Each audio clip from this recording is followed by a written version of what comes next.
Oh, Celeste? Yeah, nah.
Like, bro, these Forsaken kids, bro.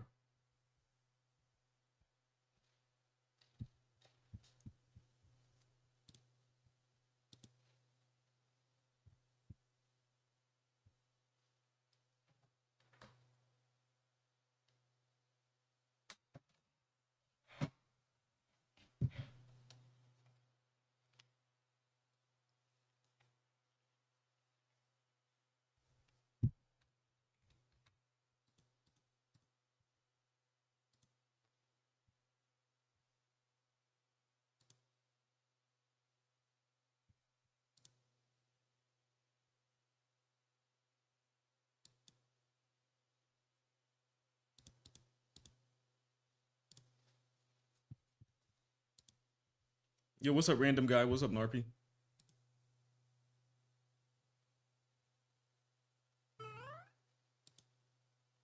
Thank you to heart me. Thank you for the go popular.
Do you want to play together?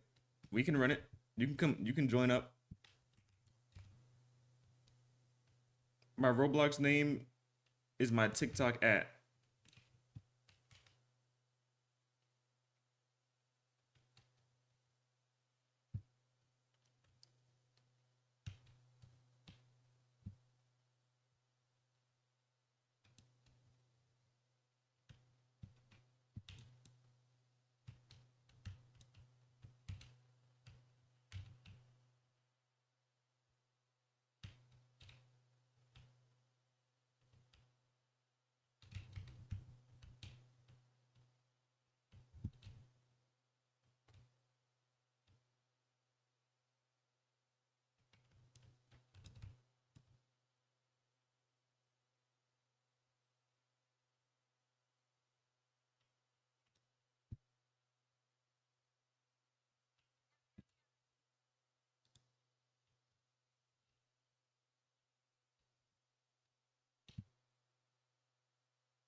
Bro, what's your username? It's my TikTok at. Like, look at my TikTok handle, bro. If you look at my TikTok handle, you'll see me, gang. Melly? No. Look at my TikTok at, bro. Please listen. Or look at my bio, bro. Look at my TikTok at or my bio. Like, I promise you, if you look at either of those things, you will see what my Roblox name is, bro. It's literally right in your face.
I sent you. You don't have to send me a friend request. Just join. I don't add people unless they buy my Melly merch on Roblox. But you can join though. My joins are on. Just all you gotta do is follow me, bro.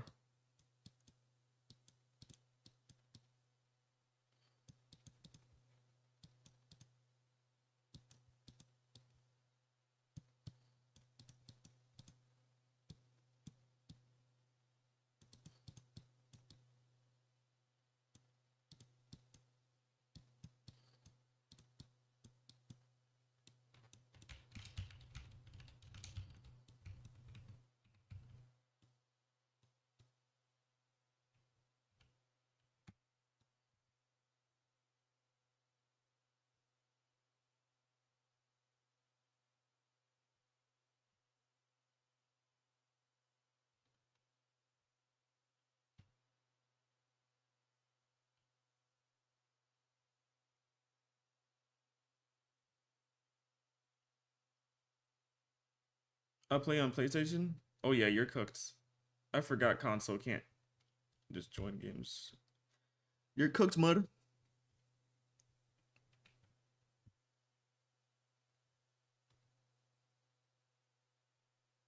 L console. Well, like I said, let me know if you ever buy my merch, bro. if you ever buy my Melly merch, bro, I got you, bro.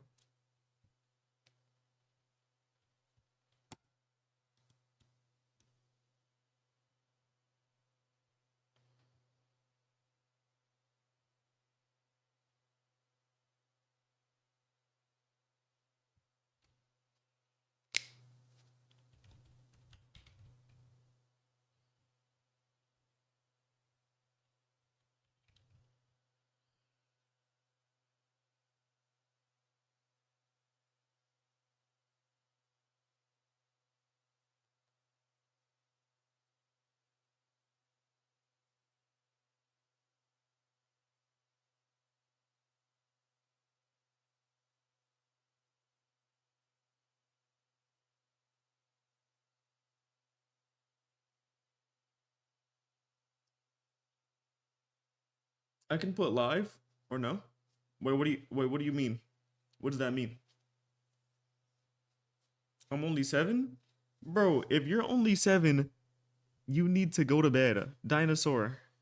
Dinosaur in the YouTube chat.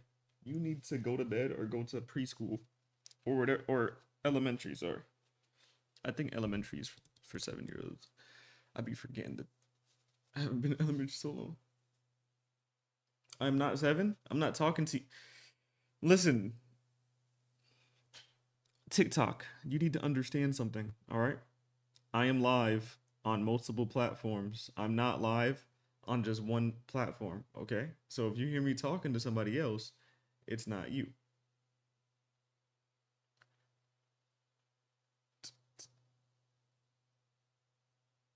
W Purple Lights, thank you, bro. Yo, can you friend me? I can't friend you, twin. You just said you're 7 years old, bro. I'm not adding no 7-year-old. If you buy my merch or not, I'm not adding no 7-year-old. Your parents need to know that you're on the game.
Just too easy.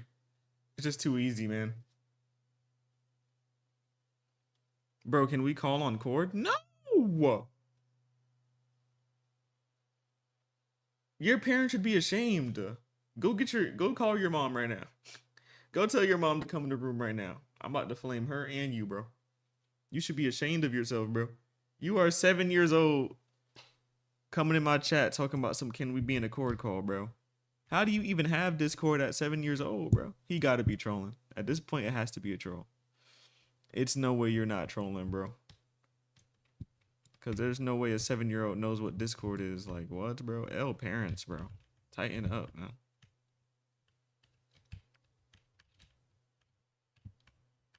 But yeah, delete Discord immediately, bro. If you're actually 7 years old with Discord, please delete that junk, bro. It's not meant for toddlers. No disrespect.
Bro, I don't even use it.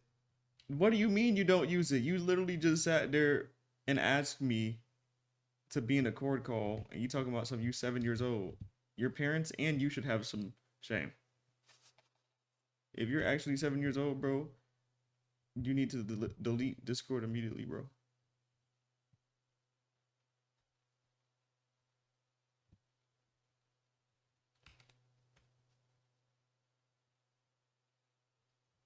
But yeah, L parents, man. Troll or no troll, L parents. No 7-year-old should be having Discord, bro. Because there's definitely 7-year-olds with Discord. 1,000,000%.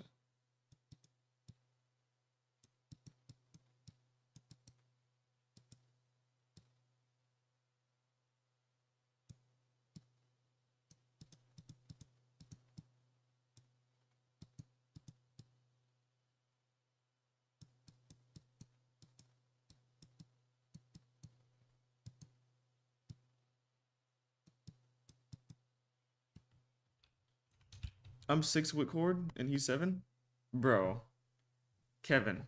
Like, why are you being mean to me? I'm not being mean to you. I just said F your parents, bro. If you actually 7 years old, F your parents, bro. Another bonnet bandit, great CIA is doing good works? Bro, what? There's no way because I'm wearing a bonnet, some kid said the CIA is doing works. Like, bro. I'm pretty sure he meant to say doing wonders because he can't, properly speak English. But still, bro, that's wall work.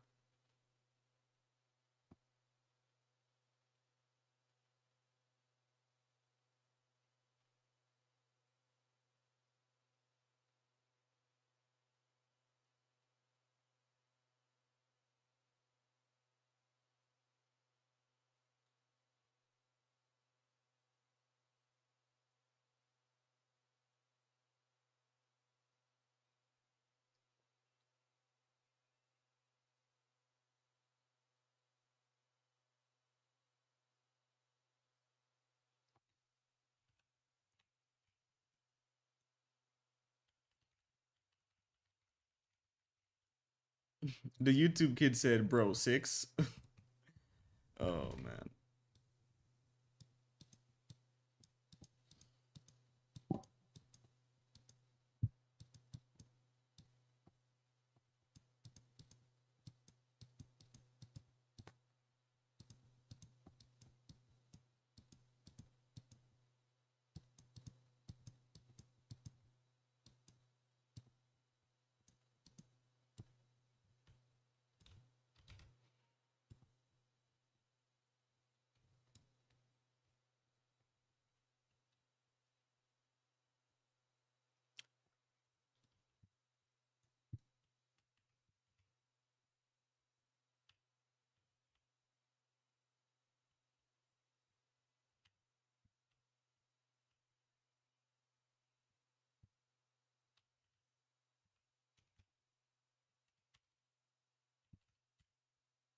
I'm getting jumped.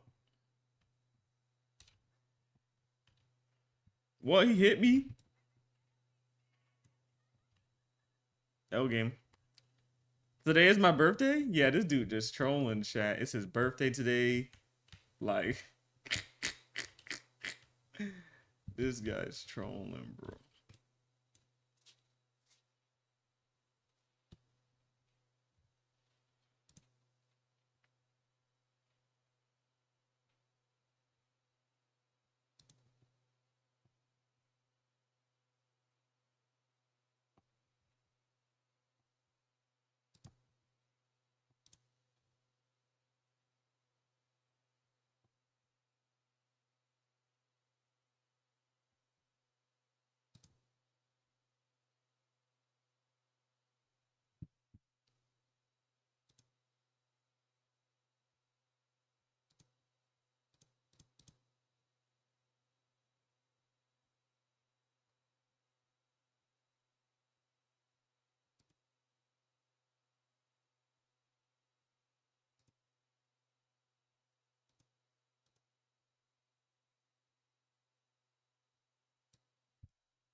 On.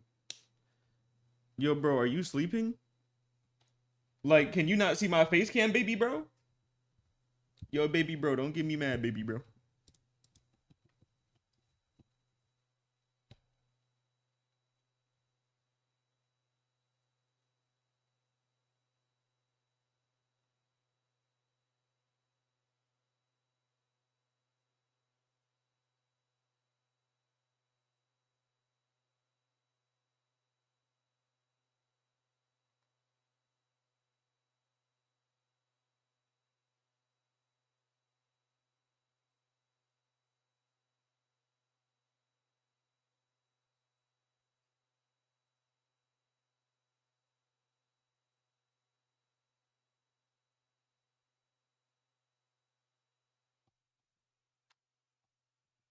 Oh, it's me. I'm the killer. Oh yeah. Then why were you AFK? Listen, bro. I know you're like 2 years old, bro, but that's not what AFK means. I know you're like 2 years old, gang, so I'm gonna give you a pass.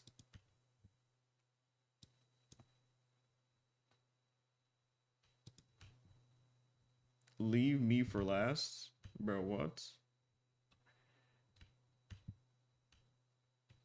How's he speed boosting like that?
Bro, that dude runs fast as hell. How, chat?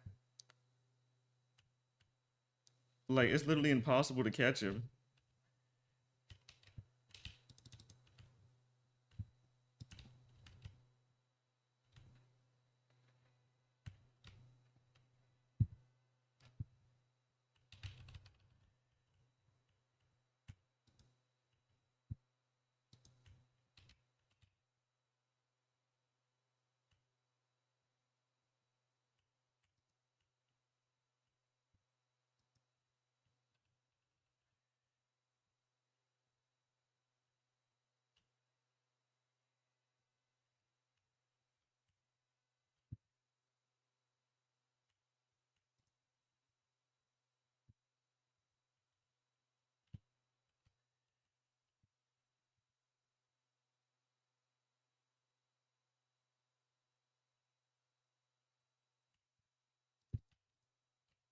I'm trying to figure out how you speed boosting like this, dog.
Yeah, I give up with that kid.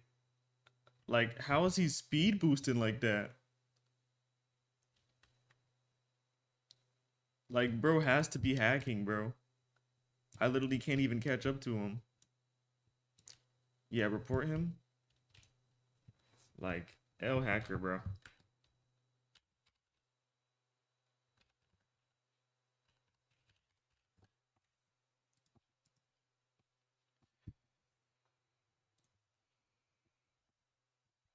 Like, bro is literally flying across the map.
Ooh, my arm.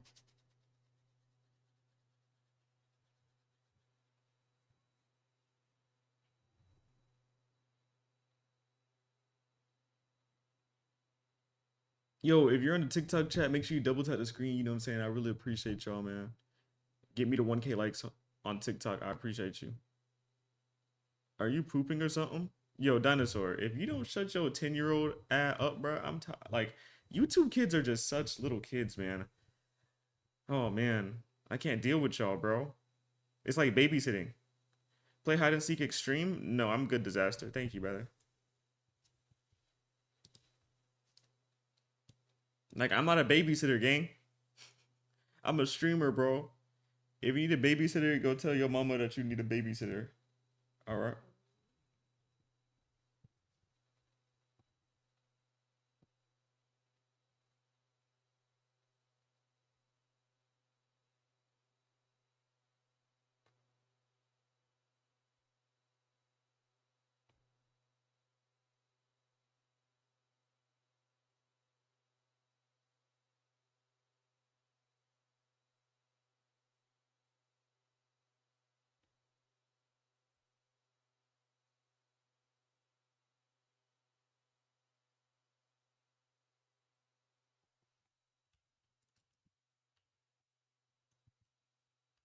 Why is only 3 people in the server, bro?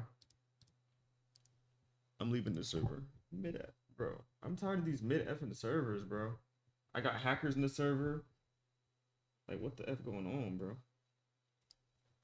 Lock in. Yo, AJ, bro. Thank you for the follow, bro. Shout out my dog AJ in the Twitch chat, bro. Thank you, AJ, bro.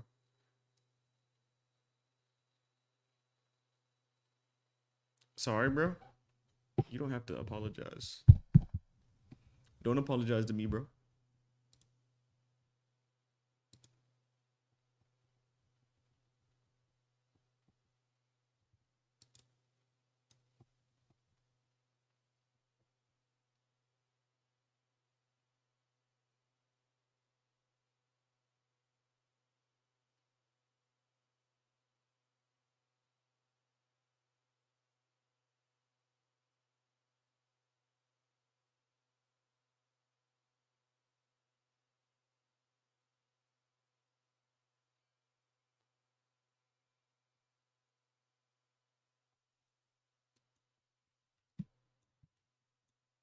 Oh, this the killer left immediately.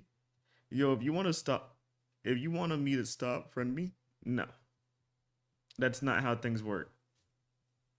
So you're basically saying you're gonna bother me until you get added.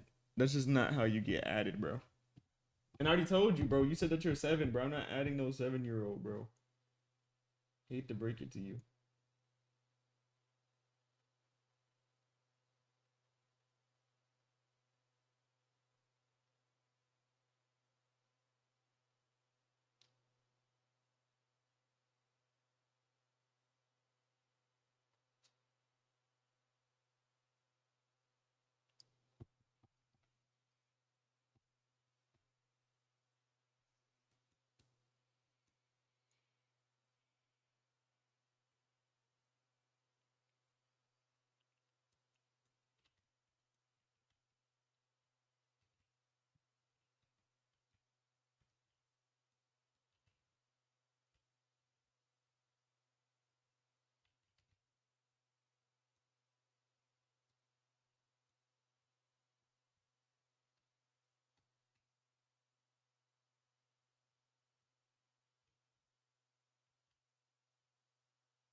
Bro, that sound alert.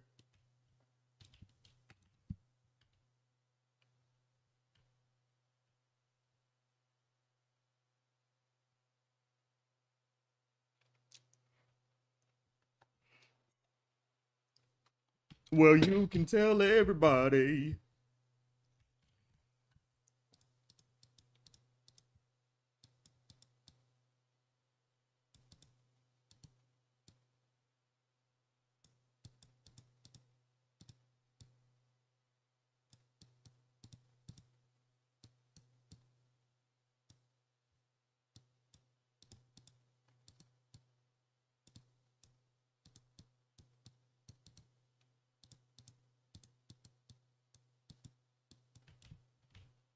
Well, you can tell everybody. Well, you can tell everybody.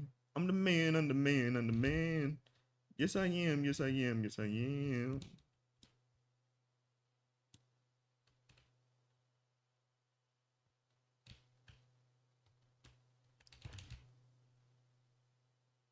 Come on, come on, come on, come on.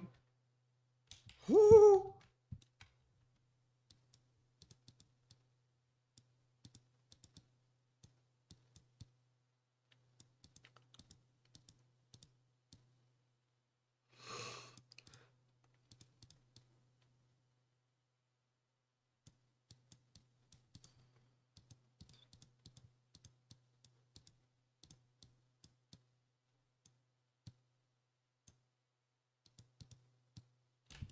Ouch. I'm the last one.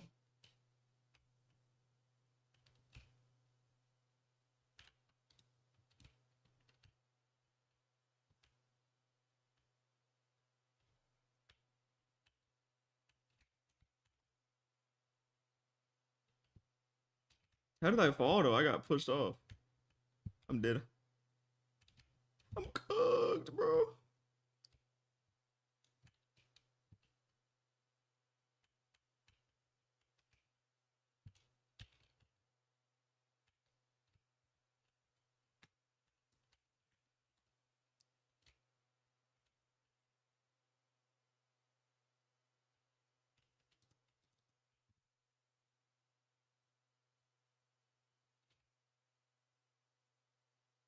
Bro, how did I clutch that? Clutch that! Oh, are you 40? Bro, there's no way. This dude in the YouTube chat just called me 40. I'm not 40. Yo, Logan, what's good, man? But yeah, I'm not 40, man. Come on, chat. Don't do me like that, bro. Not too much. What's up, Unk? Unk is crazy. I don't even look like an Unk. Hold on, I'll be right back.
I'm #1 now in Clash of Clans.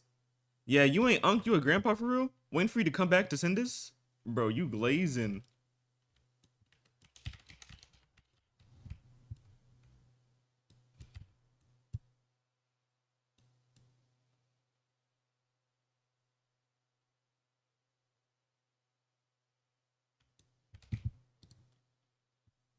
You glazing crazy right now.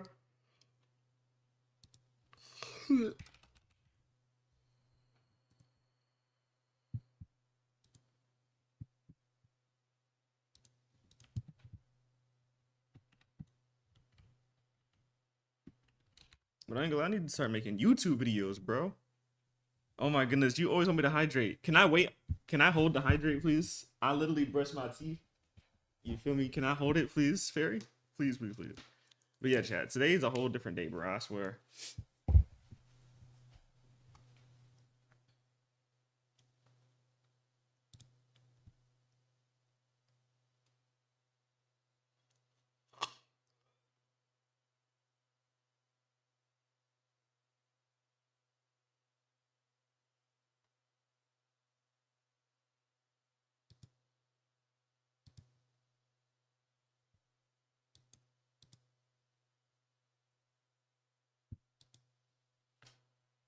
Wait, is that true?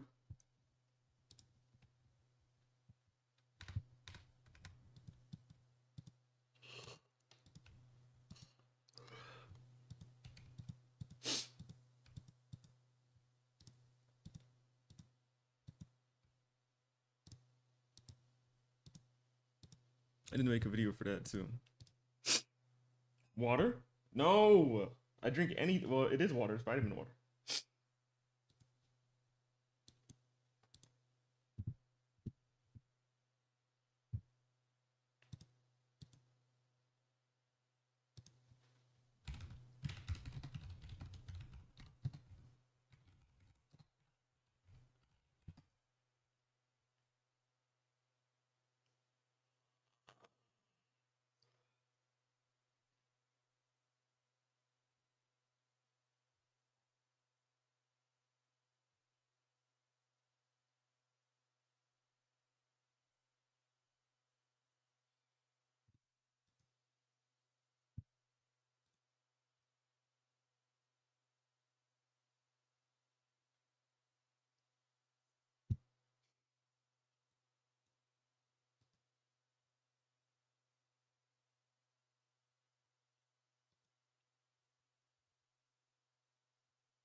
Drink regular water?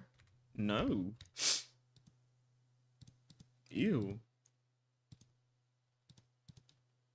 Never again.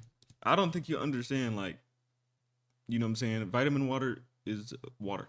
Secondly, like I said, water almost made me, like, lose all of my taste buds. That's why I can't drink regular water no more. When I was fat as freak, right? You weren't in here for that. When I was fat as freak, I drank water. That's all I did. I drank water for 3 months straight. I had to get off of it. It made everything just taste weird.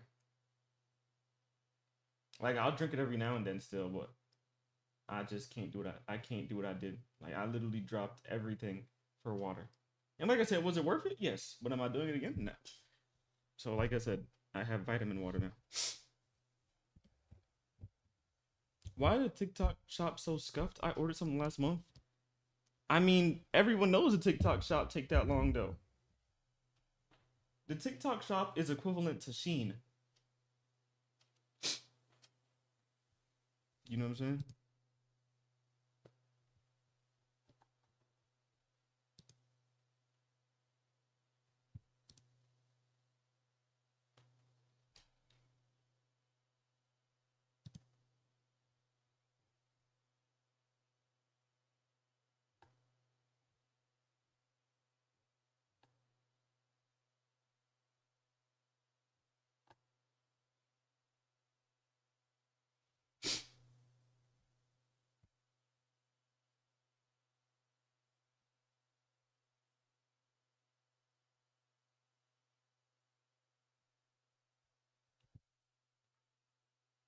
Yo, thank you for the 12 months, bro. Thank you for the 12 months. I ordered something before and got it within a week. This one just taking too long and I'm impatient. Like I said, it depends. And that's still a long time. What you mean? You talk why you act like a week not a long time? Like you must not use Amazon. You tripping. You tripping on God. We use Amazon over here. Are you comfortable 100% with your skin color? Because I'm not with yours. Okay. This guy, bro. This guy, bro.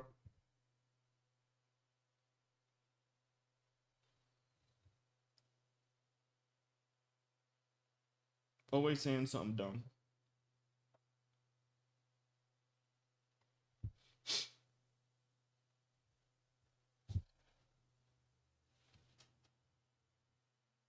Amazon get me stuff the next day. That's what I'm saying. She tripping. I'm working on a video right now. Hold on. Like I said, I gotta lock in, bro.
$83 viewers, bro fell off.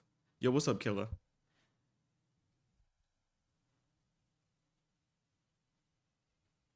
I know you're trying to rage bait or whatever, but like, I don't care about that baiting stuff no more, bro. I'm gonna be honest. I'm honestly getting sick of it, to be honest, bro. We need to leave rage bait in 2025, gang. Like, hopefully after this year, people will stop trying to rage bait. Rage baiting is just not it no more, bro. It's just not. It's just repetitive, man. It's so repetitive.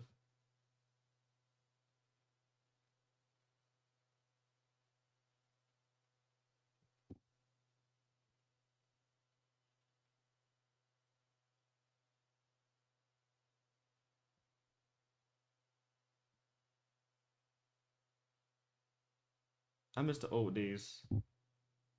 That's why I low key do miss the TikTok days, chat, no cap.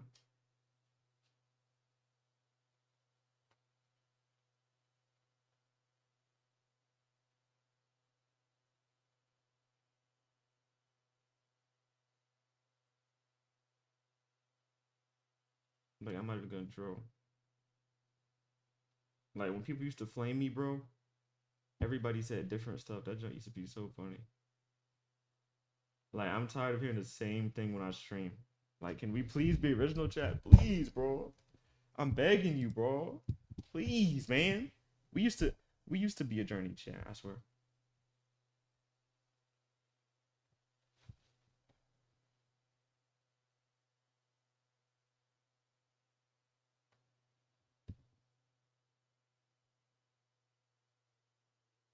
I have to add a card to download something. Oh my effing wait.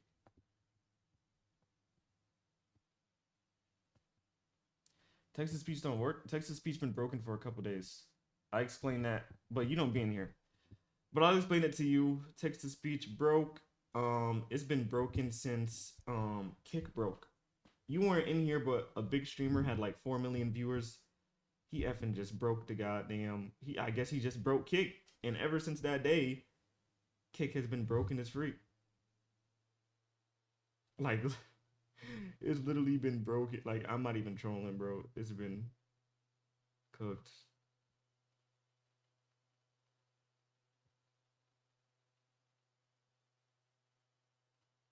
Gang, can I just download this junk? Like, doing all of this, bro. I've been busy, but I'll have more time. Bro, you straight. I'm not tripping. I need you to understand that, bro. If you're not in my live, bro, I'm not tripping.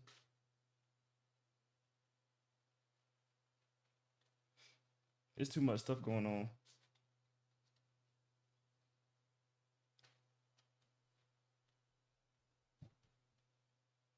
I really came to a point where, like, when if I don't see anybody in my chat, I don't care. To be fair.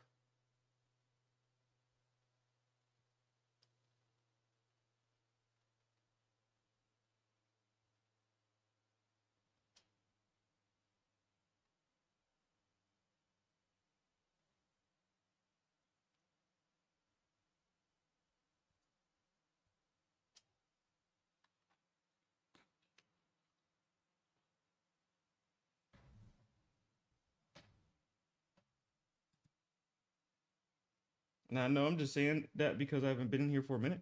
Yeah, but a lot of people don't come in here for a minute and then they come back and they say the same thing. I don't want y'all to keep repeating yourselves, man. Someone sent you 50 kicks, mod? Who? Oh, Bryce? Oh, I don't care about Bryce now. But Bryce knows love. You know, I appreciate that. But I told him I'm working on a video. I'm locked in, bro. I ain't gonna lie.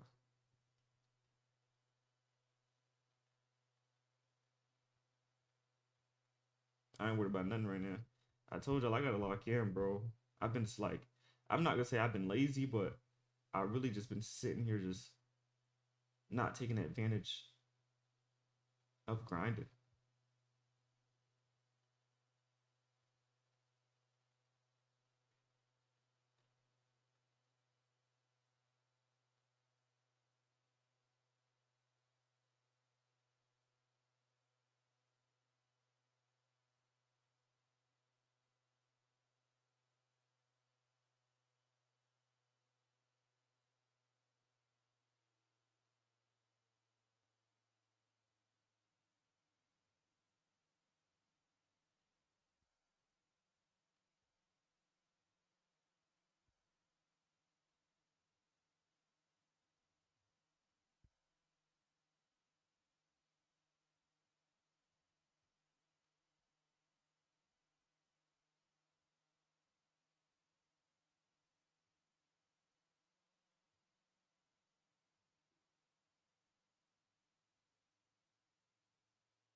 Oh, once my coworker leaves, I'm next in line for the key holder, so I'll be getting $1 raise. Ooh. Want to trade? I have a meow. Bro, what? I don't know what that means. Like, genuinely, bro. I genuinely don't know what that means. Also, the Lakers play today, chat. Hopefully they don't make me cry.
Both of my teams are playing bad this season. I'm not even watching them anymore. You already give up football and basketball. I mean football been going on for some weeks now. What? You give up on basketball already? It's only been one game, if I'm not mistaken. I'm pretty sure every team has played only one game.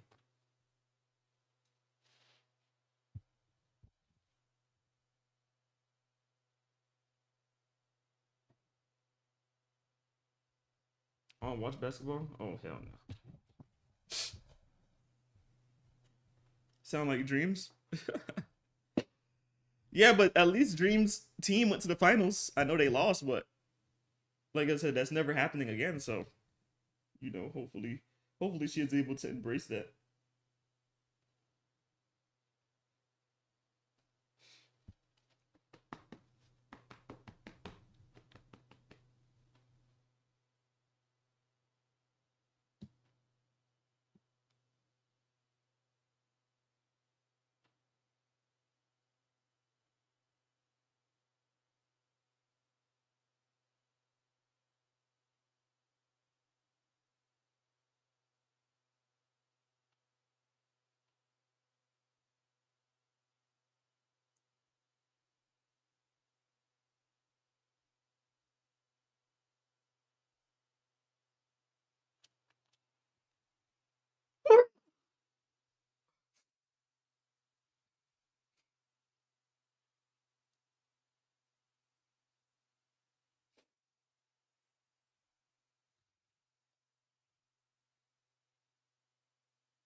Bless you. Thank you.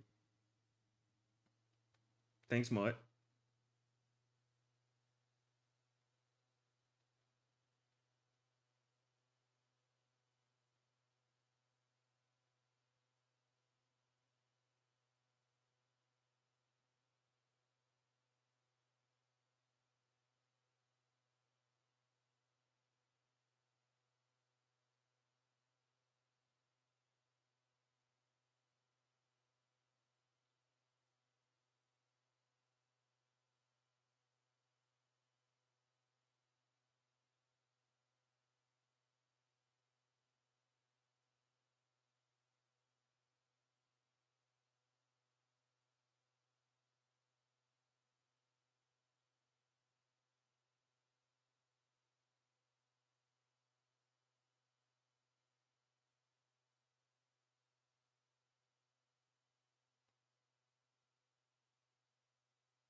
I haven't really had any personal time apart from when I get sick, and that's been like 2 times the past year.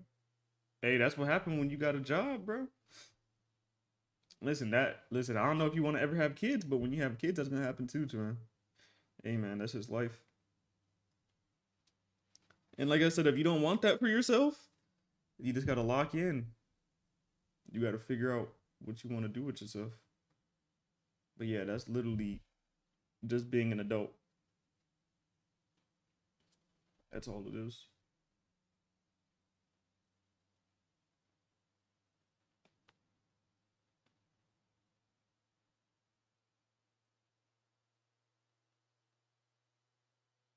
Majority of adults generally barely have time for themselves unless it's sleeping.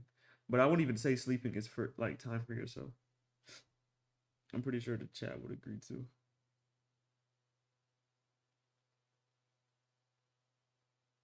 Sleep is just something that you have to do.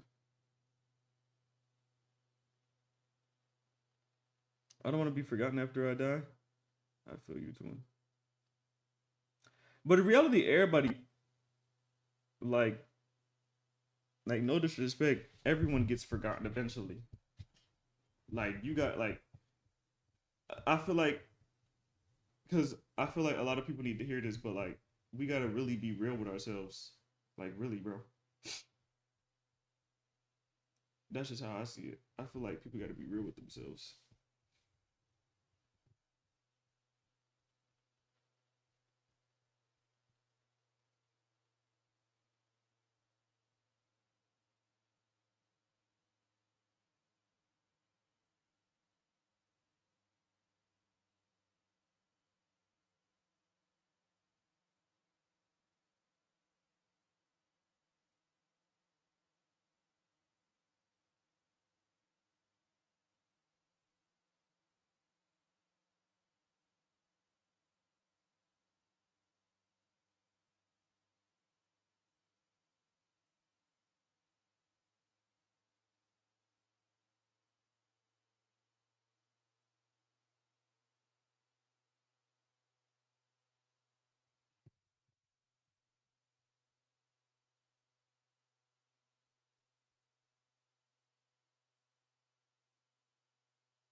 Yeah, but I'm saying after one generation, I got family that I never knew about until now because I did one of my ancestry things. I'm trying to leave a legacy for my family. I don't want them to struggle after I'm gone.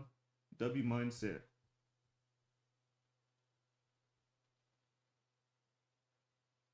W mindset game. I'm gonna say it like this. Like I said, I don't know what you meant, but like I said, that's way better. Like your family will remember you, and your family will know of your family. You know what I mean? But I feel like that's gonna happen regardless, though. Like the reason why we don't know about back in the day parents is because there wasn't that many photos. Like literally, when I asked my grandma about my their grandma, whatever, like they don't got photos or nothing. We're in a day and age where you can take photos now, so I feel like it will really be better now.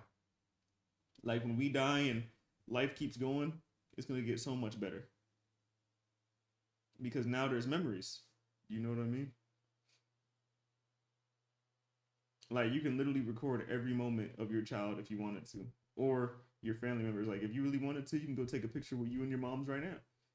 So I do feel like not only will you be remembered, but you'll be able to take care of them if you lock in. You just gotta have that mindset, man.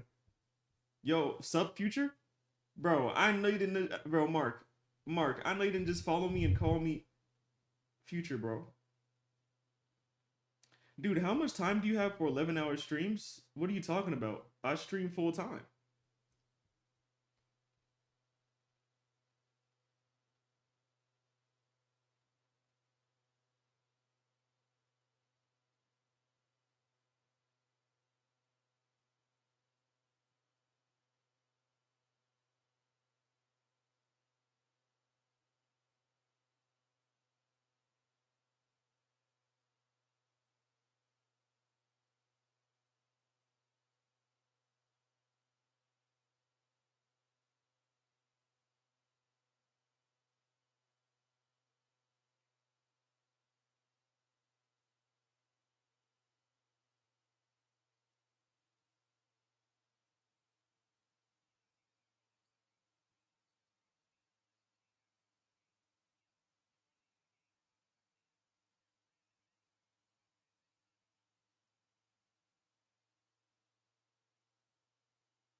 Today's Friday, isn't it? We really do take it for granted. Nah, I don't take nothing for granted. I'm gonna be real though, bro. Like, I think I should do better with my family. I don't know how y'all are with y'all. I should do better. You know what I'm saying? But I don't take it for granted, man. Seriously, I love my family, bro. I wouldn't say I take it for granted.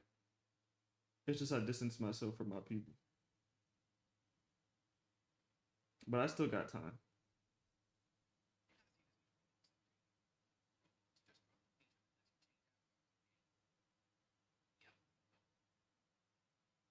But like I said, don't be me, chat. I always tell my chat that don't be me, bro.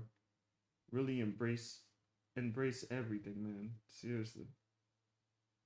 Embrace everything, man. It's a blessing, bro. When I tell you it's a blessing, gang, it's a blessing, bro. To hear your mama voice or your daddy voice or whoever you care about voice every day, it's a blessing, bro.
All right, I got a video down.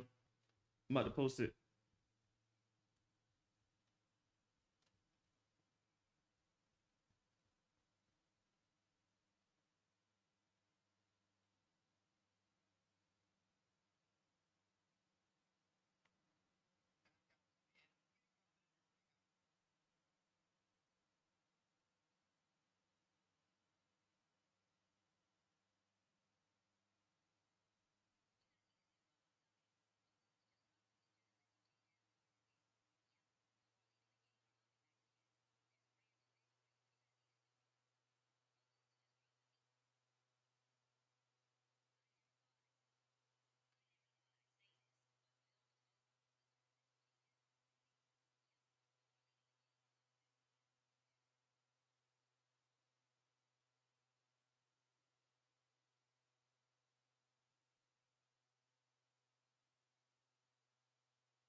The fries in the bag. Let me go to McDonald's real quick.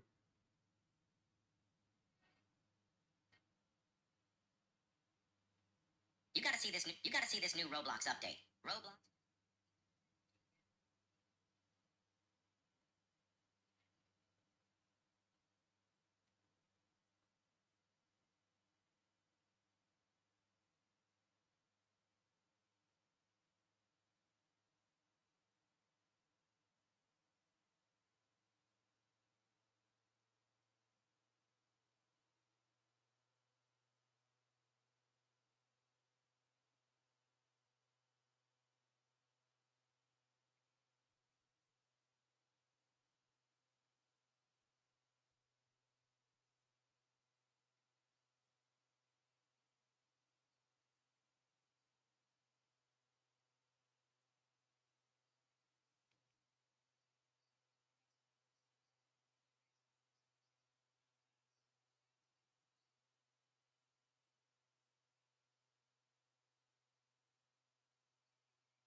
Okay, there we go. Close to the video.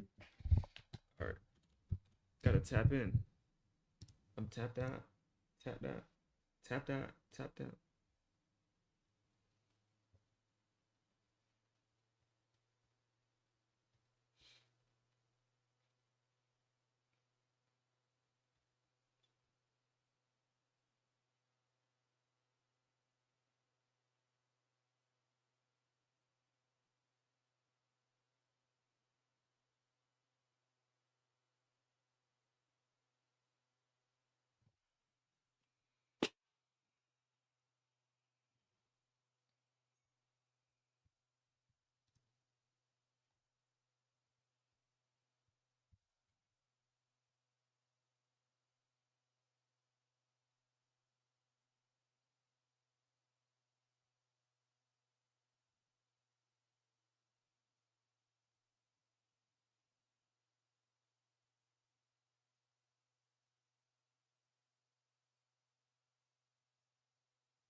Skull Trooper fit tough.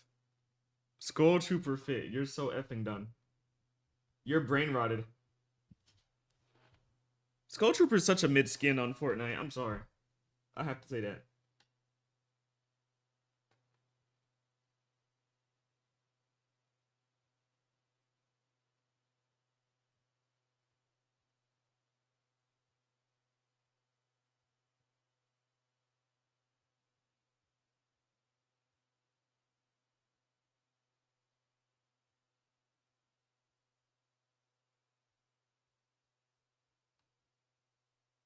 Like nobody would tell me otherwise.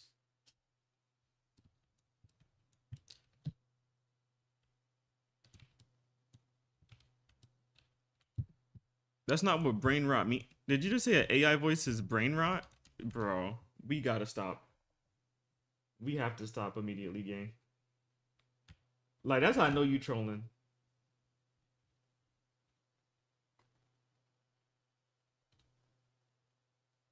Like, on God, that's how I know you trolling. Cause like, what is bro talking about?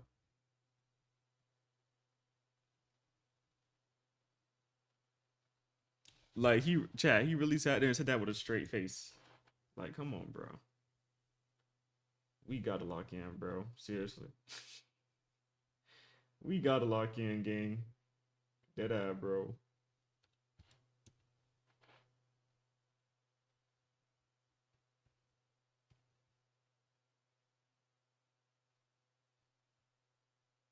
I'm looking at videos right now as we speak. Like I said, I'm about to post today. I'm posting.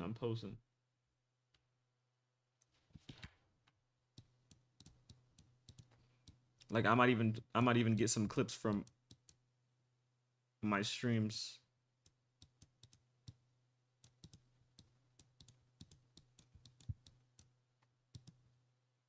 I wish I had a YouTube manager, bro.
Oh wait, Bryce, I forgot. Can you do me a favor? Can you type exclamation point sponsor? And can you download that game? You don't have to play it. I've been telling people just to download it. It's $1. Every per download, I get $1. Wait, how many hours you got on Steal A Brainrot? I don't play that anymore. God damn. He did what? What just happened? Did I just get glitched? What? I'm not even gonna question what did happen.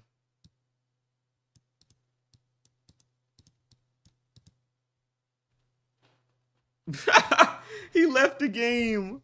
He left the game, chat. Nah. That's clipped.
Yo, Rail4XXTTV, thank you for the mother freaking host, bro.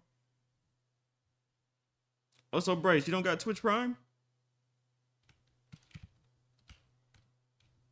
I've been looking for Twitch Primers.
Too easy.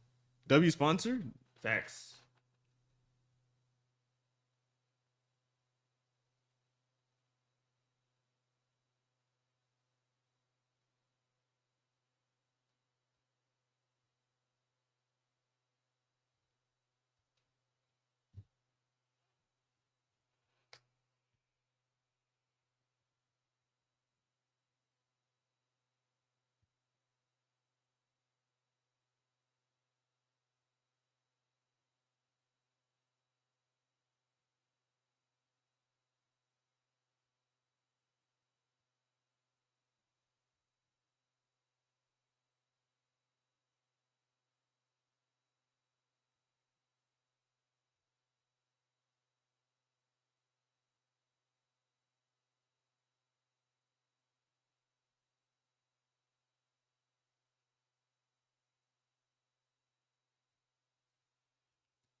YouTube video uploaded, chat. Go like and comment on my recent YouTube video, man.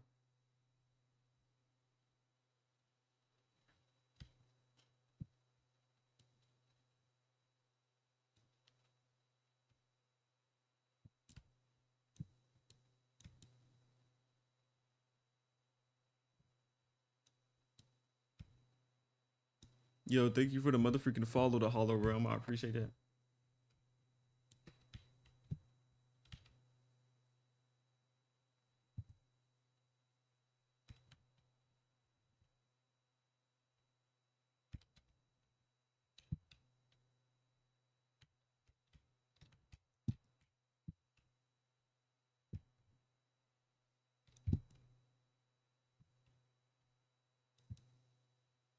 No, bro.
Another video I want to make.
Yo, Zazina baby.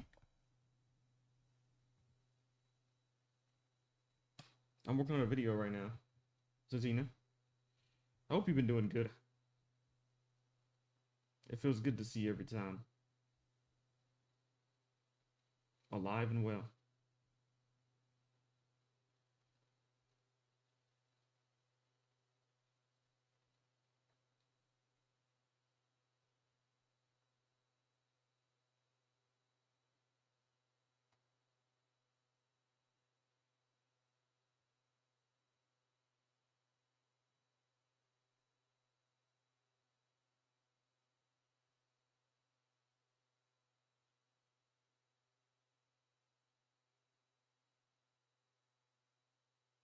YT. Oh my goodness.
Bro, can you stop like Lemur, dead bro? Stop putting that junk in the chat before I remove it, bro. I'm tired of seeing that junk, bro.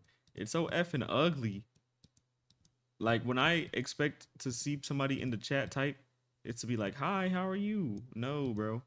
All I see is an ugly emote, bro. Like, come on, chat. Y'all gotta lock in, bro. These ugly emotes, I'm getting sick of them.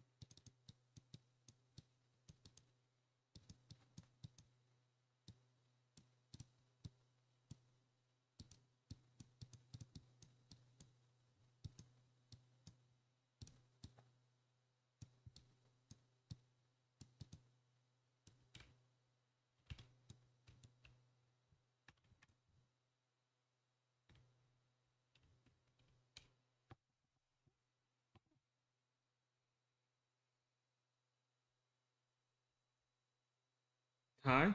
Nah, don't say hi now, bro. The fact I gotta flame you so you can say hi is crazy.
F you, bro.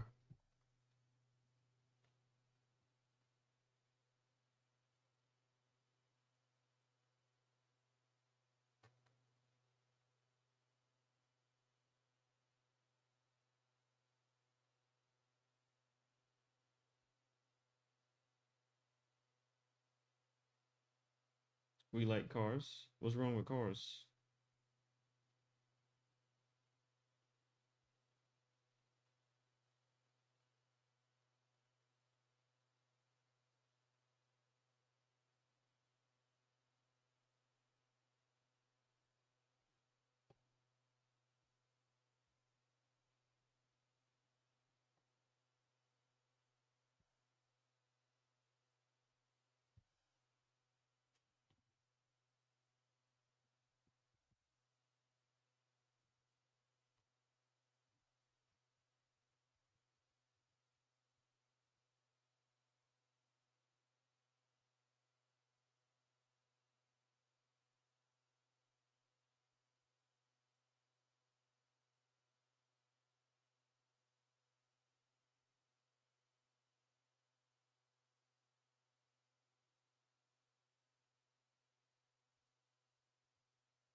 All right, I might be posting this video too.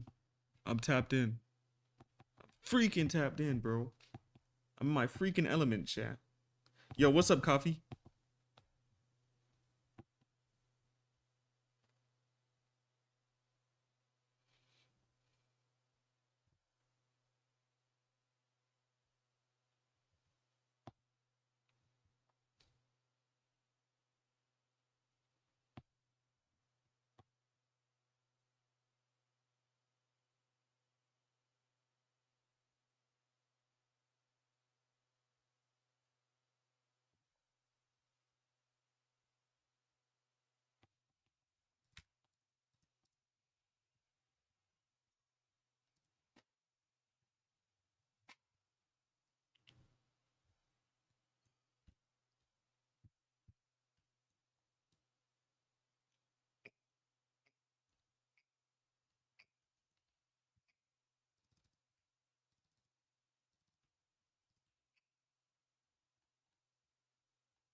Yo, thank you for the follow. I appreciate you. Thank you. Thank you. I followed you on Kick. What is your name on Kick? The last person that followed me was 12 minutes ago. That was you?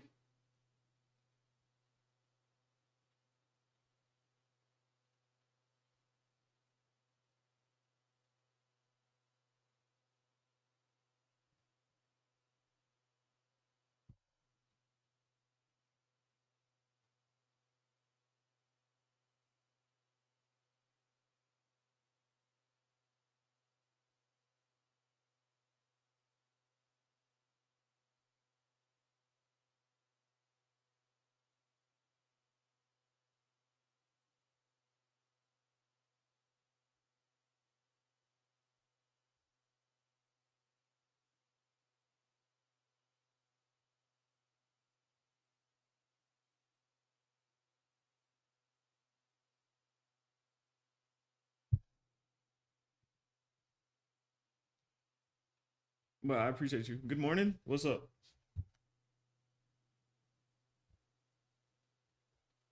Like I said, I'm editing right now. I'm tired of being inconsistent with no videos.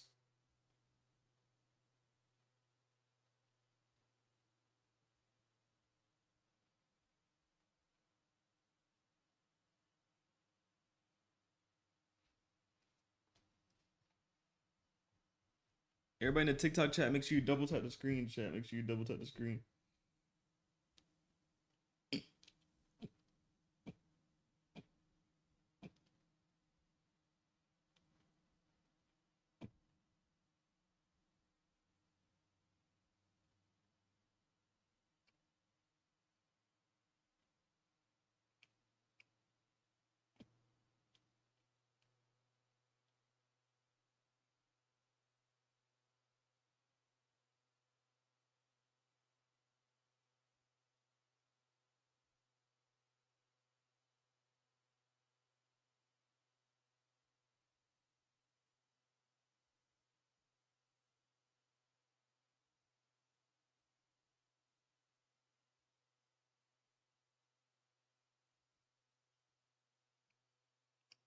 Yeah, lock in twin. Don't ever say that again. But like that was actually horrible, chat. A pastry saying lock in twin. We gotta stop. We gotta stop immediately, bro. All right, hold on. We gotta stop immediately, Mutt. Wait.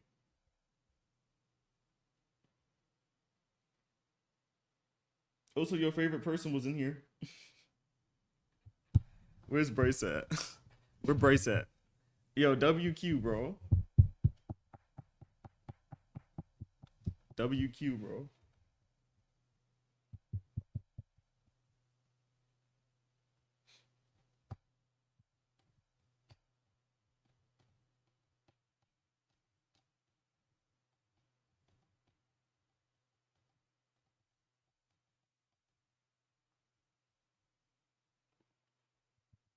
He didn't glaze today? He probably busy.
Hello, sir. What's good, Mutt?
Yo, do you have an alliance? Yes, I do. Yes, I do. Thank you for asking. My name is Mel. It's Melly World, but put it all caps. That's what Kevin said. Put it, Melly World, like my Roblox group. Melly World without the O.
No, bro, you just don't listen.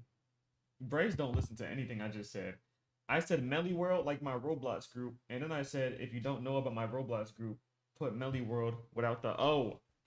Like Juice World. Think of Juice World, but Melly.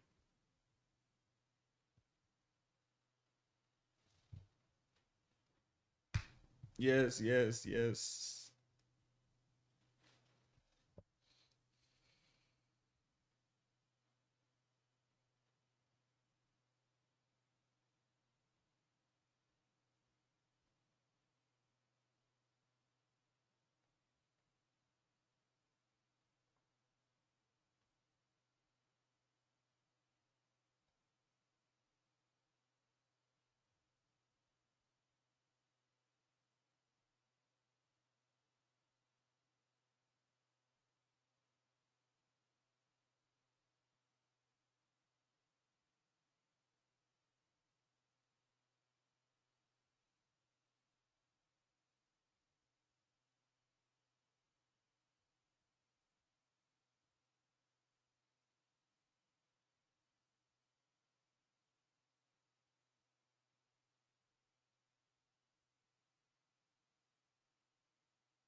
I can stop asking randoms for help. Ty.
Do you see my power?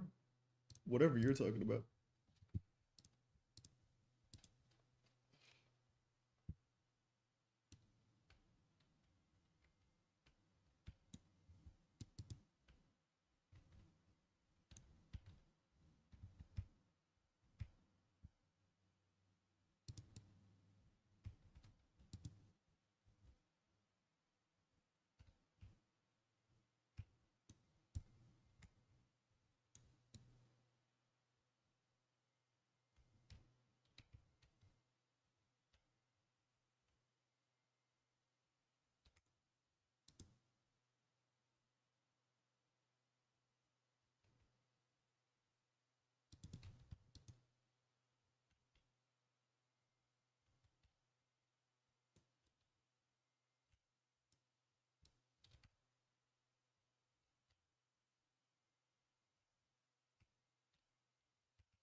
Whoa! Furious, really? Really furious? You tried to come in here and call me the hard R? Like, what did I do to you, gang?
Yo, Alex, thank you for the follow, gang. I appreciate it.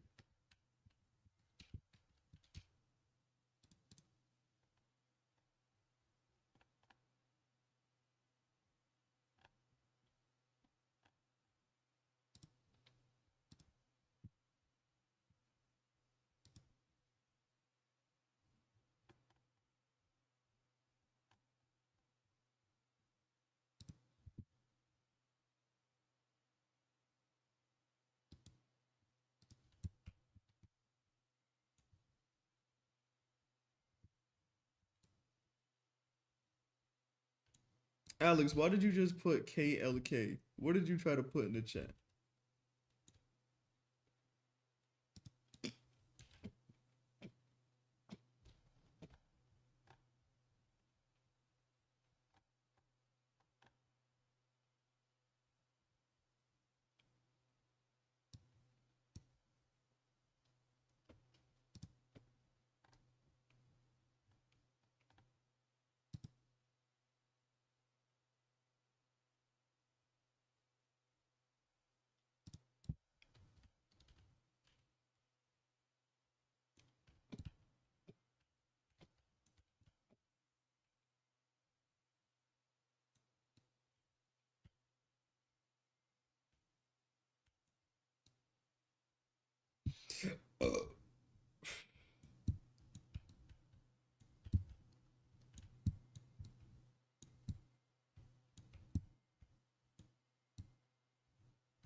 Yo, thank y'all for double tapping the screen on TikTok. I really appreciate that. We're already at 1.1K. I really appreciate y'all, man.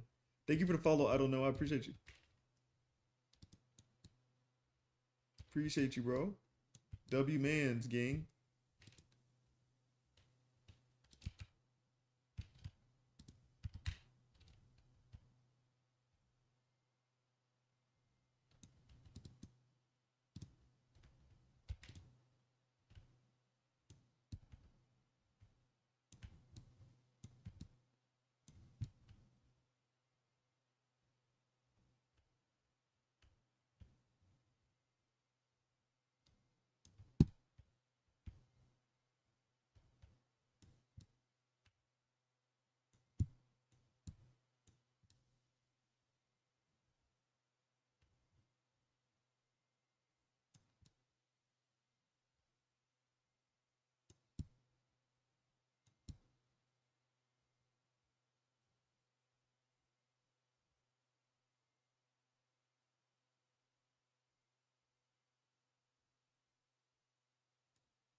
I followed you on Kick.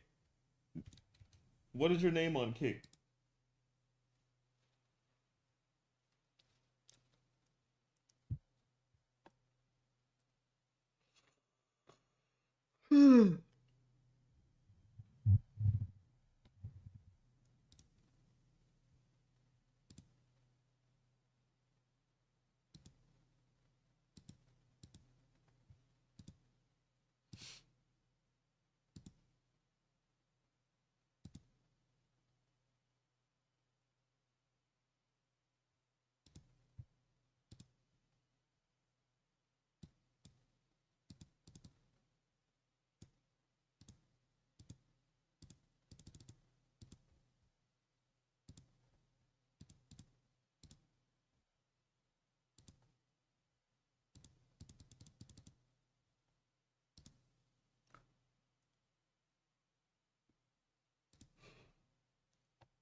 Text to speech, King Coleman fan?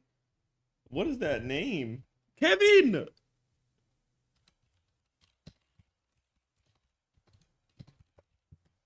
But yeah, that's a crazy name. I had to wait 2 hours and 30 minutes for my class. How do I tell you, gang? I said, how do I tell you, gang? No, no, no. I made a video on YouTube, Kevin. I seen that you commented on TikTok.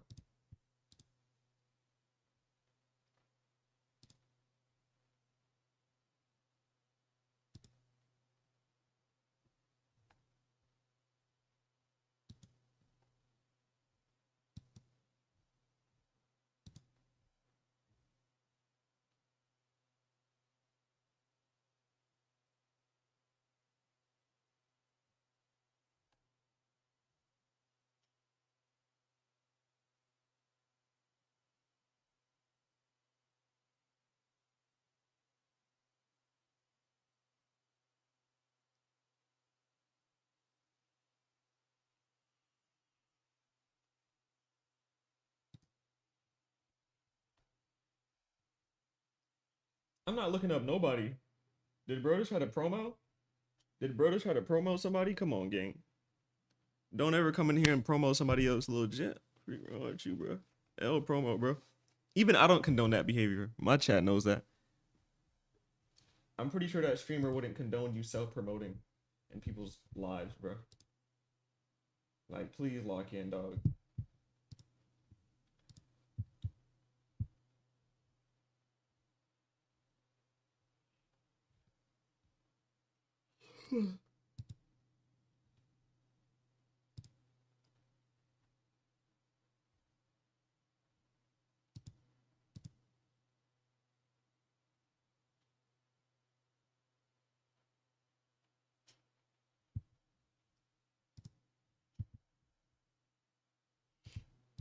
Also, Kevin, you're not real. I seen that picture. You're 100% not real.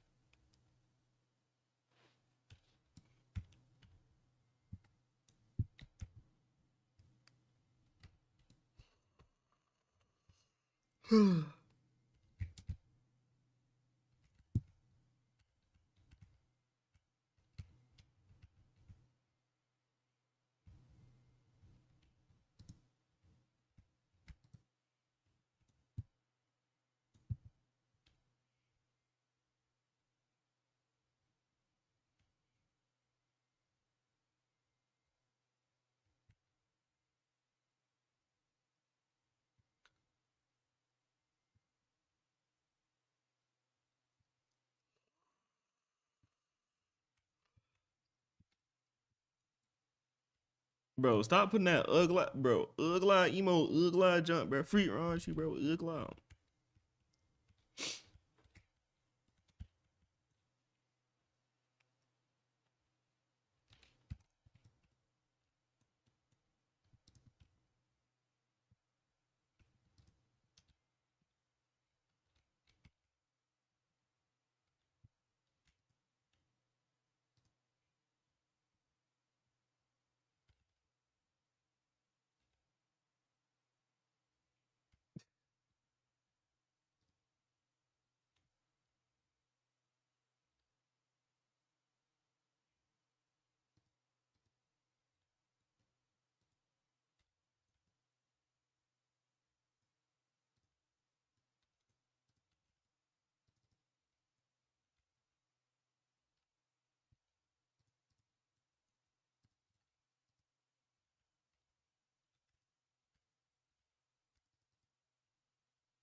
Like typical Kevin.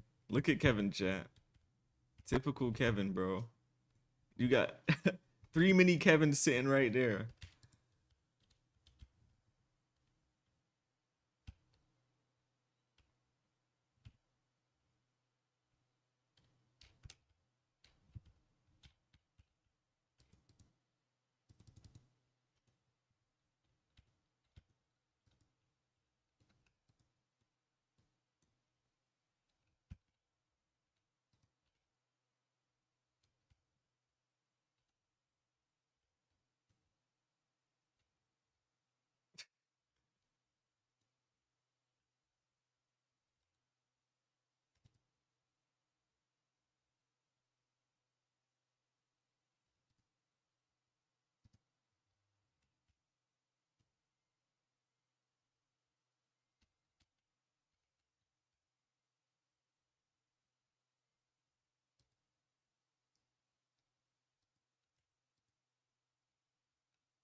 W LeBron. Can I add you? What's your user? It's in my bio.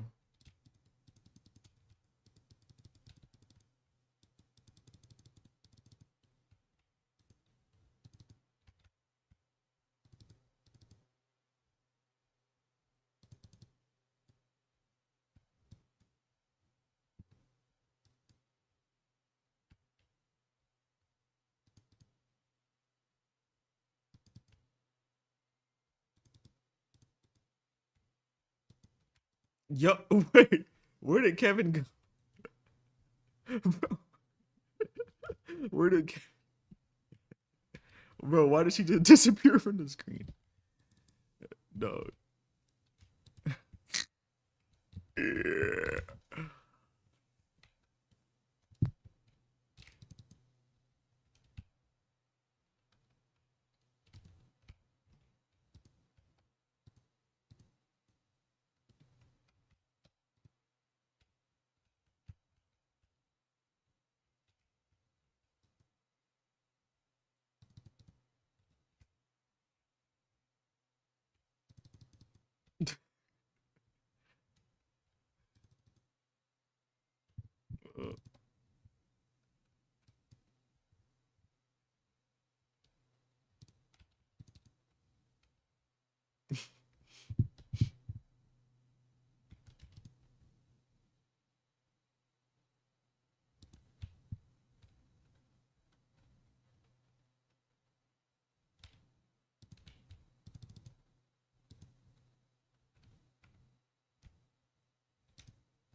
No, it got stolen, bro. Psych, I lied. That junk trash. That trash behind junk.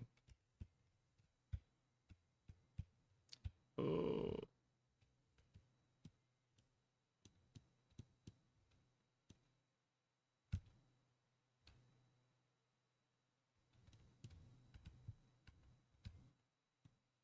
I'm actually gonna move all these right here, bro. An hour long for a fuse is nuts. This is why I stopped playing this game. Get your pencil back. You need it. Okay.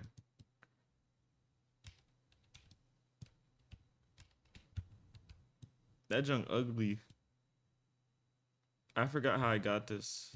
I haven't played this game in so long. I really forgot how I got that. Santi. God damn, your name is long as freak. His name is long as freak, bro.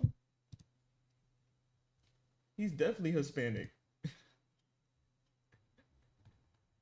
He's 100% Hispanic, chat.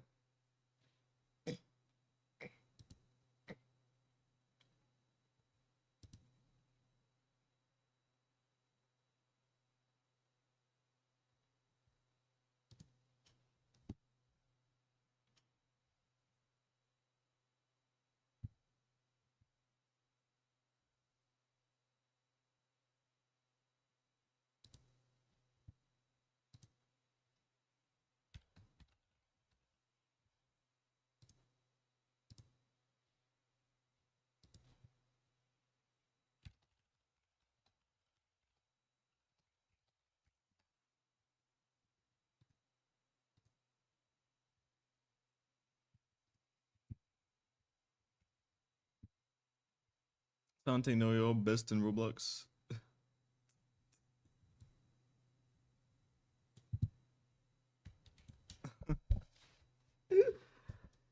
Bro, 100 viewers on Twitch, bro. Freak, man. Ah! Bro, Kevin, you know I be getting on the, you know I get on the front page on Twitch. Like that junk is hype crazy, gang. I ain't gonna lie, bro. Wait, hold on.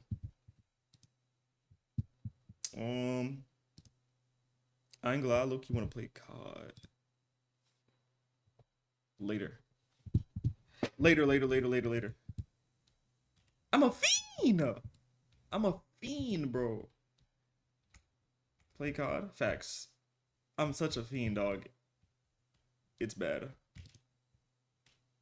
But it's just I'd be lonely, bro. I'd be lonely, bro.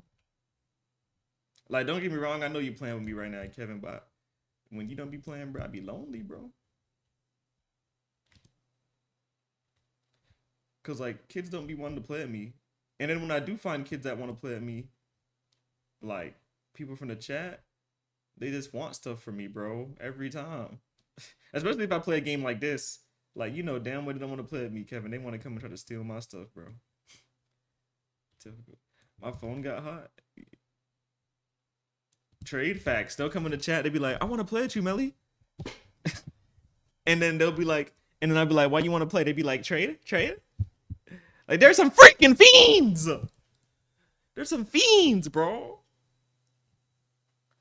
Yo, listen, I don't know who in the TikTok chat, but if you're in the TikTok chat, follow me on Twitch. You know what I'm saying? We got 100 people on Twitch. We got 100 people on Kick. You feel me? We also live on other platforms. We live on YouTube too. I'm live everywhere, bro. I ain't gonna lie, being live everywhere is like fun as freak, bro. I don't know why. It's low-key fun to be live everywhere. But yeah, let me play COD and Rage. I Mr. Rage.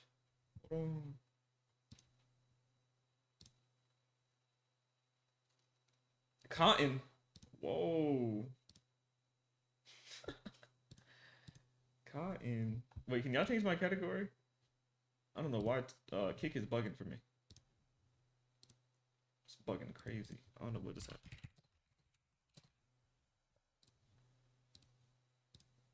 Like, Chad, you ever think about someone, but you know they not thinking about you? You feel me? Like that junk like crazy. Like you be thinking about somebody type junk, and you like you already know they don't even think about you. Like damn, that's crazy. Like you think about King Von. Like I think about King Von all the time. He just don't think about me. Like that junk hurt my feelings, bro. Like I wish he knew who I was, bro. I'm sorry. No, I'm sorry. I gotta stop trolling. I said I was gonna be better, bro. You know what, bro? No more talking about geometry. He can think, bro. Bro, what did I just say, bro? What did I just say, bro? No more geometry fluoride. No more King Von, bro. Like dead serious. No more of that. No more of that. He's underground? Yeah. Yeah, bro. Bro, that junk's not funny, bro. No, that's not funny, that bro. Yo, thank you for the follow, mini. But that's not funny, bro, that. Like, I'm not even laughing, bro. That junk, like, that junk not funny, bro. Like, Chad, did anybody laugh at that? For real, for real.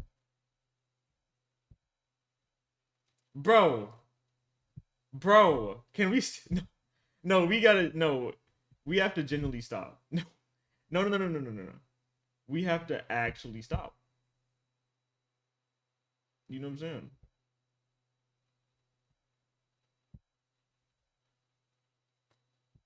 We gotta actually stop, bro.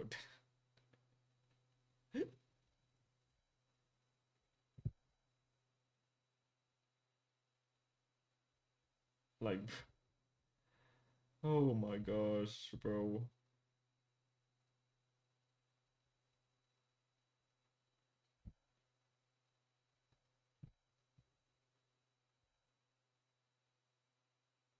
Who? Why are y'all like this?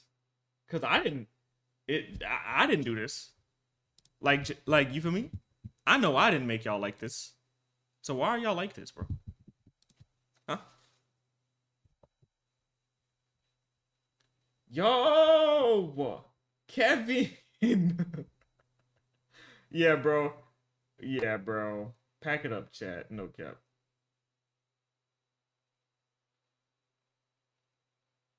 Nah, we generally have to pack it up, bro.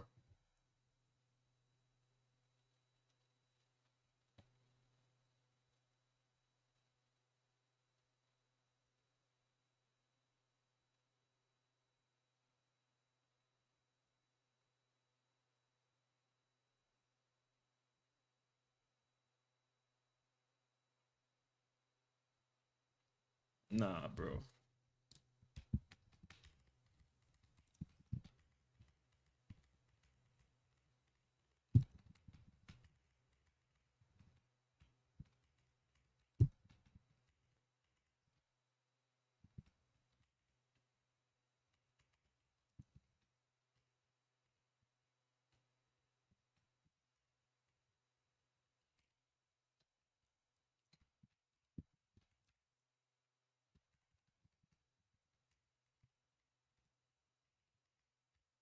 It's got back shots, bro.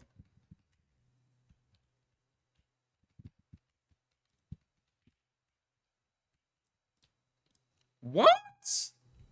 He's not dead. It's beyond me. I think diddlers. And I just got back shots again.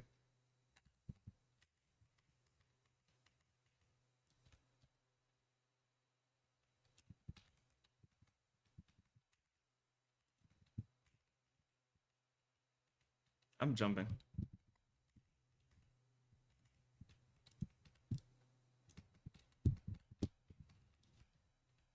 Bro.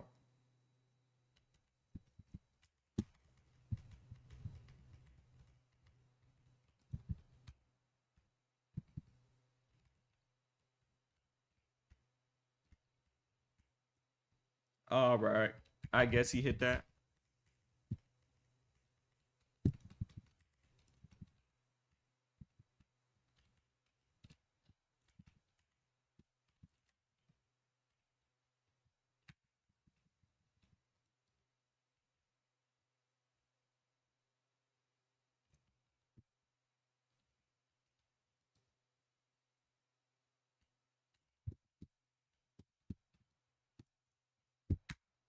Sure.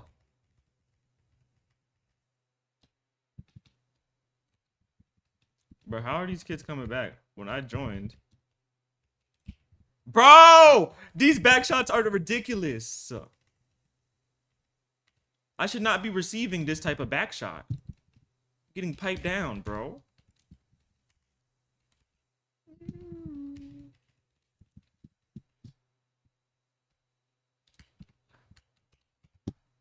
If I get a back shot one more time, I'm gonna just spread it.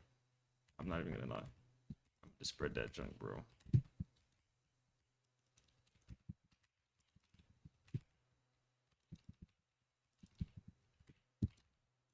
And I get shotgunned. That's even worse. Just give me the back shots again.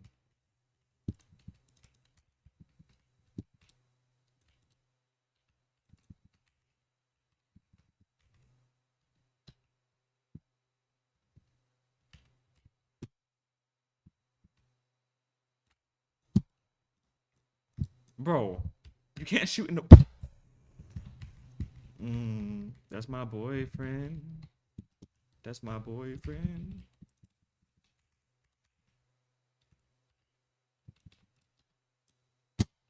They peek when someone else peeks. Typical.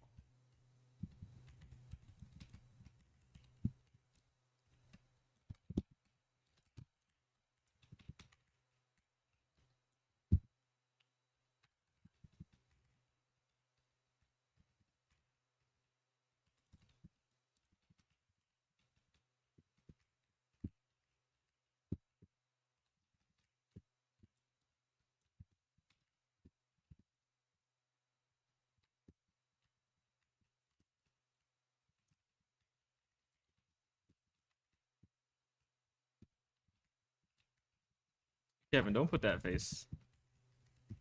Sure.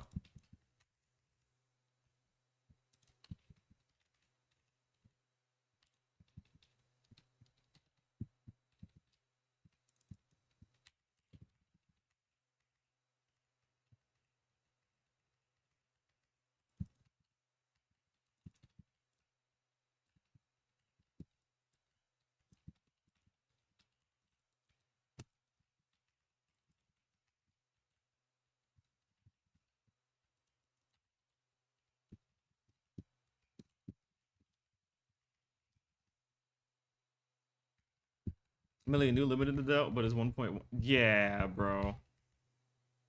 Like, what does it look like? Is it mid? Like, cause I ain't gonna lie, Kevin, these last few limiteds, bro.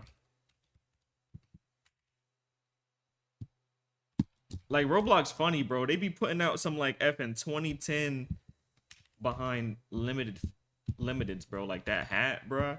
It look like you would wear that in like 2012. Bro, I'm 14 and 17. This is horrible. Please don't look at that chat. That's bad. To be fair though, I came halfway. I don't know how to describe it. Can I look it up? It looks like a mine hat? Yeah, never mind. I don't even want to look it up.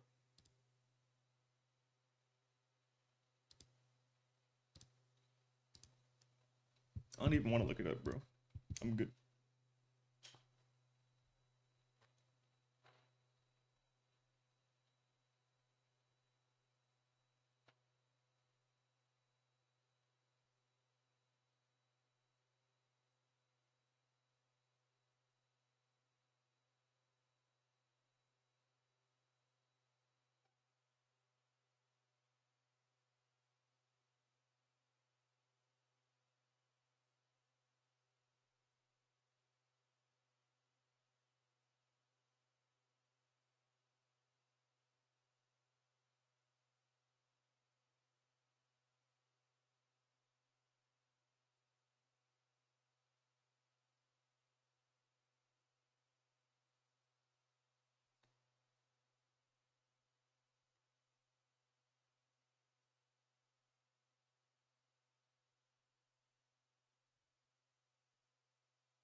Mm-mm.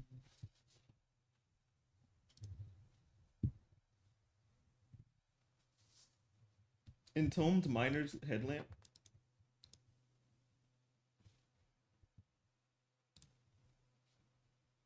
Now, Kevin.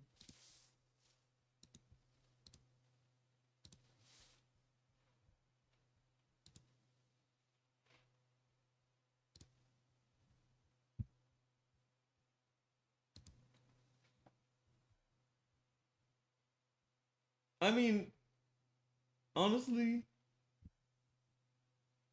I'm not even gonna like front. That looks better than most. If I'm being brutally honest, that looks way better than most I've seen. That could pay. Maybe. But I mean, I have like 6K Robux. Maybe.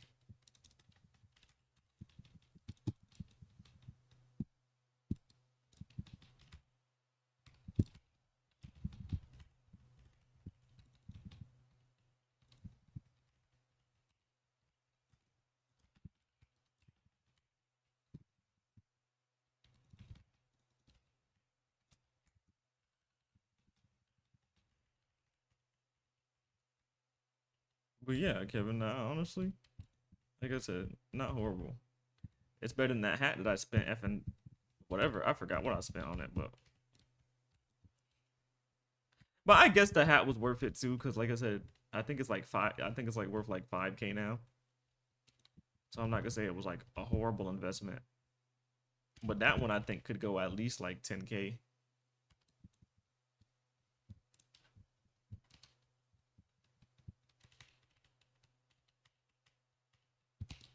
Cause it reminds me of like those horns, bro. You know, like those horns. That's what it reminded me of, horns.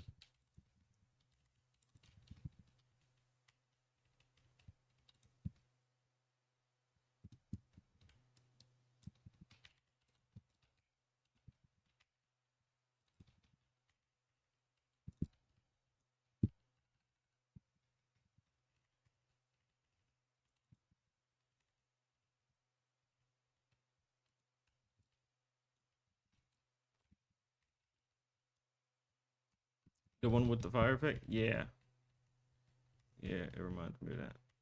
Like I said, it looks decent looking. I'm telling you, if you look at all the limiteds that were recent and I bought, like, that one's the best one.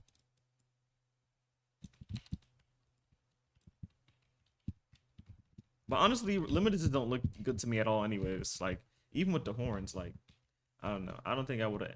I don't, like, if I'm being honest, don't get me wrong. It is 100K. But, like, say if I was playing Roblox back then, I know I wouldn't have bought it. Like, even if I knew what a limited was, I probably wouldn't have bought it.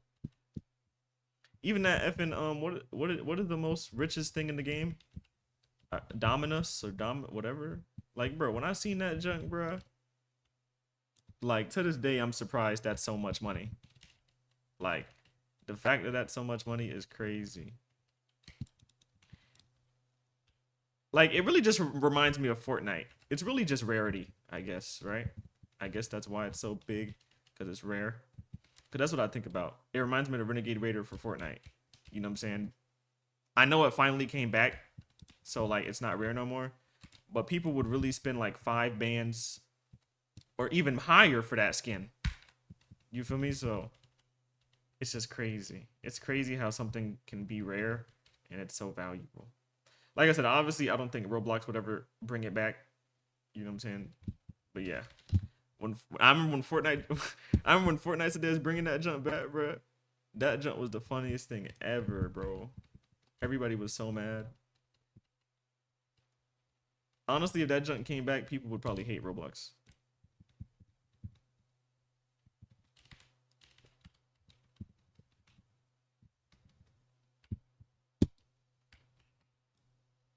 Like, people will start crashing out. Oh yeah. No, that's the sad thing about it though. Cause don't get me wrong. I get it. Maybe some people spent thousands. I get it, right? But it's like, I hate the fact that people don't want to see other people have something that everybody wants. You know, like even with headless, it's like if they change the price right now, and I know everybody would get mad, and like I said, and rightfully so. I guess you can get upset a little bit, but it's like if they made it a little bit cheaper, maybe half off. You know what I'm saying? I wouldn't trip. It'd give more people access to it. You know, because not everybody want to spend $300. And like I said, $100 is already a lot, but it's better than FN 300-400. You know what I'm saying? Nobody want to spend no FN quarter of a band or a third of a band.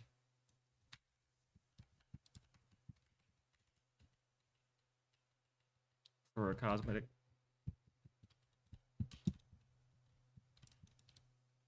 Because listen, even though technically I didn't pay for headless, if I did, I still would feel the same way. Like, this is literally coming from someone, because technically I did buy something like headless on Fortnite. I think I told you that story. I spent $300 on a Nintendo Switch to get a skin. And like I said, the skin's worth like $500, so hey. But yeah.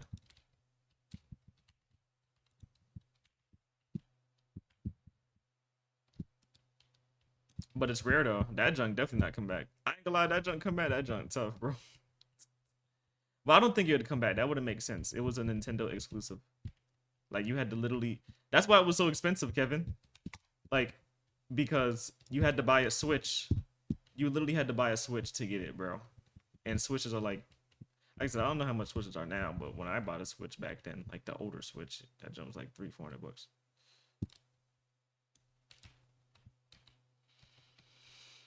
And then you have to redeem it on a Nintendo. Cause I'm gonna tell you the story too. So technically, I didn't even have a Nintendo. I bought the code, right? And then he was like, "You have to pay more money." So this is the thing. It was actually cheap. It was only like $100 for the code, right? But he was like, "Yeah, it's only $100 for the code, but do you have a Nintendo?" And that's where they get you. That's where they got me. That's where they got me. They got me real good. I'm out here thinking, "Oh yeah, free licks," and they're like, "Yeah, gang, you can't redeem it anywhere else but Nintendo." And I'm like, "You're a trolling, bro." And then when I tried to go redeem it everywhere, it did not work.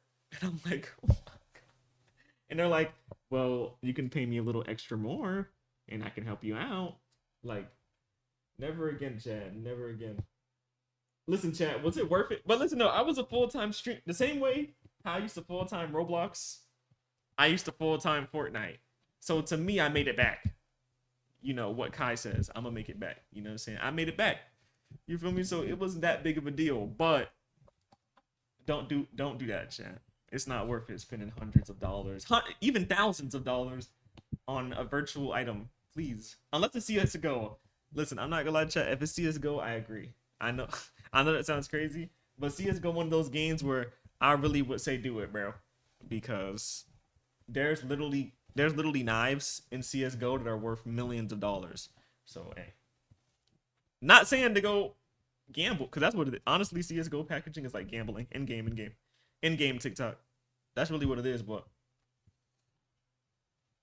you know what I'm saying? If for some reason someone giving you a good deal for something on CS:GO and you know it's gonna be worth millions, I would do it, bro. I would do it. That's the only exception I give y'all, man. Any other time, don't do it, bro. It ain't worth it, bro. You getting scammed every time.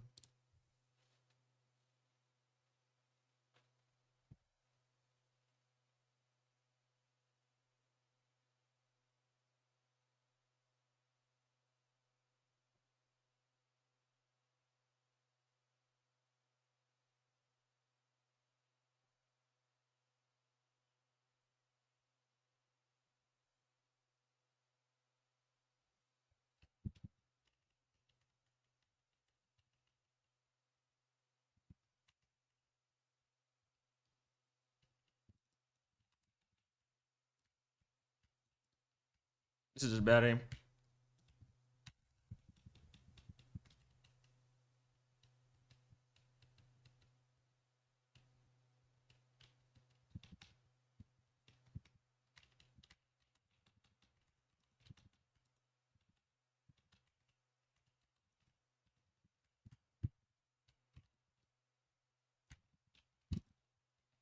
Bro, what's up?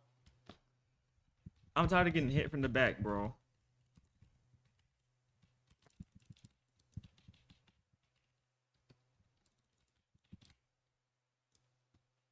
Sure.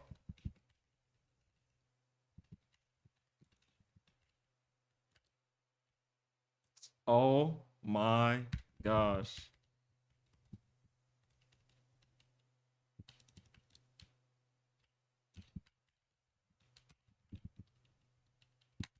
COD got me effed up today.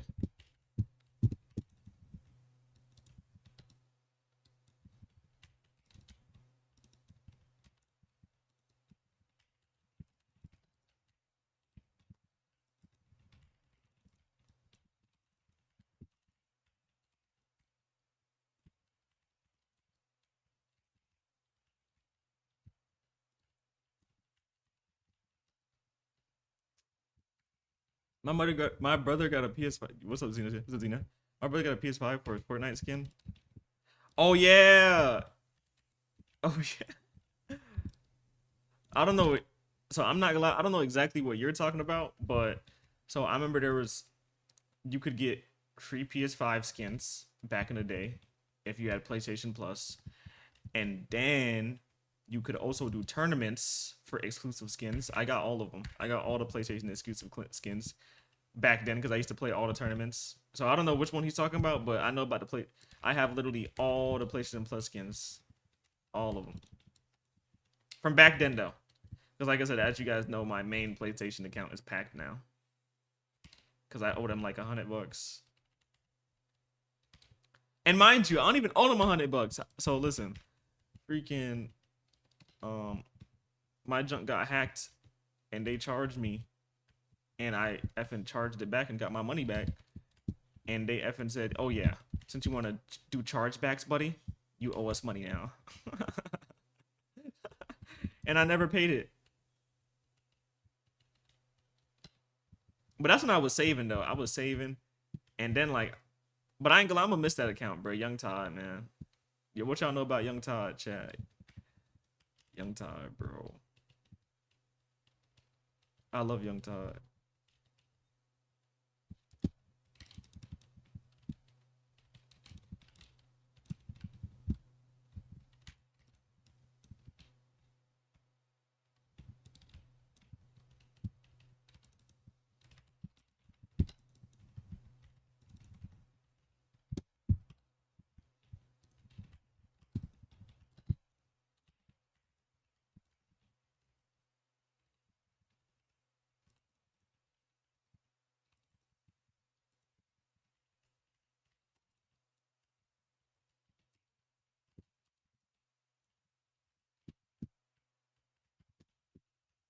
Hi, what's up? Thank you for the follow.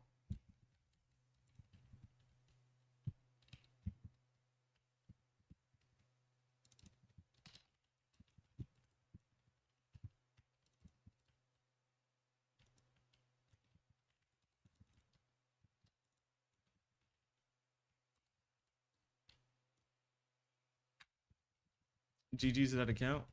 Chill. Sophia the first. Sophia the first. Hold on. I don't even know how that junk go.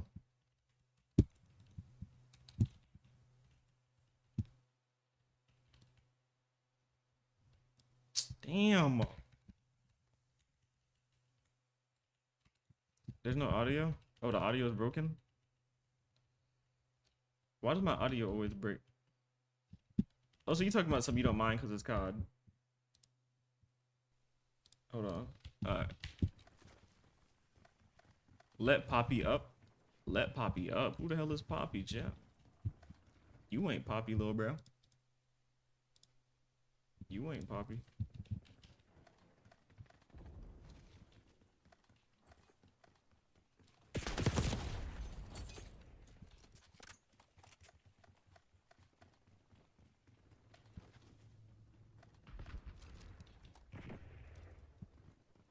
No way he's gonna win the game. All right. Twitch K. We got a rat. Someone find that fucking traitor. Crimson's on their heels. Hit them hard.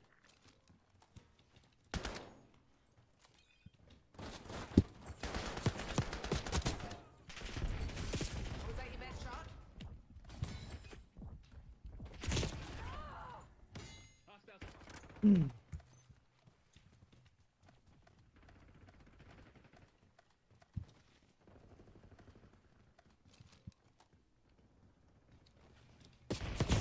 Bro, this shotgun stuff is so trash. Please jump. TACOM, get UAV in the air. GG's.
I like men. Cap.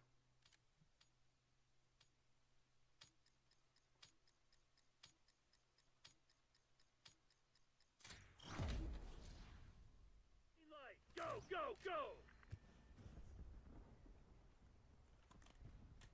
I have a video I want to post. Taking A.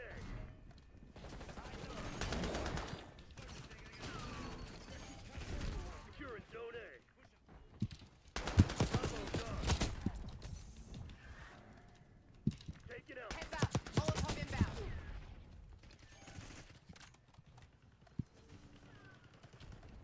Losing A.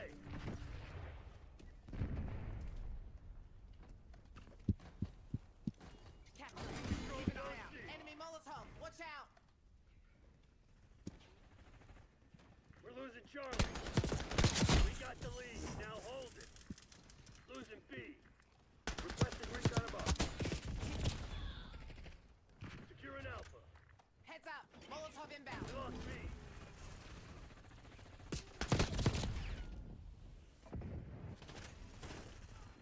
Heads up. Securing Frag. B. Just like old times. Damn it, we've lost the lead. Enemy spotted. Enemy UAV inbound. Taking Bravo underway.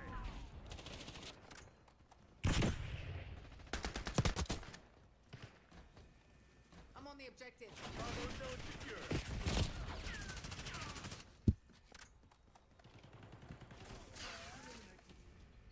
They're taking C.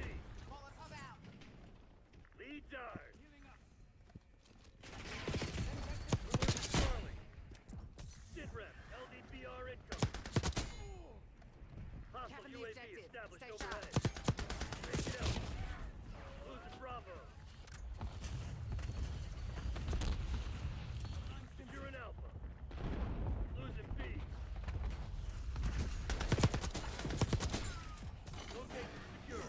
Maintain current posture. They're taking C. We lost Charlie. We're losing Alpha. Enemy marked again. Down my chance. Losing Bravo. Enemy CUAV inbound. Off them. Losing B. Oi, enemy grenade. Losing Bravo. Bravo lost. Tally, mine.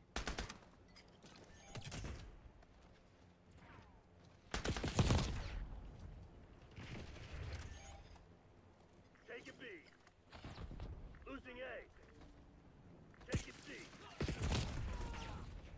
What are we doing, teammates? We lost Grenade all coming in. We're getting captured. Taking all B locked down.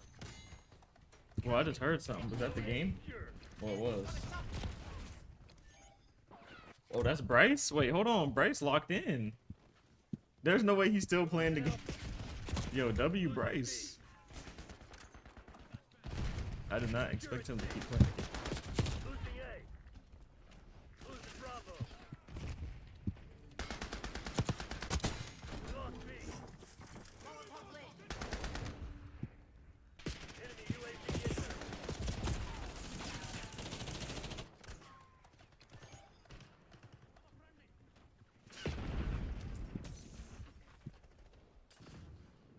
Locking down Charlie. Taking this objective. Locking down Bravo. Securing B. Sharpshooter removed. B secured. We're losing Alpha.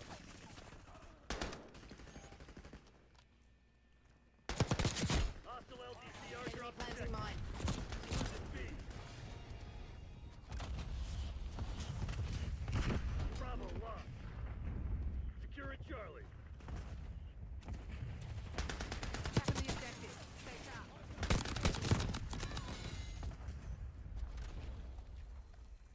Archangel's up. Taking B.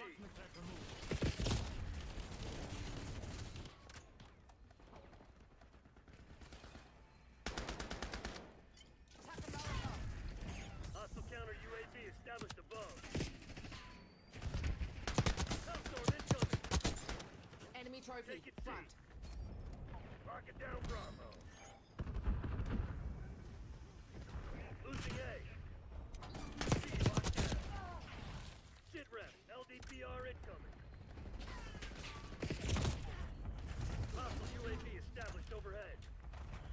lost Alpha. Come on, you're losing this fight. Securing C. Eyes on Sentex. Losing Bravo.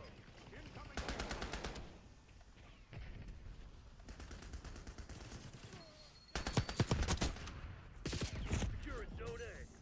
Beginning capture. Losing B. Taking A.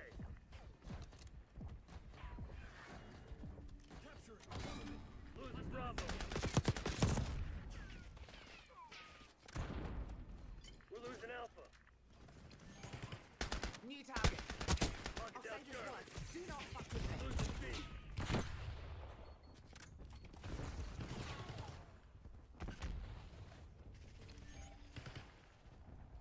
Losing Bravo. We lost B. Securing Cover me. Charlie. Taking the objective. Taking Bravo underway. Zone C secure. Oi. Find your own. Taking this objective.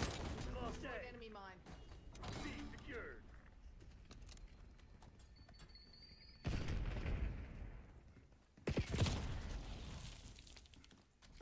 We're losing Charlie. Molotov out. Nice. We're pulling ahead. Oh, was that your best shot? Target Securing dropped. out. Losing B.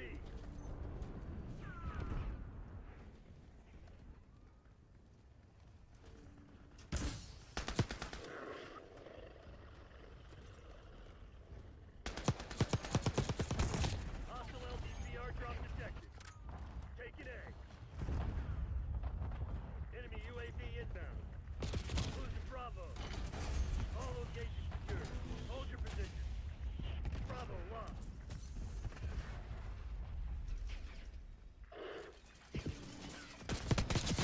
Sleep easy. They're taking C.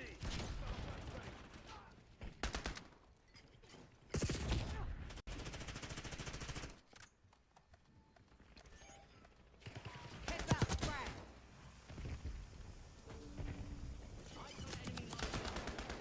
Losing A. Capturing. Keep an eye out. Securing B.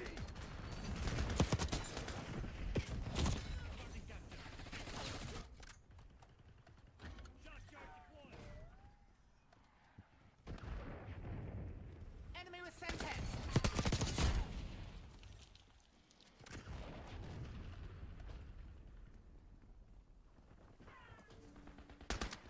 Oi, enemy grenade. Taking B.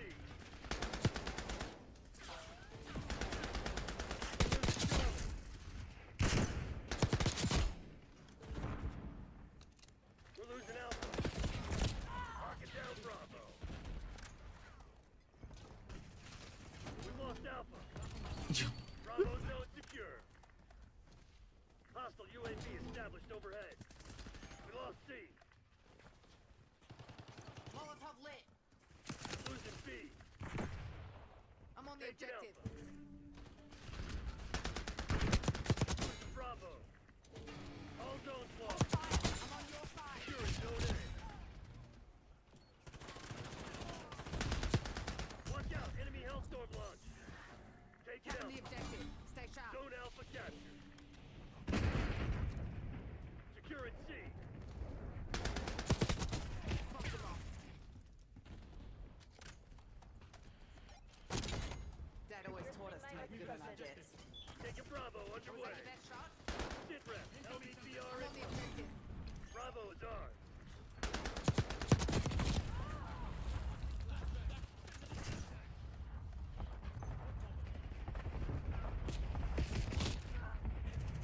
Losing B.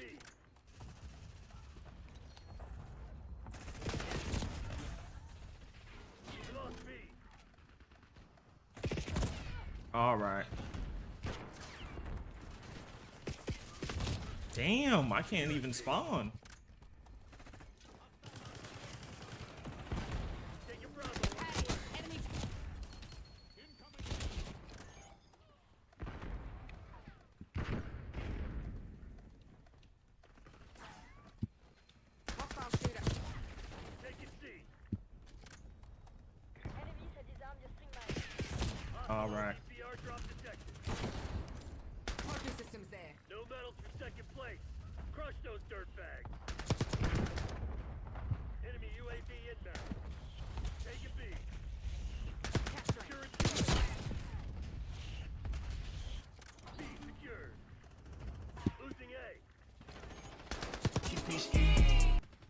Hollow, thank you for the mother freaking kicks. Thank you. We're losing Alpha. Bravo fucking Zulu, Black Ops. That's How what you it is. doing? Piss off.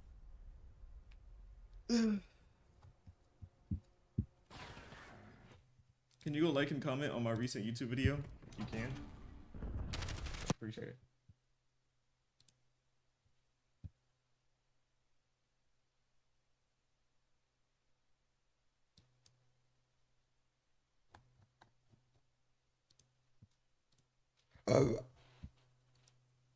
Melly do got some cake on him? Bro.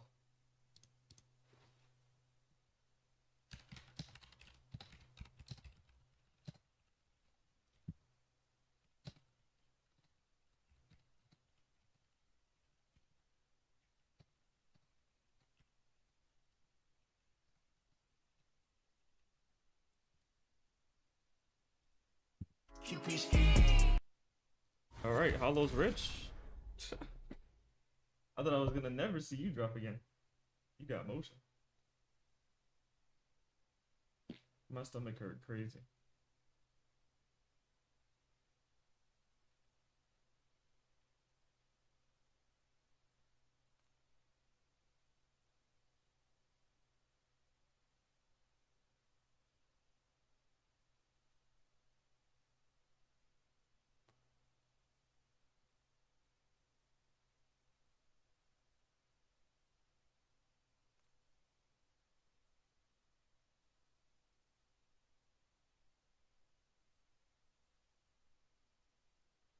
Has the gift gallery reset? On what? Kick or you like I don't even know if the gift gallery gets done. Oh, it does. I mean, I don't know how far back that is though. That junk still says 6 days. Has not gotten updated.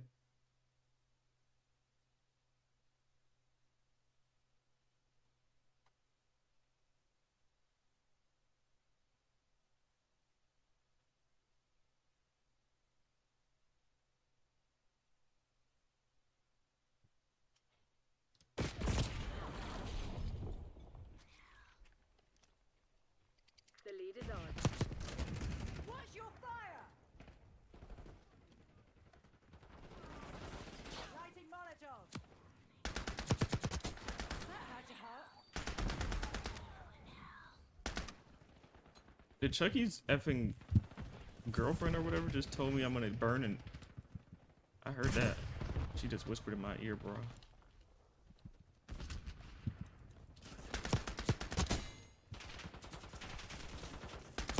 Hostile lighting drill charge.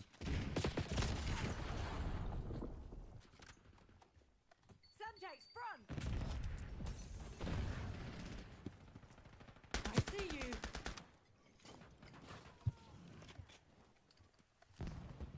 Bailey authorizing score streak. You're dead. Moving here. Hostile throwing impact grenade.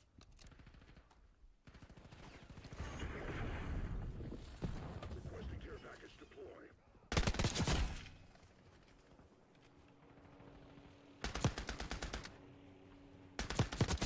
Took one out. A shotgun?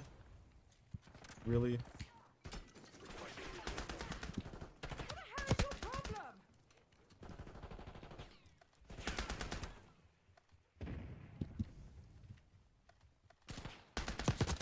Got their long gun. Bad guy. Pretty nice to see you again.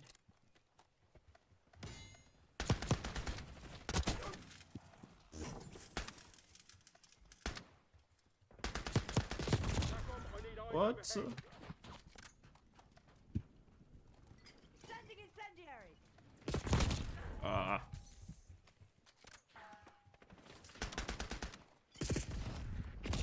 Back shots. Calling in score streak. RCS team moving out. Operator establishing score streak.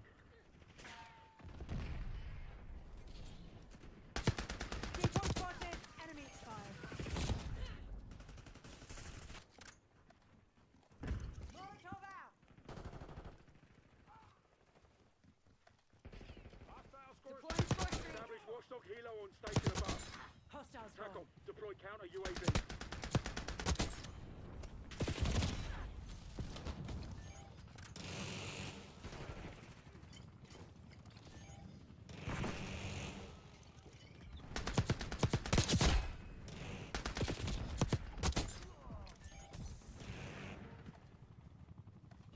RCXD active. Enemies have disarmed your spring mine.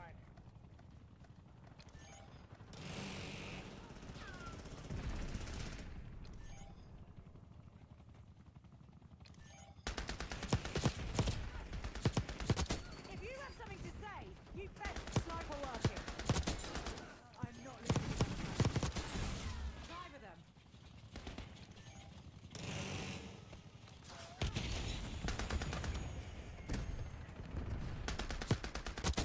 Drop them.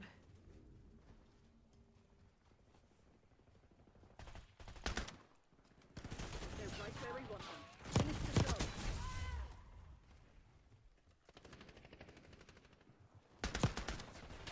Watch it, sniper.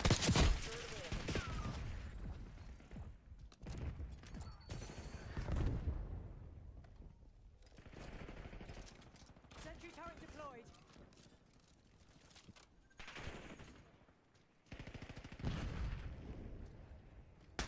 Assaulting through. Mission goals agreed. Dispatching team to mock up survivors. I know how to do a lot of things. Fucking. Losing isn't one of them.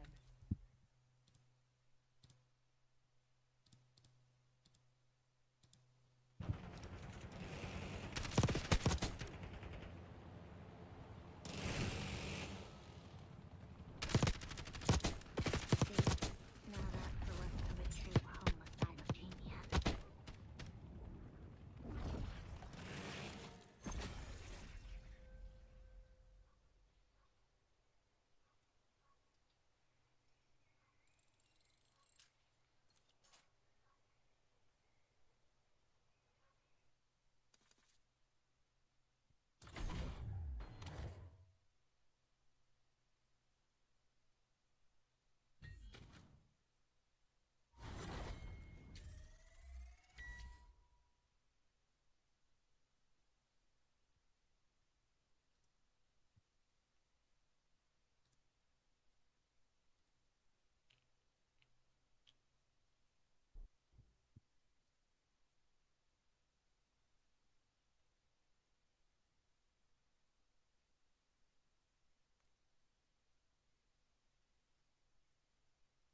What's up, gang?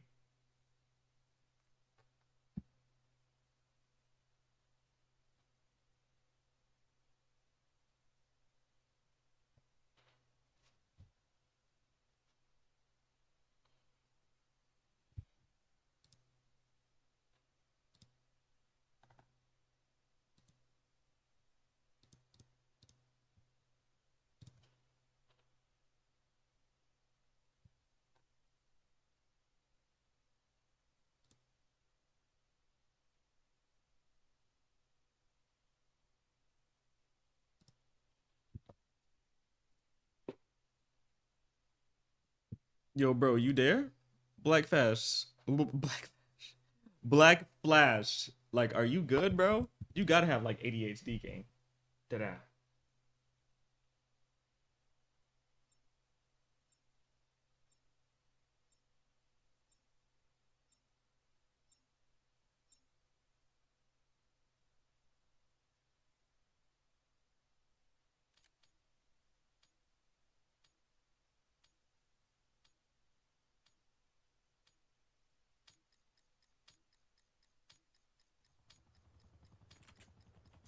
Kill confirmed.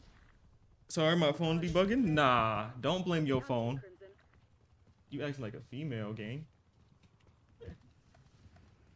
You acting like a female. He talking about some. You there? You there? Like, bro, bro, spam 5 times. You're falling behind. Like, calm Crimson. down. Let me respond, baby, bro. Basically, I have a question. Clear. Sniper is If you got a question, shoot your shot.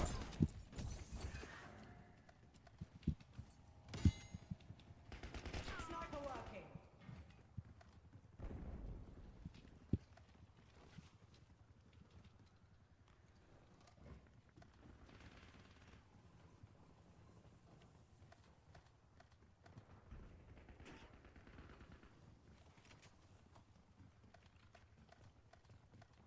Hell no, female is crazy, gang.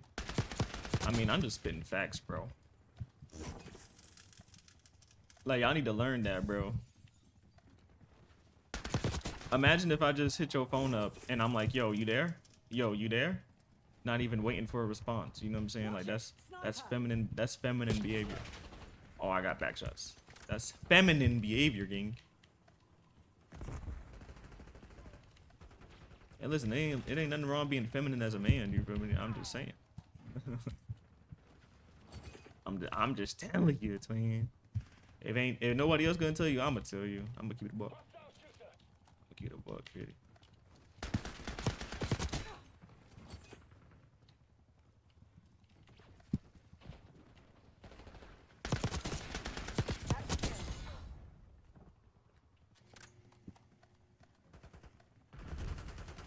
You should play Rust? Nah, I'm good, Mutt.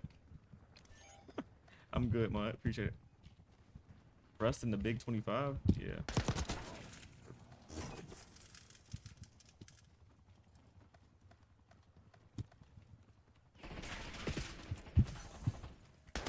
Eyes on hostile Semtex.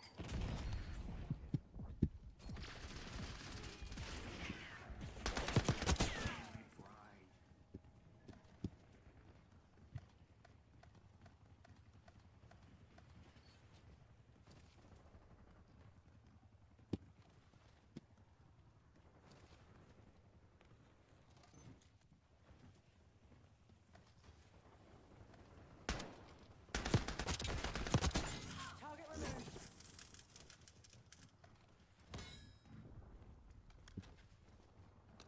Only said you there one time? Brother, do you want me to reread everything you said? Like, you not about to gaslight me. You not about to gaslight me, baby, bro. Because I can repeat everything you just said, bro. You was not gaslighting me. You literally sat there and was like, yo, yo, yo, you there? Yo. Like, you not gaslighting me. Operating RCXD. You may be able to gaslight other people, not me, bro. That junk in 4K, bro. I literally witnessed you do that.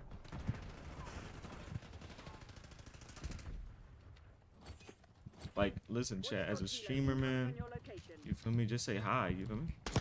Just wait for a response. We're winning. Keep it Because it would have been, listen, it would have been a different story if you came to live, I didn't answer for like a minute or like 30 plus seconds, and then you kept saying it, right? But literally, you said that junk all within 5 seconds. Like, you literally put all that in the chat in 5 seconds, bro. Woo! I was cooking there. Bomba galat. Bomba. Bomba. Oh, Mickey Mousey. It's the Mickey Mouse Clubhouse. Come outside, it's fun to ride. It's the Mickey Mouse Clubhouse. Oh, he's not dead? Bro, my whole team just got slimed out.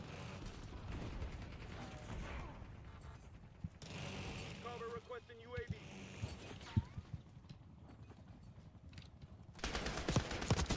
Dim administered.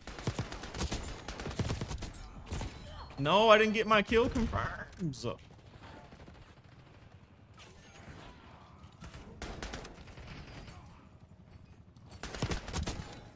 Catch me eyes in the sky.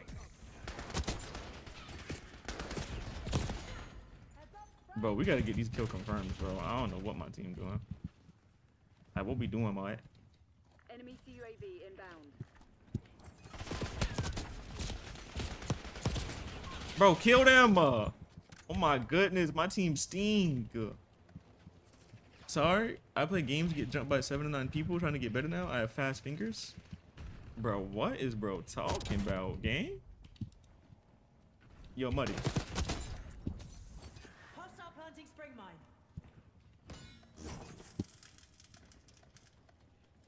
Heavy shot charge.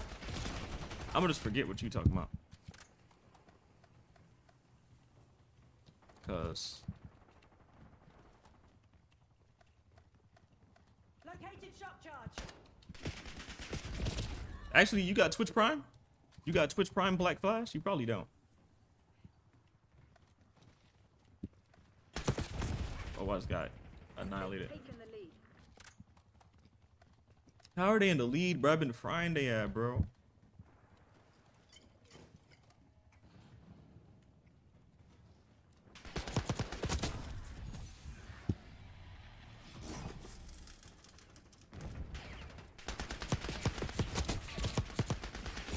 No. W screamathon?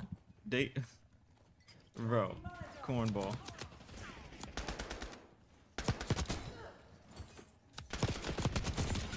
Bro, my teammates stink, bro. Where are they at, gang? Act like it. Like, every time I get like 3 kills. Bro!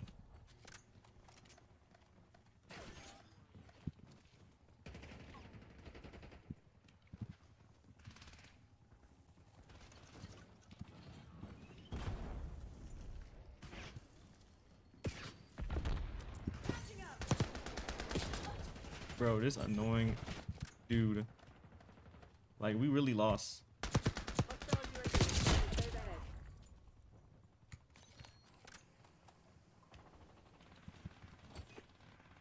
Sitrep, LDBR incoming. Rest and recuperate. Tomorrow you'll be running drills until you drop. What a mess. Let's Oh, get the he's hell here? out of here. Huh? Whatever you're talking about.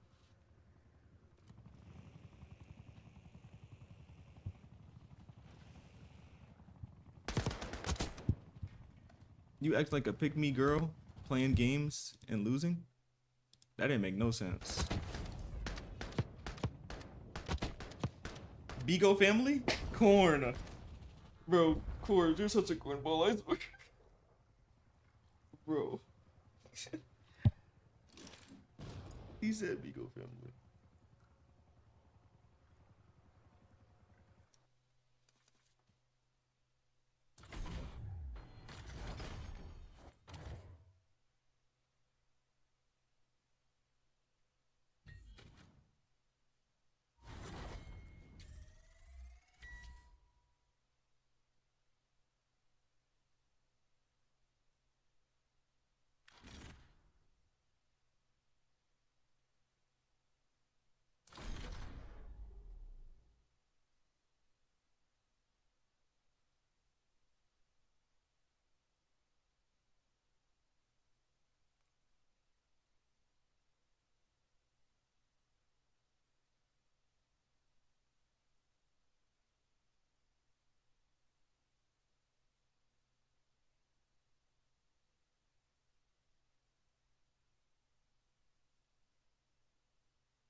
Here, party family, stand the F up.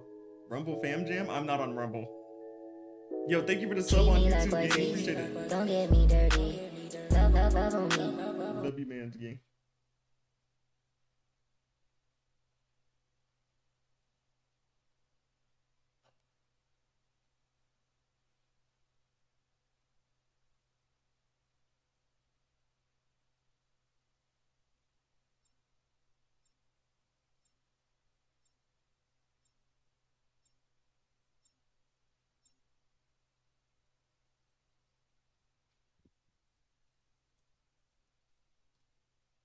I'm gonna leave, gang. Thank you, bro. I'm glad. See you next time. Team deathmatch. Teach those pathetic crimson bastards a lesson. We've taken control.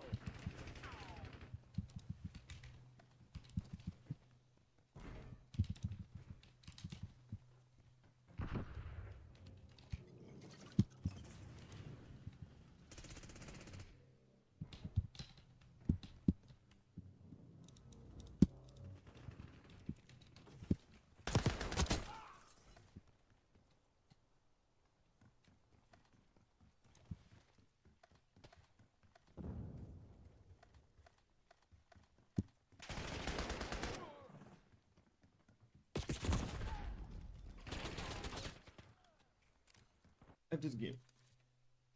I'm about to crash out.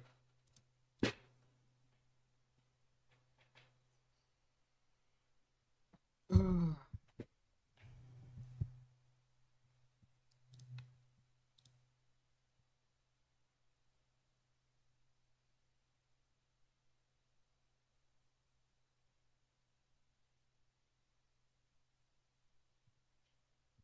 right, I'm gonna take a little break.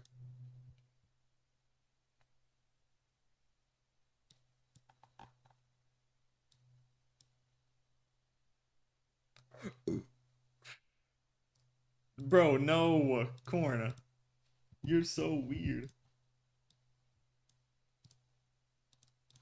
Two of these female streamers might be cooked. One more than the other. One is Asian and one is Nina Lynn. She's just recently blown up. She was on a China trip with Agent 00. And also you have Zoe Spencer, who got cooked. Well, she got her application for Streamer University thrown in the trash because Kai Cenat did not like the way that she behaved with him. A lot of dudes feel like she's constantly trying to emasculate them, and also she got cooked, deep fried. Not even a saute. We're talking about like when your mom burns something and she's like, oh no, it's just a little bit crispy. When you see that black, it's burnt. She's like, nah, it's just a little crunchy. That's what he did to her career. So Illuminati. And we hadn't really heard from Zoe Spencer since, until this incident, which is not something she wanted people to hear about, or she shouldn't want people to hear about, because they are being accused of S-ing another dude. And I thought this dude was just a young buck, but I think he's like in his 20s. I think like 24 or something. But regardless, it does change things a little bit, because if he's a kid, then they're then they're burnt. It's like, what is it? Cooking mama? Yeah, they're cooking mama burnt. But if he's of age, they're just fried. So I think that's the difference that we can make of it. But I'm going to try to play you guys a clip. I'm on probation still, so, we got to take it a little bit easy. But I will describe, because it's actually really bad. So I'm going to play you guys the first clip right now. Oh my God. Saeed. Hey, come here. I got you. Saeed, come here. No, you can't. No, you can't. He's 23. No. He's consensual. No, he's not consensual. Yes, he is. He's not even saying nothing. He likes it. Yeah, give. Oh, no. So here, I got to cut it off.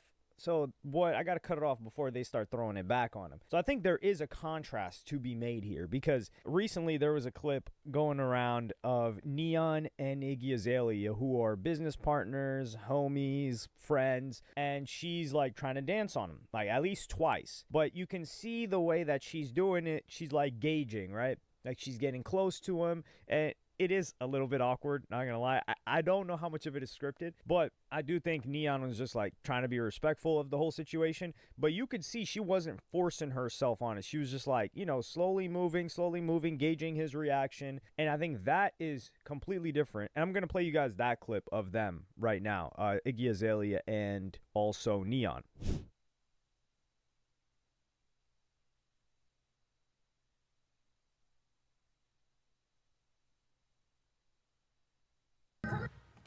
What are your thoughts? Give me a breakdown.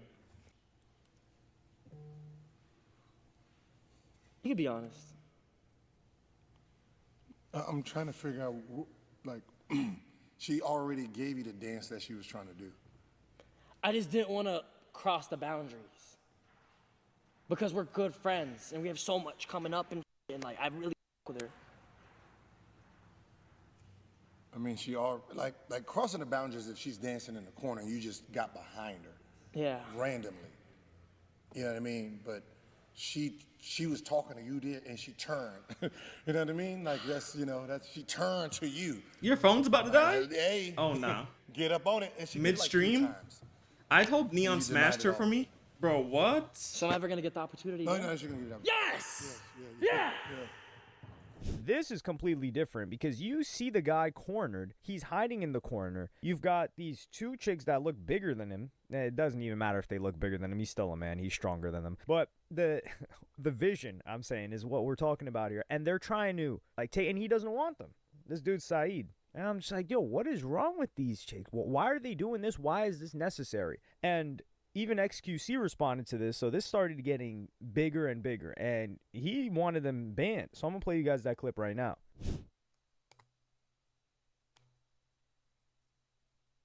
chat, but now reverse the roles. Hold on now. Okay.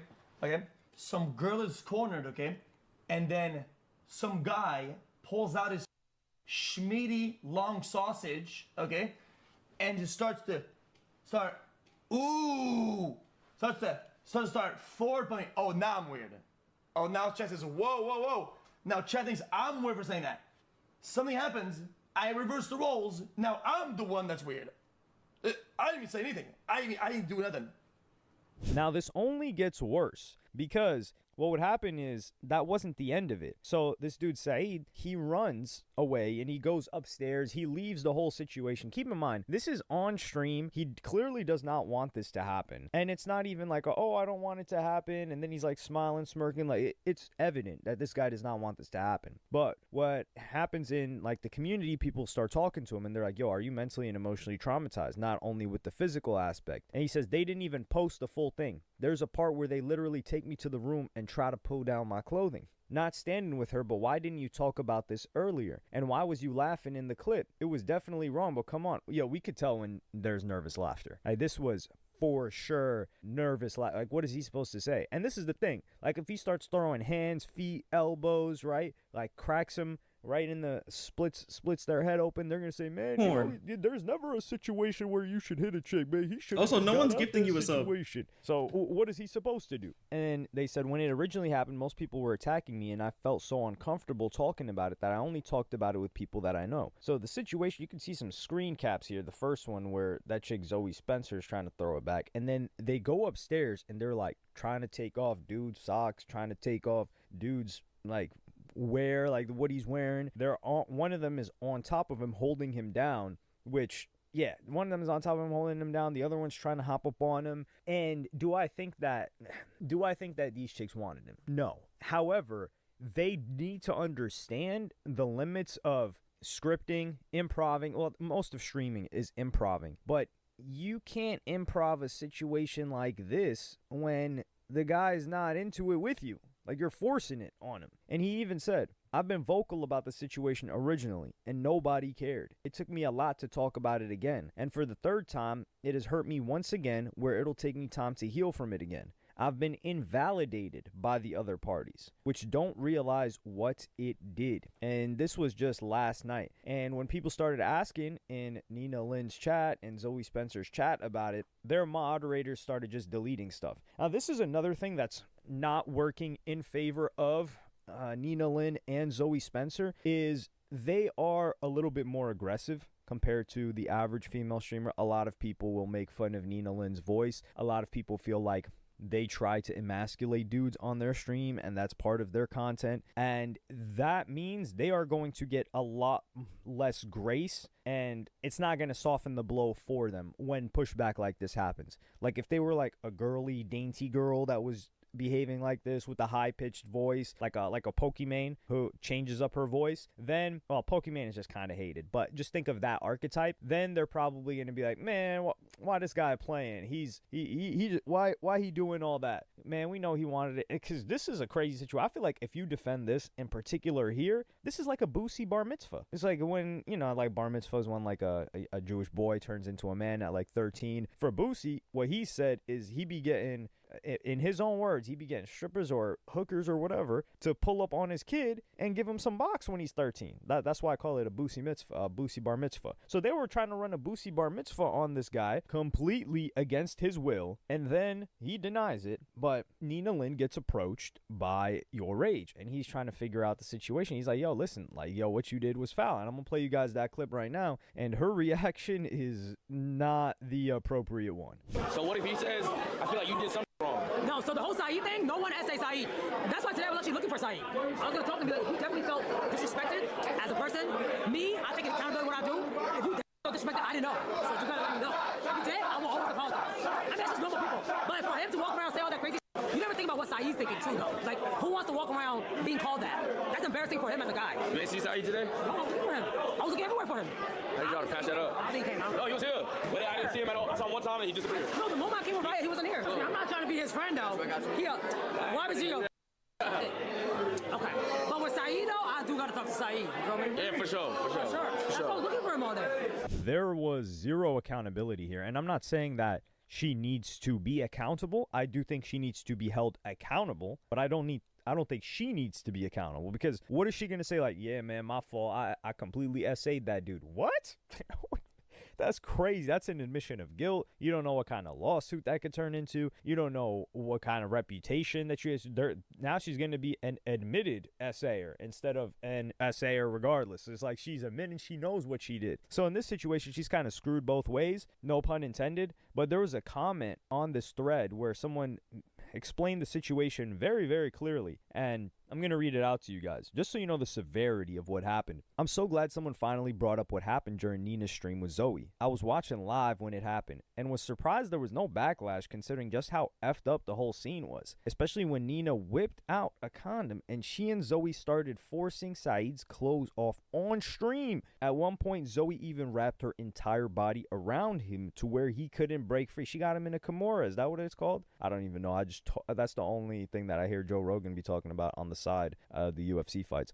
And this happened in front of everyone who was there, and no one did anything. Then when he breaks away to hide upstairs from Zoe, everyone just treated it as a big joke. The dude spent the entire stream running away from her, and the only time someone intervened was when he hid behind Silky, who finally said to Zoe to stop and that he's not consenting, but you could tell he wasn't taking it seriously. And I think they're talking about Silky. And I don't think it matters if Silky took it seriously or not, but the fact that Silky was pushing them off of him is all that matters. It doesn't matter how he took it. Like, he defended the dude, he tried to handle the situation, and that was that. And if this just stayed in the little bubble / community, it would be fine, but it started to spread. And someone that is actually apart from the community that this happens in, Asmongold, who's like one of the biggest people on Twitch right now, arguably the biggest streamer on Twitch right now, and commentator, he reacted to this quite unfavorably. So I'm gonna play you guys 2 clips merged together of what he thought about the situation. And this seems to be maybe his first or second encounter with Nina Lynn, who he's not too fond of either. So I'm gonna run you guys that right now. What a disgusting. Really? Why is this on the platform right now? There is literal video evidence of her assaulting somebody. Really? Like, I mean, what is this? Twitch is like, we have standards called double standards? Yeah. No, it's not even a double standard, because they didn't give a fuck when it happened to other girls, right? And give a fuck about with Emmy, they didn't give a fuck about with this. I just, it's not double standards. They've got no standards. No, we gotta get a video out on this and let everybody know about it. We gotta let people know about this. This is some nasty, raunchy hood rat, disgusting Cardi B wannabe behavior that should be on like the red light district, and it should have no place on the internet. Get your off of here, assaulting people. You're disgusting, absolutely disgusting. Get the out of here. Like, how do you even do this? Wow. OnlyFans make this normalized? No, it didn't. No, this did not make no. This is never normalized. It should never be normalized. Don't ever. It's nobody's fault except for their fault that they did this. Nobody else made this happen.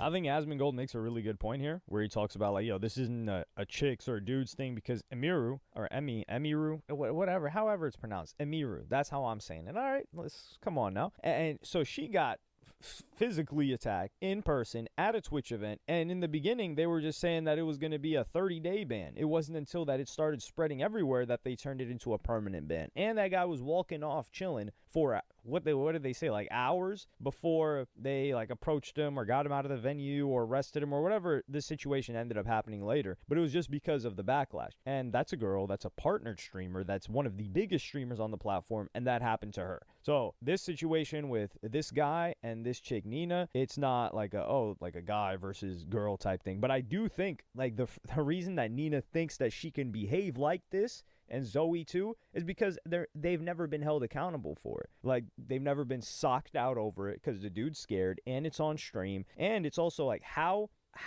else would you describe SA in this situation? Like, they got to start slobbering on the dude's meat right in front of the stream? Like, is that how far it's got to go for it to be considered that. And that's another thing too, when she's trying to understand the situation, completely incapable of understanding the situation, by the way. And she says, yeah, you know, like, think about how embarrassing or humiliating it must be for him.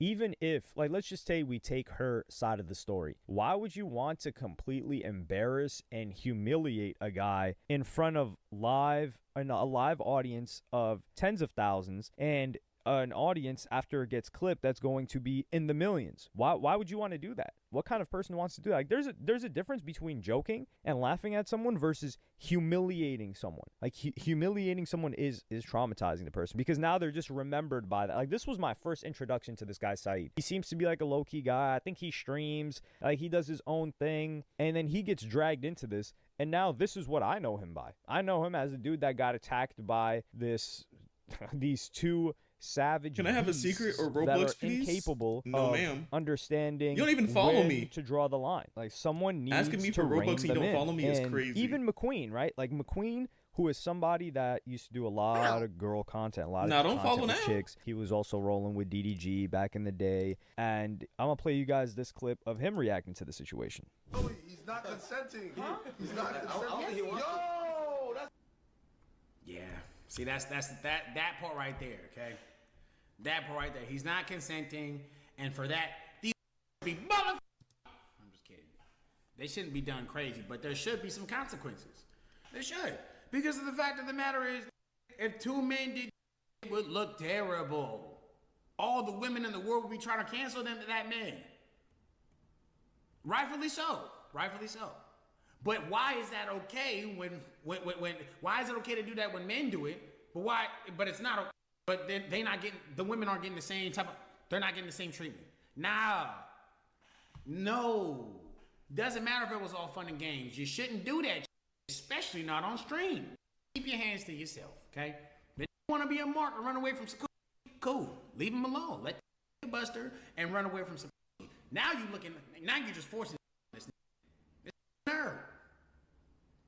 Let him be a nerd, okay? So even him, who is somebody that's done types of content like this, is saying like, dog, come on now. This is not it. You cannot let this fly. And some people are saying that, yo, everyone's pretending. This clip actually. Thank you for the bits. Sauce Mulat. Thank you, Brody. I appreciate it.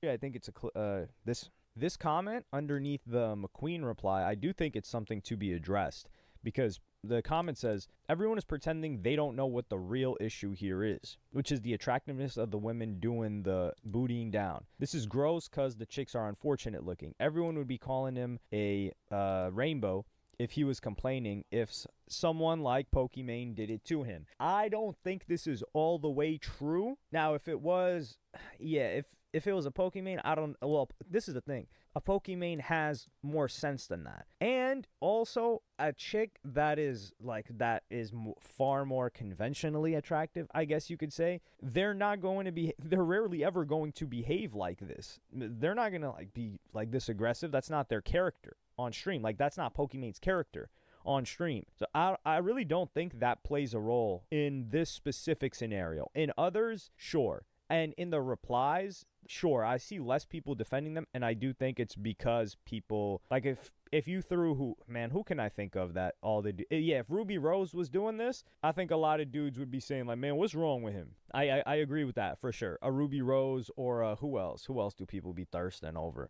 I don't know. That's the only name that I can come up with off the top of my head. But it doesn't change the situation, which is that they should be banned on Twitch. How long? I don't know. But they should not be just streaming like, yo, this is just fly and it's cool and it's chill. And Zoe Spencer in particular is a repeat offender when it comes to things like this, a disrespecter for sure. And I would never, it's very, very hard for me to say I want someone permanently banned. So I wouldn't say that, but they need to get it together. Like, they can play this character of like trying to humiliate other people. And honestly, like, I saw the streams with Nina Lynn and Agent. Like, I thought that was a fine dynamic. Like, they had this dynamic where, you know, like, she would poke fun at him, he would poke fun at her. They were having a good time. I saw a lot of clips from that stream, and I think she did an outstanding job there, which was a lesson to either get... What's poppin', y'all? Looks like the old guard is not so happy that the new young blood is out here killing it, because IRL streamers have been getting a bad rap in the Twitch circles. And first I'm going to read off a couple of tweets from people in the Twitch circles, but one of them is actually an IRL streamer, and he's responding to the hate that IRL streamers were getting at TwitchCon. So TwitchCon's the annual event. Well, there's one in Europe and one in the US. This is the annual one in the US. There's one, I think, in Berlin. It's usually in Berlin, if I'm not wrong. Or was it Amsterdam? One of those two cities. But IRL streaming has always been a thing at this event. Even people that would desktop stream for them, or regular stream or gaming stream, when they would go to TwitchCon, they would stream it as an event. That's what they want. That's what TwitchCon wants. People want to see their favorite streamer interacting with other streamers, etc. So Jake and Bake, who's been an IRL streamer for a very, very long time, he was mostly known for streaming in Asia. He was a white dude, rarely regular guy that was just out in Asia. Japan, China, I think. I don't know if he was in China. Japan, Hong Kong was where most of his content came. I would say he was one of the first like Japan IRL streamers that was a white dude. And he averages significantly less viewers now than he did at his peak. I would say like his peak was from 2018 to 2022, maybe even 2021 probably. And he's down viewers. And that's not to knock him or anything, but he doesn't average, he's past his peak. And he says IRL equals in real life. I've been on Twitch as a viewer for 15 plus years. In fact, it's been my primary source of consumed media since. Yes, I'm a loser. I've seen the growth, the ups and downs, streamers come, streamers go, and an ever-evolving community. I've witnessed a diversification of content into non-gaming, IRL, since the inception. Seeing all of the understandable frustration with TwitchCon and IRL streamers this year definitely hurts, as it lumps in everyone in an already hard-to-navigate category. And by hard to navigate, you got to keep in mind, this guy was a streamer, an IRL streamer, at the same time that Ice Poseidon was an IRL streamer, and they are very, very different. Jake and Bake is very non-confrontational. He's not bothering anybody. He's not doing anything edgy. We're not even talking a paper cut. Like, this guy is just, yeah, he's just a really regular, normal dude. Me personally, I don't even find the guy I don't even really find him entertaining. And I think that's partially why, like, his viewer count has dropped. But the point is, and I don't want this to seem like disrespect towards him, because I respect what he did, and he was there at the right time, and he grinded, and he's been consistent. He would also have content with girls. But the point is, even back then, the streams that Ice Poseidon was doing with his, like, Fear Factor series and his edginess and his type of humor was so far removed from what Jake and Bake was doing. And the community that Ice Poseidon fostered was so different from what Jake and Bake was doing. Yeah. So I understand his frustration with not wanting to be packaged in a genre with all of these other people. It's like saying, like, yo, gaming streamers, and you've got toxic gamers raging with dropping slurs left and right, and you throw that on everybody else. It's not fair. And he says, IRL has never had a perfect place on Twitch. In fact, it's always been the hardest game on Twitch. This is facts. He's cooking. But man, to see what the majority of IRL has quickly changed to in such a short time has become somewhat jarring. I understand the frustrations completely, because I have them too. Of course, this isn't everyone, and there's tons of amazing creators doing things properly. I'm just a small voice in this big space. But later this week, I'll be discussing the current state of IRL on Twitch. I will be covering this, if I remember. I'm curious to hear all of your thoughts as well. All this being said, I still enjoyed my weekend thoroughly. Having a place to reconnect with my friends I don't see often through the years makes it all worth it. And it seems like a friend of his replies and says, it feels as if the trashy appeal of reality TV has hit streaming, but lacks the infrastructure and safety planning that actual reality TV has in place. I understand the importance of lifestyle content and don't think that removing it will solve the issues in the industry, but I'd be lying if I said I didn't miss early Twitch that was ran by esports. I think this is somewhat of a fair take. And he says, I'm not gonna lie, if I could just be a 500 viewer WoW streamer, I think he's talking about World of Warcraft, for life, I I would swap in a heartbeat. And this is the thing, man. These guys, they don't realize, like, these gaming streamers, they don't realize how tough it is for IRL streamers. Like, the audience for IRL streamers have such a higher demand. But also, another chick replies, who is an IRL streamer, and says the following: as an IRL streamer, I hated all of the fellow, quote, IRL streamers this year at TwitchCon, walking around in massive groups with massive camera rigs, blinding lights, and just being very obnoxious and attention-seeking. Don't get me wrong, I did my own short IRL stream on a small personal setup, and you can easily do that without bothering other people and respecting everyone's space and boundaries. I know I'm not the only one who feels like this. Everyone I know has not been happy. I feel like next year they need applications permission to be allowed to have these massive setups or to even IRL stream. Anyways, follow me on Twitch if you off rip. This chick is boring. Just open up her stream, look through any clip.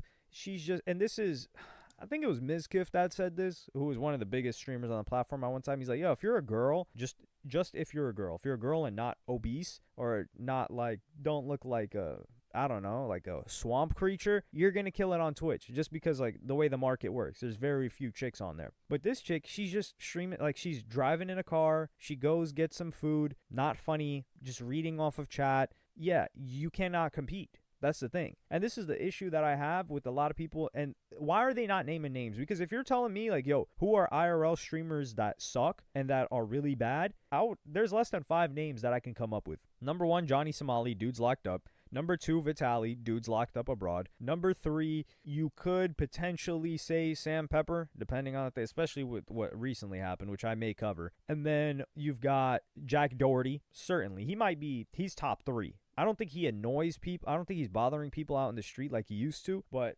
who else?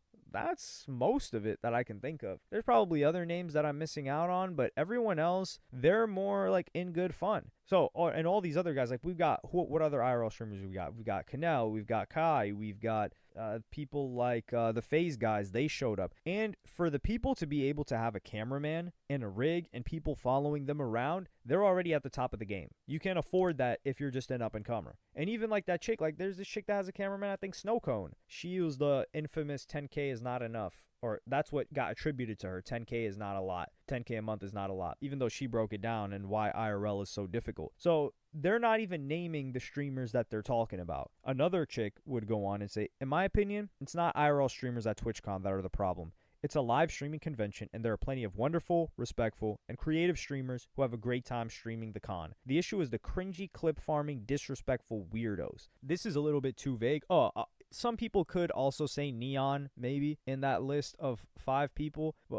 At least old Neon. But current Neon, I don't think he's that much of a nuisance to public. The way it bothers me is when people are going out in public disturbing people. Like if someone just says like, hey, I'm not interested, and they leave them alone, that's cool. But if they're disturbing the peace, especially of regular workers, people Bro, that what are does that do doing with retail name on jobs, TikTok? things like that. You like to do get what? the hell out of here. Not trying to hear that. Or if they're resisting policy of like, hey, you're not allowed to film in here. I think there was a moment that Agent had with somebody, and he was just like trying to bypass it. It's like, dog, the guy's just trying to do his job. It is what it is. Just keep it pushing. And that's not to knock Agent. I think the guy's a great guy. Blanket statements hurt everyone, and I can't sit here and say Twitch should just ban all IRL streamers. See, this is just such a black and white thing. Twitch wants people on IRL, and what these people don't take into consideration is the game has changed. A lot of these people have been on Twitch for a long time. Like this one chick, Sunpie. This is one of the most incorrect takes I've ever seen. Not incorrect. This is an example of somebody who climbed up the ladder and is just pulling the ladder from underneath them. She goes on to say, IRL streaming at TwitchCon defeats the point of TwitchCon. It's supposed to be social. If everyone's just talking to their phones, trying to clip farm and annoy people, what's the point of being there in person? IRL streaming has been a thing at TwitchCon for at least 7 years. At the very least, if not more. Dog, the guy Justin TV, Justin Kwan, who started Twitch, was IRL streaming his life. So what do you mean like that defeats the point of TwitchCon? No, it's a convention. People stream the convention. Now, it's supposed to be social at certain after parties because people go to certain after parties and then they would just hang out there and they would feel like they could let their guard down. But the thing is, with a lot of these the new crop of IRL streamers, what are you doing? We're talking I'm watching a video, boy. The IRL streamers that we know, like the DDGs, all of these other guys. These guys are pretty similar on camera and off camera. they don't have anything to hide. So they don't have a problem with being on stream. These other streamers, these older streamers, they've got a streaming persona and an off-camera persona, and they're terrified of their audience to get canceled because of how Twitch used to be and how that old community was, and they're terrified of that audience that there needs to be a separation. And then someone replies and says, IRL streaming wasn't always about being on your phone and clip farming. Shame that people that do cool creative IRL get grouped into this. And then she says, you're so right. They used to be a point of mine, and real life streaming was way more authentic. I will say there is a lot more scripted stuff now, but it's just competition. There are still authentic IRL streams. They're just not being watched because they can't match the level of entertainment that loose scripts can, aka reality TV. And someone says that's the meta for streaming, to clip farm. The better the clip farming, the better your exposure will be. Jinxie, or whatever the hell his name is, and Queso got huge because of their clips. Jinxie even attributed it on how that jump-started his career. Same with Queso. And he says, content creation used to be so authentic and genuine. Now it's just a bunch of body clips. No, it's always been the same. It's always been distribution of attention. And the fact that people need to clip farm now and you don't want people to clip, then you're already set up. You're in the game. You've established yourself. And the only way for somebody to get in the game is to either get in the game through somebody already established,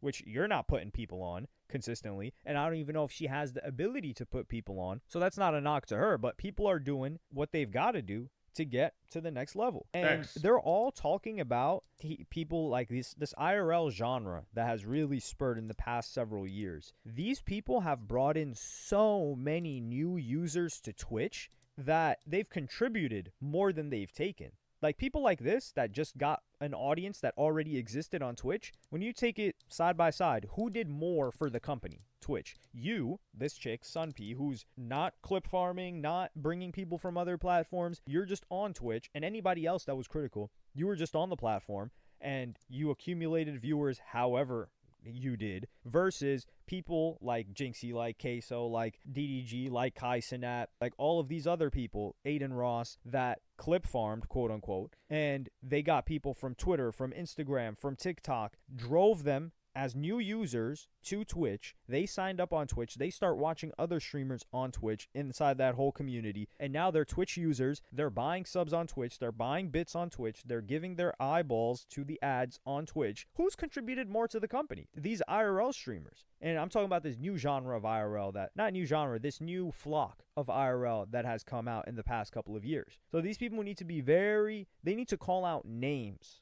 when they're talking about what IRL streamers they're mentioning. Because people like FaZe have brought in a lot. And I was critical of FaZe when they first put that roster together. I was like, yo, I don't know if this is going to work. It's worked out outstanding. I was 100% wrong about that. And I'm glad, and they're doing great content for their audience. They're crushing. Yo, Visual Vista, thank you for the follow, gang. And I don't like to say average content because you could just do whatever you want. I don't think there needs to be this, no, you need to work harder. No, you don't. But do not criticize and try to demean people that are trying to get on without being disrespectful, without doing anything crazy, and just trying to be entertaining. And that's the only way there is to make it right now, because it's so much more competitive than whenever you first got on the platform. And she would actually go on to get close to naming certain people, but she says everyone is saying the TwitchCon vibe fell off. Everyone is not saying that. And the people that are saying that, I'm saying the TwitchCon vibe fell off even though I wasn't even there, partially because the Amiru situation, which is the safety and security of the event, not the streamers. That's because a bunch of kick streamers,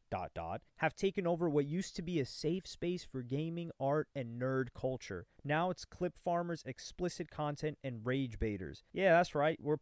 The IRL streamers is coming in here and they're pushing you nerds in the lockers. They're giving you wedgies and they're putting you upside down in the toilet and giving you swirlies. It is what it is. It's time to move on. That's it. I just joined. What did I miss? Just like those people that are like, they're like, yo, you used to get bullied. Nah, you funny for that. He said, just join. What did I miss? You didn't miss anything, man.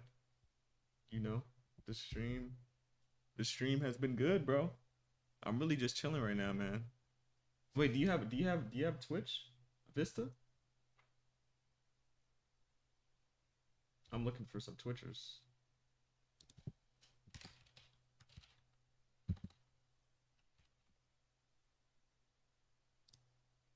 Oops, I didn't have to do that. bullied for liking anime. Now, like, those people that bullied us like it. Well, Yes, toughen Twitchers. up. I don't even watch anime, but these people, like, hey, it is what it is, all right? Like, go find something new to nerd out about, or get out of your shell. Like, you got a still, nice little you still community here, though. exist in your Everyone own seems little chill. safe space. That's like I saying appreciate that, YouTube man. used I to really be do. this thing. Dude, YouTube is media on the internet. There are different tiny pockets of YouTube, just like there are different tiny pockets of Twitch. And the only time that you're going to see these people in real life is at TwitchCon. The only time there is ever going to be an intersection. And guess what? You can just say, I don't want to be on the stream. It's that easy. And nobody's going to have a problem with it. So I really don't like the way that this was. It just comes off so snobby. I think that's the best way to describe it. But let me know what y'all think in the comments. Like, subscribe, and hit the notification bell if you enjoyed. And I'm going to see y'all on the next one.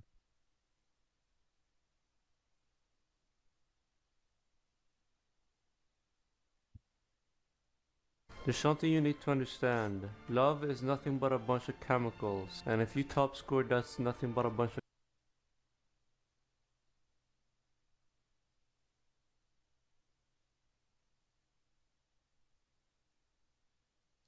When I review a movie, the typical process is this. I'll go see it. Immediately after finishing it, I come home all giddy, full cocked, ready to just spit out all of my thoughts. And like Rene Descartes said, I think, therefore I am going to review this movie. I do it immediately, so everything is all fresh in there. Everything that I cook up in this wrinkly sack between my ears.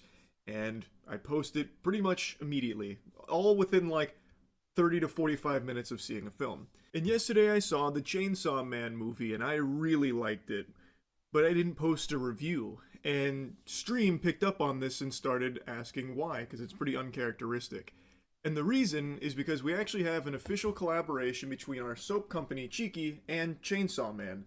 So this is available now. We have a Chainsaw Man movie-inspired line of new Cheeky scents. I was a big fan of Chainsaw Man, so this collaboration has been super hype. And like I said, I really, really liked the movie, so all of these scents are inspired by that and the characters. And with this partnership in mind, I was worried people would think by me reviewing this film that it would be biased or unreliable, and I'm only glazing it because we're working together with the property. But the more that I squatted and stewed on this, and from stream chat last night, I really just want to yap about the film. And I feel like over the course of the, 8-ish years that I've been reviewing movies and games, I think it should be pretty clear by this point that it doesn't really matter anything outside of, the actual product itself. Like, I try not to take anything else into account when just, spitting up my thoughts on something.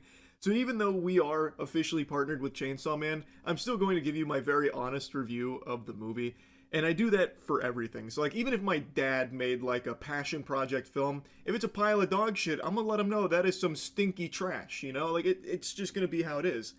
Now, in the case of the Chainsaw Man movie, there is nothing stinky about it. This film was fucking extraordinary. And I said this last night, it has been an incredible year for 2D animated feature films. Pretty much back to back, we got Demon Slayer Infinity Castle and now the Chainsaw Man movie, which I think is right up there with it. I think this movie was so good. So let's go ahead and dive into the spaghetti and the meatballs here. So this is a whole arc condensed into a single movie. And I was a bit skeptical at first because I always thought when it came to something like this, you'd need multiple episodes to build up and care about a character that gets introduced. So that way it actually matters and feels meaningful when big things happen. But I have really come around on this arcs as movies direction that the industry seems to be going. I think Demon Slayer's done it really well, and now Chainsaw Man has proven they can do it really well. Reze is a character who gets introduced in this film and develops throughout this film, and by the end, you do care about the character. I think they do a really good job at setting that up. I think they hit the emotional beats very well. I also think this is a film you can see even without watching season 1 of Chainsaw Man and still understand what's going on. I wouldn't really recommend doing that because you miss out on so fucking much, but if you have a friend or a significant other or something that maybe wants to go see it with you, I think they can without being lost and they can still really enjoy it. And this film comes in two very different halves. The first half of this film is setting up Reze in this emotional arc as well as Denji and his conflicting feelings where he's in love with Makima. Makima has his heart, but Reze is someone that's showing genuine romantic interest in him, which is you know, something he's never experienced before. So now he's also falling for Reze. So it's this back and forth of like these feelings he shares for two different women, and it's, you know, really weighing heavy on him. It's stressing him out. And he's going on dates with Reze, but thinking of Makima, but really liking the time he spends with Reze. So the first half is really building that up and getting you to care about Reze. And I think they do a good job. The first half is very much like a slow burn where it is a lot of slice of life going on. And it's really well done, like it's detailed. Slice of life is my least favorite genre in anime. But in here, and maybe it's because of the time constraints of a movie, they're able to do slice of life without having it feel like it drags on or overstays its welcome. It feels like every single slice of life moment is there to build up this relationship and get you sold on this character, Reze. And I do think there are some people that will find that boring. In the same way where Demon Slayer had a lot of flashbacks to tell a story that people apparently didn't like that much and kind of tuned out. I didn't have an issue with it, but a lot of people didn't like all the flashbacks. This movie doesn't have any of that. There's no flashbacks, but instead they do all of that, you know, fleshing out of these characters in real time across the movie. So actually maybe people will find that more appealing.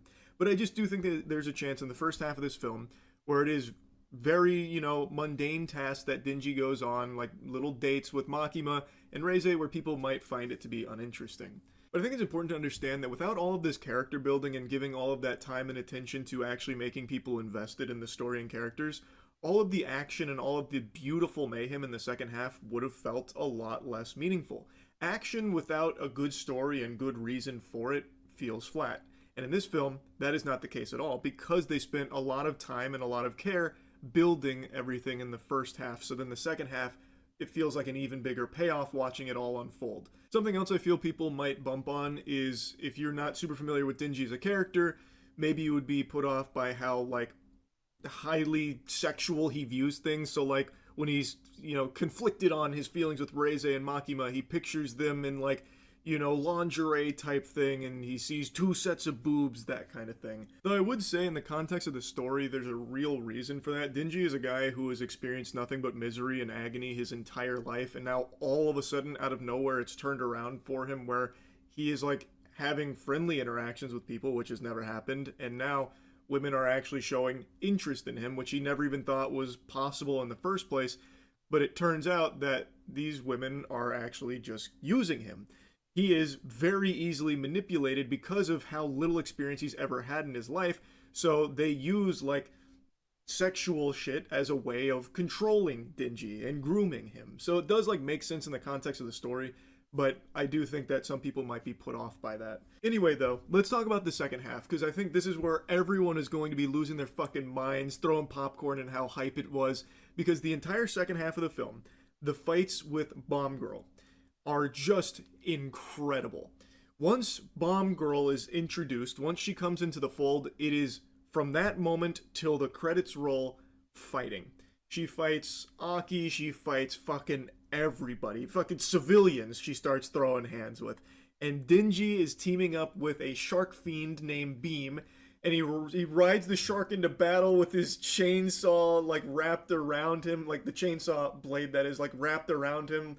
It's so fucking cool. And not only is Bomb Girl fighting everybody, but she actually has a tag team partner named Typhoon, who, from the name you can probably guess, has the ability to basically controlling like the weather and like a typhoon. And it's just so chaotic and so fun. It's super, super hype. Also, big shout outs to the music choice here. I heard Maximum the Hormone come on during one of the fight sequences, and that was a joy. I have not heard Maximum the Hormone in, good lord, who knows how long. But when Maximum the Hormone track started playing, my god, it was time to lock in. That's what Dankin said as well on stream. It really is super hype. The entire second half action is breathtaking. It is so, so good. I will say though, when Chainsaw Man is like directly fighting Typhoon, like actually in the mega mix deep in it, since Typhoon is just, you know, flinging so much shit around, there's a lot happening visually. You know, Chainsaw Man's riding Beam, this fucking giant shark in there, there's a lot happening. It can be a bit visually cluttered at times, but I don't think it ever reaches a point where you don't know what's happening and you can't see the action. I think it does a really good job of keeping everything like digestible where you can easily tell what is going on. I just think when it gets to the Typhoon like towards the end of Typhoon fight there is so much that happens that it does get a little muddy, but never to a point where it was like, you know, what the fuck is happening? I just wanted to mention that there is a bit of clutter there with Typhoon in particular towards like the final section there of him fighting Typhoon. But overall, I think this movie was great. I really, really liked it. And hopefully you don't think that this is just a biased perspective on it because of our partnership. I am very excited by the Cheeky Chainsaw Man collaboration. Like I mentioned, it's out now. All of the soap smells amazing, and I'm very excited, very happy to be working with them. But that plays no role in my thoughts on this movie. If this partnership didn't exist with Cheeky and Chainsaw Man, I would still have the exact same feelings on this film. So yeah, anyway, that's really about it. So yeah.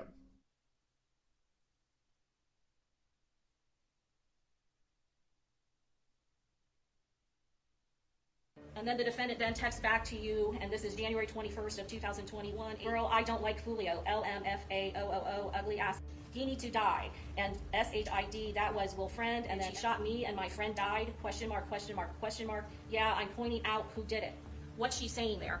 What's she talking about? This girl is cooked fried. Well, she's referring to somebody that had just died that we know. In this gang war? Yeah, we're basically just gossiping. Oh, someone they know just died in the gang war. So she has an emotional reason to want to kill Fulio. Day 2 of the Alicia Andrews Fulio murder trial was not good for her. Alicia's close friend testifies to text messages from 2021 where Alicia admits she hates Fulio and wants him to die. These texts also expose she knew someone who died in high school from a shooting, and the victim is also a brother to one of Fulio's shooters. Some very incriminating text messages today. It shows she's well aware of the rap beefs going on, and she did not like Fulio at all, and they're talking about retaliating and shit. I don't think they really had intent because they're just two girls and they were both like 17. It's still a very, very bad look. So yeah, hit subscribe. Let's go. She looked different on day 2. Her hair's all different. One of the first witnesses of the day is a hotel guest that was staying at the hotel that probably heard the shooting. Do you remember what floor you were on? Second floor. And what was your room number? 230, I believe. So I was woken up by some popping sounds. My daughter's boyfriend, Mr. Smith, he threw me down to the ground and shielded me, and I was realizing these were gunshots I was hearing. My husband got up on the other side of the bed. He was closest to the window and looked at the window and saw a bullet hole through the window and yelled at us to get down. So we were all very scared and just stayed down until the bullet stopped. Damn, daughter's boyfriend low-key saved her life. I mean, he put effort in saving her by throwing her on the ground. For our phones, we called 911, we called the hotel lobby, and I called USF campus security because I was really nervous about my daughter being there. Yes. And where were you, and what bed was you and your husband in? We were on the bed closest to the window. This one right here? Yes, that's correct. And then your daughter's boyfriend, Mr. Smith, was he in the other bed at the time when all Yes, this he happened? was. Yeah, that's our window where the bullet came through. And then 19E, is that a close-up of the bullet hole that was on your hotel room window? Yes. You said that there were bullet holes, is that correct? Yes. Where were the first bullet holes that you noticed? We first noticed it in the passenger seat. As Braden Smith got in, he noticed there were holes in there through the back and the front. And then as I was climbing in, I noticed there was a hole in the back of my seat too, which is the front passenger side. The state's going to call a bunch of witnesses and people that were affected by the shooting, obviously. How long have you been with the Tampa Police Department? Approximately 23 years. Were you working on June 23rd of 2024? Yes, ma'am. You said that you were a sergeant, is that correct? That's correct. What was your assignment at that time? I run District 2, Squad 205. And I'm going to ask you specifically about June 23rd, 2024, the early morning hours. Did you respond to the home to suites located at 1606 McKinley Drive? Yes, ma'am, I did. What time did you receive a call regarding that hotel home to suites? Approximately 4:40 in the morning. Did you get any other information when you got dispatched out there? There was just multiple shots fired and somebody was hit. How were you dressed on that particular time? The same uniform I'm wearing currently. And what type of vehicle do you drive? At that time, I was driving a white Dodge Charger. Had you or anyone in your squad gotten any information or intelligence that a rapper by the name of Julio Fulio would be at that club that night? Yes, ma'am. Was that also one of the reasons why you were set up at that particular location? We didn't know he was going there at that current time. We knew he was going to be in the area and he might go to Teasers, which was off of Nebraska Avenue. But truth, we didn't know he was going to until later on. While you were set up at Truth 18, did anything happen at that location at that point? No, ma'am. And you said you responded over to the hotel at 4:40 because in reference to shooting, is that correct? Yes, ma'am. How long did it take to get from where you were set up at Truth 18 to home to suites? Probably roughly maybe 2 minutes. One of the females was yelling, hey, her boyfriend was shot, check on him, is he still alive? At that time, I looked over and saw the other vehicle. What did you see when you saw the other vehicle? I saw the vehicle sitting there, multiple bullet holes through the front windshield, and I also saw one gentleman laying inside the vehicle. What did you do at that point? I ran over to the vehicle to check if there's any signs of life. At that point in time, there's no signs of life. Noticed there was a blood trail running from the vehicle into the hotel. My other officers got on scene and proceeded into the hotel because we thought there possibly could be an active shooter inside the hotel. Before we go into that, when you say that you checked for signs of life, how did you do that? I checked for pulse, breathing. Was there any pulse or was the victim breathing at that point? No, ma'am, it was not. So this really is the first cop that checked him. Shit. That's where the people got out of, and then the vehicle to the left is the one with the bullet holes, and where the gentleman was laying. And part of you, when you were testifying, you That boy said that Julio vehicle, got- in order to get back into this hotel, did it Wait. leave the roadway at some point to make this entrance? Yes, ma'am, it actually crossed over the curb area, sidewalk, and through bushes in order to get back into the hotel. Did you have any concerns about this vehicle initially when you first came into contact with the vehicle? R.I.P. I thought it was part of the scene somehow. USFPD stayed with the people that were outside in this vehicle to secure Don't the be a scene. thug, chat. Officer God Charles found the bullet casings at the Home 2 suite, so he stayed at that scene. The other officers ran into the hotel to start doing basically a search to see if there was anybody in the hotel with a firearm or anybody else that needed injuries because of all the blood. Why do you have Officer Guard Charles post at the scene where you find the shell casings? Because that's the primary scene. Elevator, where the blood continued up through the elevator. During the course of your search, not only on the first floor but other floors, are there occupied guests in that Holiday Inn? Well, can you tell the jury, and you don't have to go into each one, but are there guests that are trying to exit or opening the doors or having questions as you're doing this clearing of the hotel? Yes. All right, cross-examination on the responding officer. Let's see what the defense does here. You discovered a Glock, your unit discovered a Glock on Typhoon McCray? My unit did not, not that I'm aware of. Did anyone discover a Glock on Typhoon McCray? Yes, someone at the, I believe it was HCSO at the Advent Health.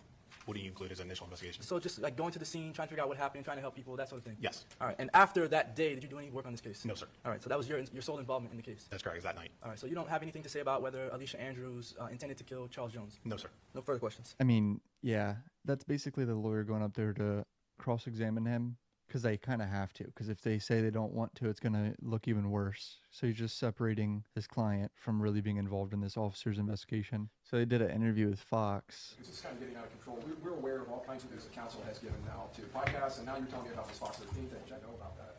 Well, again, I don't know if it's accurate. I just heard through the grapevine that it was going to air today. Council's representations to the court this morning, I would ask for a gag order on all parties as far as any interviews with the media going forward until this trial is over.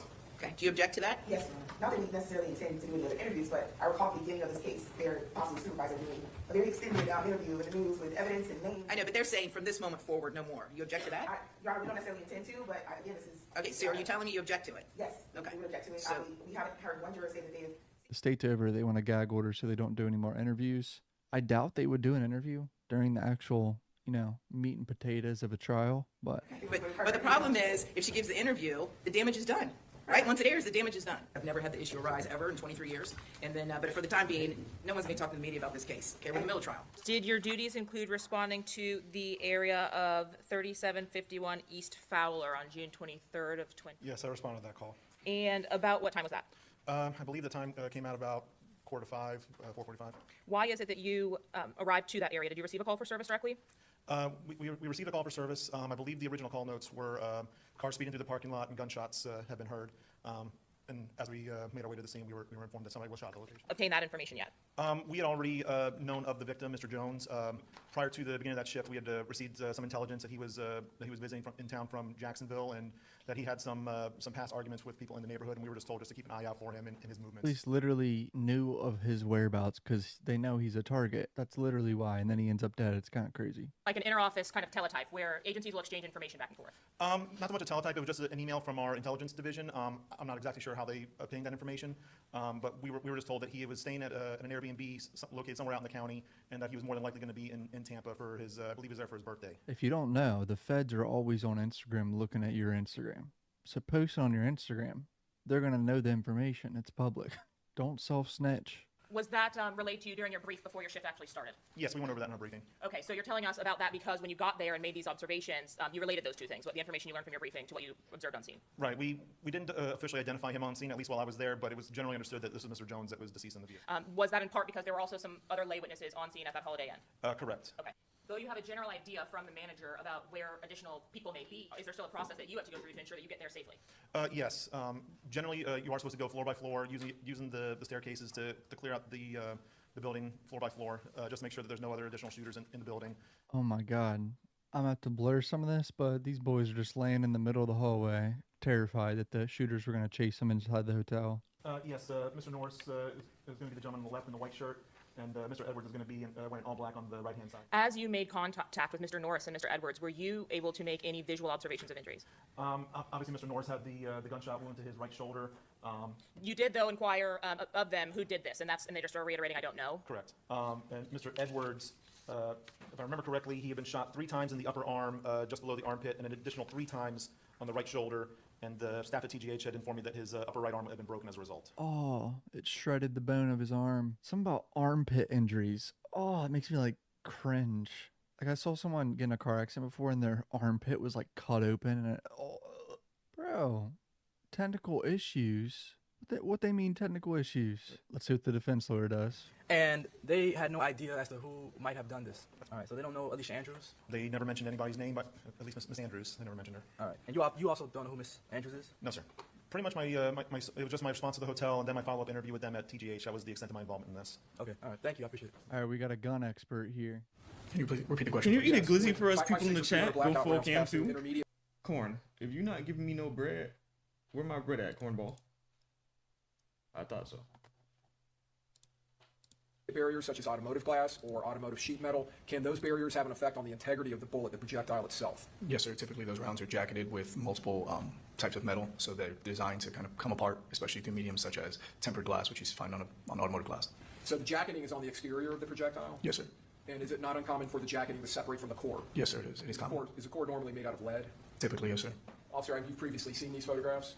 Yes. Okay. Now, you understand these are photographs taken during the execution of a search warrant at Jacksonville. You were not present for that, correct? I was not. I don't understand why he put the box ripped up in the sink with water. I mean, what is he doing? Is that his way of disposing this shit? Why not burn it or something? Does this appear to be another brass catcher that is not attached to a firearm? It does. This item here, is that the base plate of a rifle magazine? That is the base plate of a 30-round PMAG. PMAG, and that's made by Magpul. Yes, sir. Down here on the bottom, these two plastic cases, do you recognize those? Yes, they appear to be Glock gun cases. Does this appear to be the front of a Glock pistol case? Yes. This writing up here, G19GEN4, what does that designator stand for? That stands for Glock Model 19, Generation 4, which is the fourth iteration of that firearms model. FXD 5.51B. That refers to the pull weight of the trigger, so which is 5.5 pounds. This is all Sean Gaithwaite's house, by the way. I just want to clarify. The National Firearms Act dictates that every civilian, unless they have a proper tax stamp, has a rifle of 16 inches or longer. That rifle doesn't have a 16-inch barrel, so it cannot have a buttstock. So a way around having a tax stamp to the ATF, if you remove the buttstock, it reclassifies the firearm as a pistol. Is a buttstock. Who took those photographs? No clue, sir. You know which agency took the photographs? Sounds like Jacksonville Sheriff's Office did, sir. Is today the first time you're reviewing these photographs, or have you seen them before? Today, it was the first time I've seen them. The defense lawyers, I feel like, are struggling a little bit. Do you know if any of these firearms were used in the murder of Julio Charles Jones? Like I said, sir, I wasn't there. I don't know the details of the firearms that were found at that location. Do you know who these firearms belong to? No, sir, I do not. All right. Did someone tell you that the house that these firearms were recovered from is the house where Sean Gaithwaite lives? I don't know who resides there, sir. Right. So you wouldn't know if Sean Gaithwaite's mother also resides at that house? You would be correct, sir. And you wouldn't know if Sean Gaithwaite's mother is in the military or was in the military? Speculation, facts, not evidence. Also. Go ahead. I'll ask the question again. Thank you. You would not know whether Sean Gaithwaite's mother was in the military before, correct? Correct. All right. The safe. I mean, are we going to sit here and defend Sean Gaithwaite? Come on, bro. He's linked to 5 shootings with that weapon. Let's be honest here. You saw a photograph of a safe, correct? Yes, sir. A safe with some rifles inside of it? Along with other things, yes, sir. That safe was not broken into by the Jacksonville Sheriff's Office, correct? I don't know what the mode of entry was to that safe, sir. So you don't know if they used a key that they received from someone? I already told you I don't know what mode of entry they use, sir. Bro, it sounds like Sean Gaithwaite's mom gave the police everything they needed, bro. The key to the safe, the cameras, footage of them leaving. You don't know if the brass catchers that you saw in the photographs, you don't know if those brass catchers were used in the murder of Charles Jones, correct? So showing you 54A, states 54. You see the safe there? Do you know whose room this is? The safe was found in? No, sir. When people go to the the range, you said earlier that they use brass catchers to catch the brass that comes from the expelled projectiles. Is that correct? Yes, sir. Like normal, everyday people, right? It's something that you can legally buy, yes, sir. All right. And when you go to the range does not want all of your brass all over the place. Depending on the range, yes, sir. They typically make you clean that up. Yes, sir, they do. You know who these firearms, who these weapons, who they were registered to? No, sir. Did you ever look that up? It's against the Florida Constitution to have a gun registry, sir, so no. Well, you can look up who purchased the guns, correct? I can, but that's not a registry. Forget about the registry. Let me back up. That is correct. But there's a record of who purchased this firearm, right? Yes, sir. All right, so there's a registry, and then there's this record of who purchased the firearm, correct? Yes, sir. You never looked up the registry because it doesn't exist? I didn't look it up, sir, because I've never seen those firearms in person. Okay, and because you couldn't look up a registry even if you did see the firearms, right? I could not look up a registry that does not exist, sir, no. Correct. But if you're asking about the bill of sale, I guess in Well, theory... I'll get to that part. I just want to make sure we're on the same sorry, page I about thought I was the answering your question, sorry. The registry first. There is no registry, sir. Correct. So the bill of sale, the record of who purchased the firearm, you never looked that up for any of these weapons? No, sir. So you don't know who these weapons belong to? Sir. And you don't know who the firearms belong to? That would be correct. You don't even know if Sean Gaithwaite ever touched these firearms before? You would be correct. So he's actually doing pretty good here. He's trying to just point out everything this guy doesn't know in front of the jury. to make him look like he's dumb and doesn't really know what he's doing. Doesn't know about the investigation or who touched these weapons. Do you see the wording on the firearm there? Yes, sir, I do. The don't tread on me. Are you familiar with what that is? Is that like, tell me first, are you familiar with it? I am. Okay, what does that signify? In popular culture and history. Let's start with popular culture. In popular culture, it's used by a lot of people who, who I guess feel like it emboldens them to put something like that on their firearm. And then you said another definition? Well, in history, it's a naval flag, sir. A naval flag? Yes, sir. Like for someone in the military? Well, if they were in the military in the 1800s, yes, sir. In the 1800s. Do you know why there was packaging inside the sink at the home? No clue, sir. You don't know why that packaging was in the sink? No idea, sir. You don't know who put it there? No, sir. You don't know if JSO put it there? Never been to that residence, sir. And then you mentioned ATK and 6 Block, right? I did not mention that, sir. Well, the state mentioned it to you, and you said you never heard about 6 Block? He asked me if prior to my involvement with this case, had I ever heard of those organizations, and I answered the question. Right, so you all mentioned 6 Block on direct. I'm sorry, repeat the question. I don't understand what you're trying to ask me. I'm asking you if on direct examination the state asked you about 6 Block. Do you remember that question? Yes. All right. Since this investigation started, did you learn what 6 Block is? I learned during this investigation of the organization, and that's the extent of my knowledge of them, sir. When you called over to JSO on the day of the investigation of the murder, someone from JSO told you about 6 Block. Yes, sir. They told you that the victims that you came across, they were members of 6 Block, right? Yes, sir. That include Julio Fulio? Yes, sir. Charles Jones, right? Yes, sir. Gino Norris? I don't have a roster of who 6 Block is, sir. So you don't remember the names, correct? No, sir. But you were told that the victims were members of 6 Block. Objection, hearsay. He's opened the door, so to the extent you remember, you can answer. Go ahead, if you remember. You were told that the victims were members of 6 Block. Yes, sir. At the same time, if you think big picture, this really doesn't help Alicia in any way. I would love to see more evidence directly pertaining to her, but they have to lay out the whole case. The "Don't Tread on Me" symbol that we saw on that rifle, is that commonly placed on firearms in the Second Amendment community? Yes, sir. In the firearms community? Yes, sir. Is it commonly seen in firearms manufacturing on firearms? Yes, sir. And you said it's a naval flag. Yes, sir. Have you ever heard it referred to as a Gadsden flag? I have. Okay. And are you aware of the fact that during the Revolutionary War and just prior, that Americans in this country utilized that flag to tell the British not to tread on them? Yes, sir. Overruled. Go ahead. And is it not as a patriotic flag to a lot of people in this country? Yes, sir. Now, I want to talk to you about, because I think there's some confusion here about firearms registries and bills of sale. Is there a firearm registry in the state of Florida? No, sir. You can buy a gun, and it's not registered, correct? Correct. In fact, I honestly didn't know this about certain states. I don't know a lot about gun state bullshit. Having no registry of firearms, I mean, you're just asking for fucking chaos. What is this, GTA? you cannot register, a manufacturer, a seller, a retailer cannot register a firearm.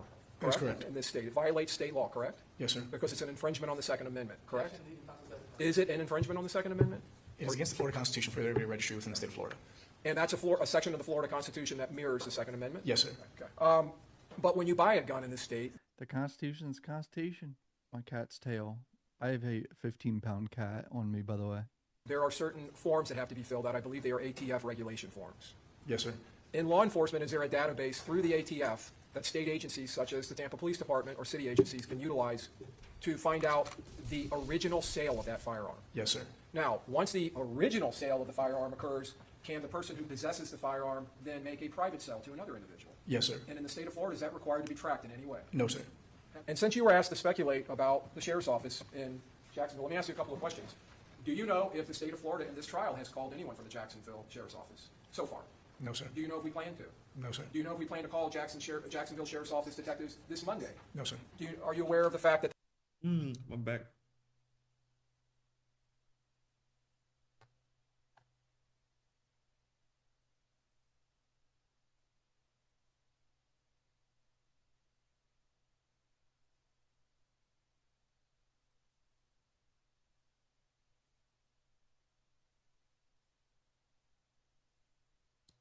While surfing on X, I came across a clip where AI fixed One Frame Man and turned it into One Punch Man. As we all know, the animation quality of One Punch Man Season 3 Episode 1 was terrible and a lot of people are criticizing it. But in this AI edited clip, every major scene from Episode 1 was improved using AI, adding more frames and making the animation look far smoother and more dynamic than the original. This really shows how powerful AI can be over time. Honestly, fans are appreciating that people are using AI to fix such poor animation, which makes me wonder, maybe in the coming years, AI can truly surpass human work if it's used properly.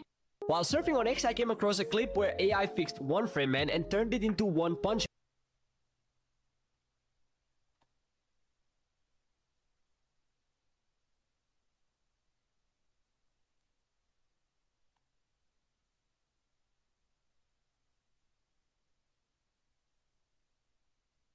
Would you rather have Gojo's Infinity or Saitama's Strength? Well, Gojo's Infinity makes you basically untouchable. Anything that tries to hit you slows down infinitely and will never make contact, which means you're pretty much walking plot armor. And let's just assume that with Infinity, you also get the 6 Eyes hacks. You get crazy perception, cursed energy efficiency, and teleportation level movement. However, the barrier is mentally draining to maintain, and eventually few have already figured out ways to bypass Infinity. Now Saitama's Strength on the other hand, one punch and boom, anything on the other end is gone. The only catch is that life gets boring pretty fast with that kind of overwhelming power, and people around you either fear you or just don't understand you. Plus you would constantly have to hold back to avoid destroying everything around you. So with all that being said, would you rather have Gojo's Infinity or Saitama?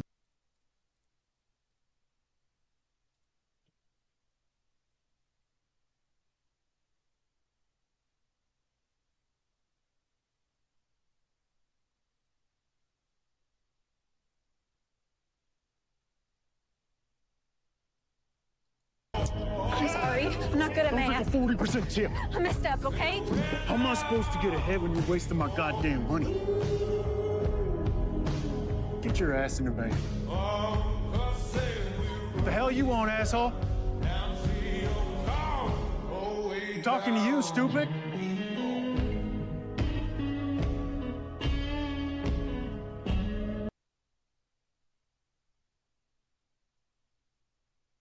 He's Grizzly and Rod Wave? Oh yeah, 2 big people on the mic? Yeah, no.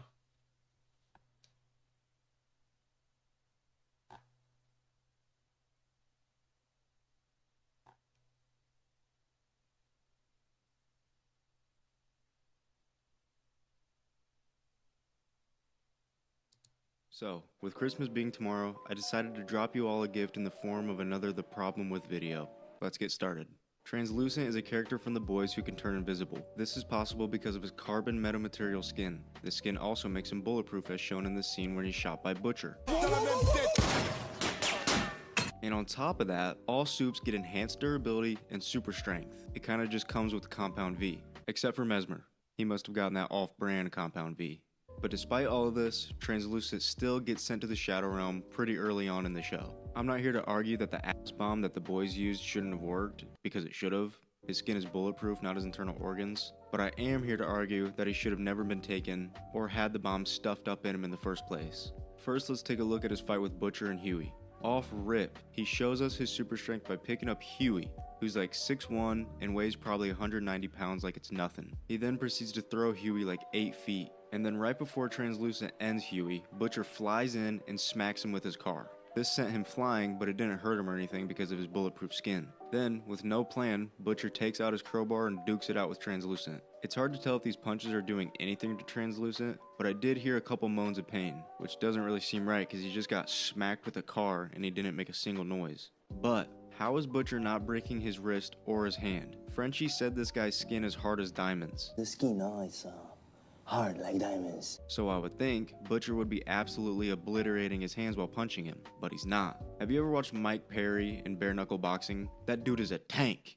And even his hands are completely smashed after his fights. And he's punching normal people that don't have bulletproof skin. And yes guys, I know this is fiction, and applying real world science never really works out. But guess what? It's fun, so I'm doing it anyways. Anyhow, Translucent getting hurt doesn't even matter. He has super strength, so one punch to the dome should do the trick. I can't show any of the scenes, but there are times when Deep, who's the biggest loser on the team, is able to gusher people's heads open with one punch. Even Starlight could pick up the end of a car and punch through a brick wall like it's nothing. So why wasn't Translucent able to do the same thing? Probably because the boys have more plot armor than John Wick. Translucent then gets kidnapped and caged, and he just sits there. Doesn't even try to escape for a while. Eventually he's able to deactivate the electricity and get up out the cage. But then he turns back to normal and talks to Huey. I get he was probably shaking in his boots a little since Huey could just press the button to blow him up, but why would he take the risk to try and talk Huey out of it? Personally, I would have broke out of the cage but waited in that room. Then pick a good time to bust out and take the remote. Or do what Translucent did but stay invisible. Quickly take the remote from Huey, knock him out, and then dip out. But nope. Translucent pulls the old Barry Allen and stops to talk, which leads to him getting sent to the Shadow Realm. None of this would have ever happened if Translucent just offed Butcher and Huey earlier in the store, like he very well could have. If you guys enjoyed this video, then hit the subscribe, like, and share button.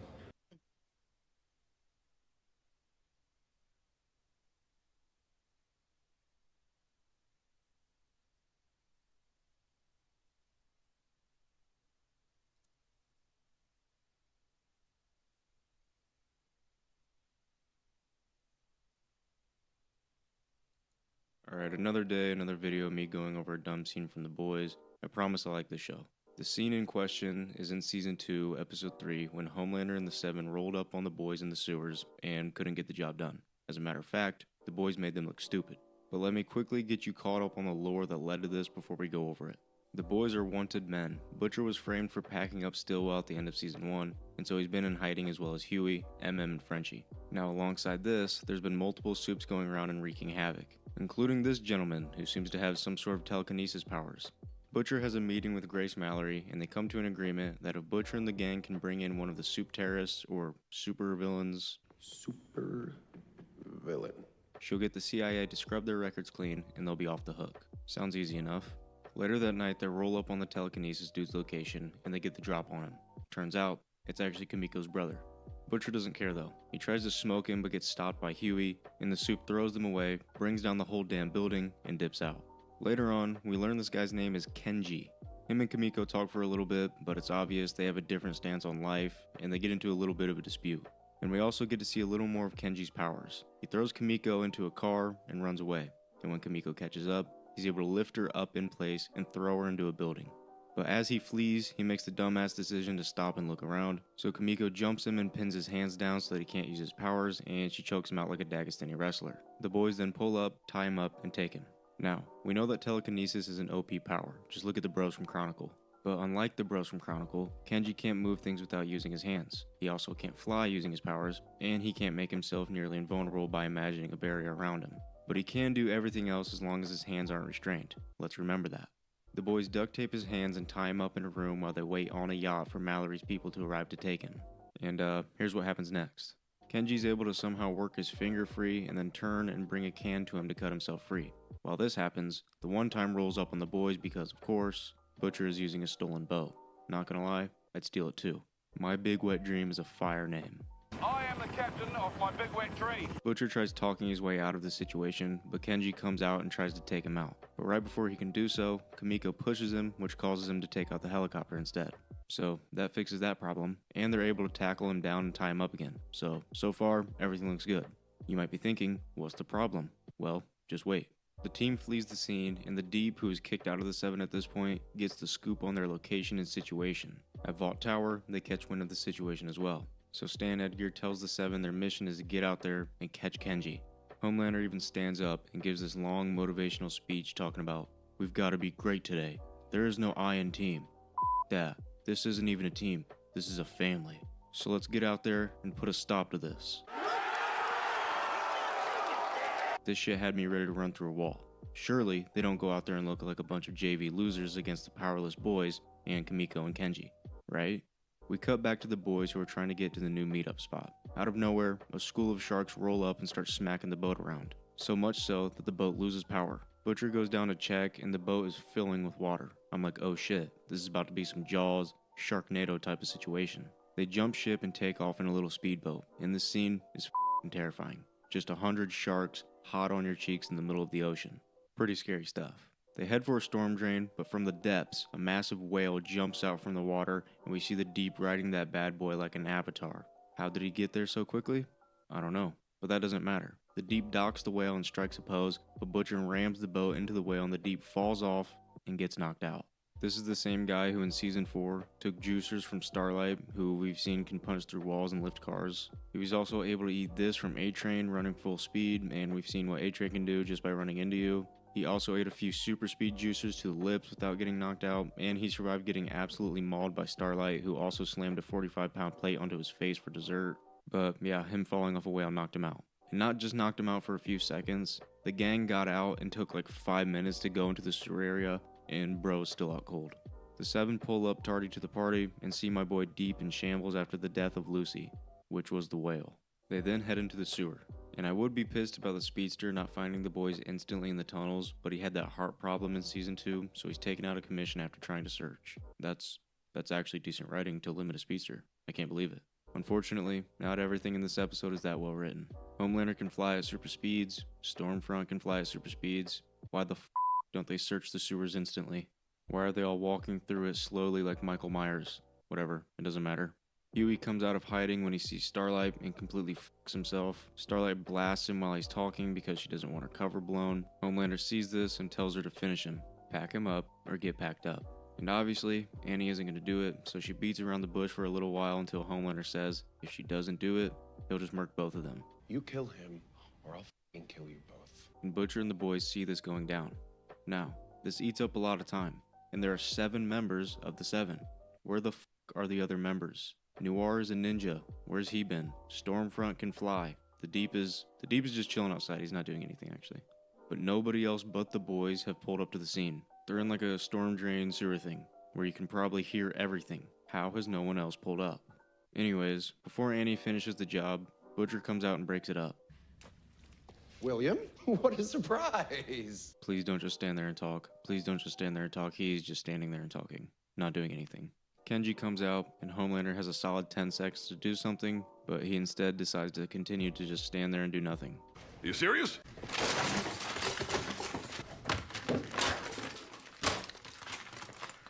And still, no other member has pulled up to the scene. Not a single person has come up behind Butcher and the boys and taken them out.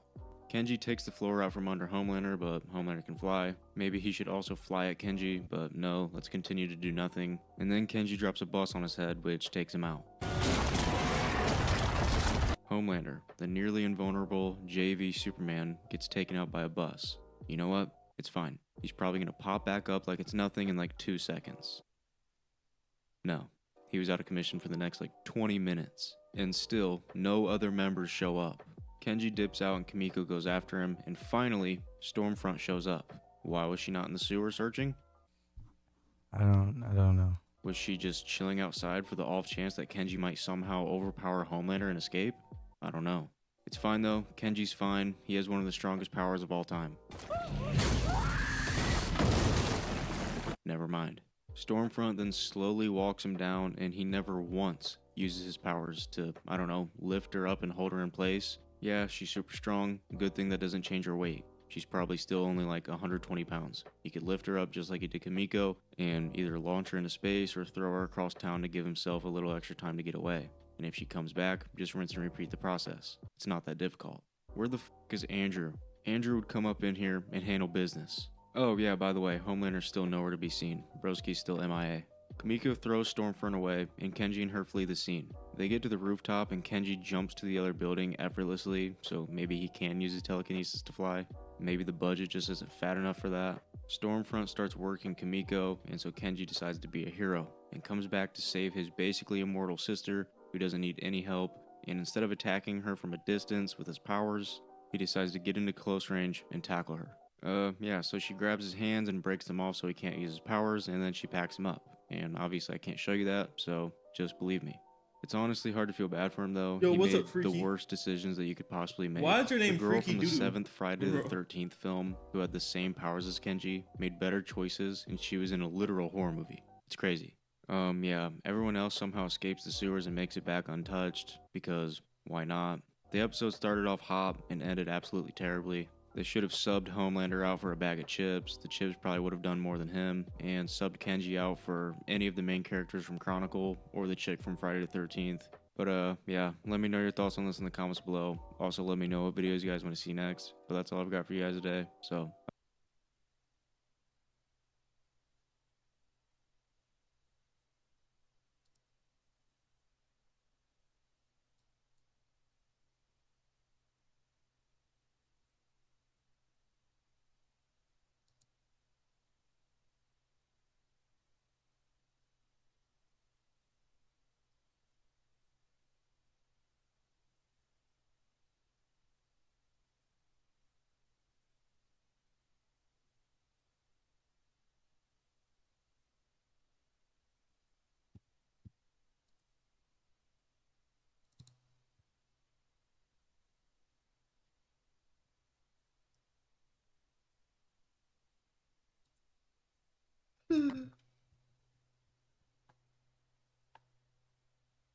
Fortnite time.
$22 ping.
Are you tired? No, I'm not tired. I'm just yawning. No, that's the funniest thing about me. Like, my body's weird. You would assume, like you just said I'm tired, but I'm not even tired.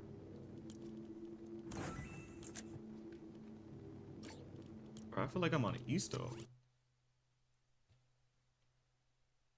But yeah. Sometimes I just yawn. It's gotten better though. But I'm ready to just like be like a consistent thing.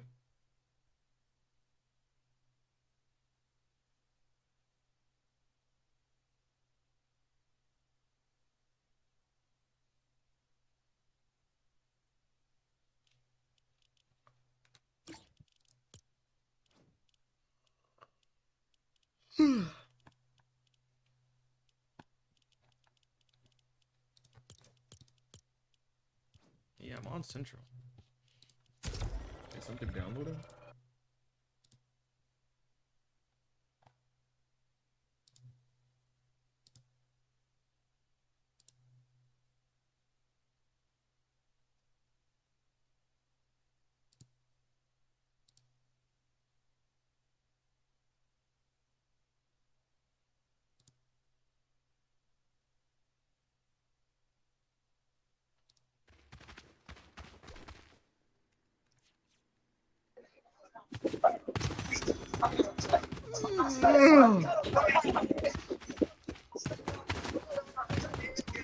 What is this mic? God damn, I can't hear.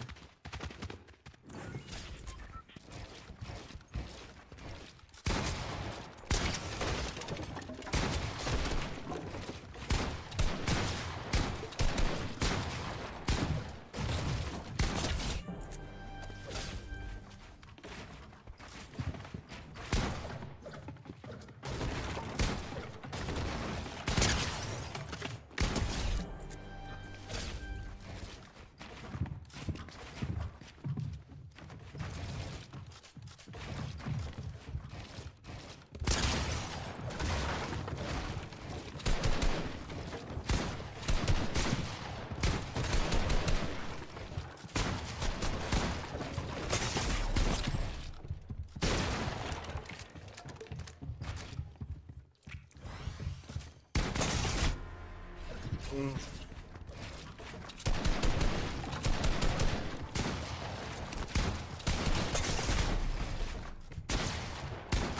is bad aim.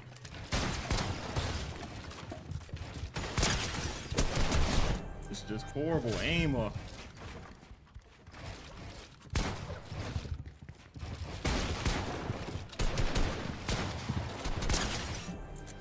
I playing like today?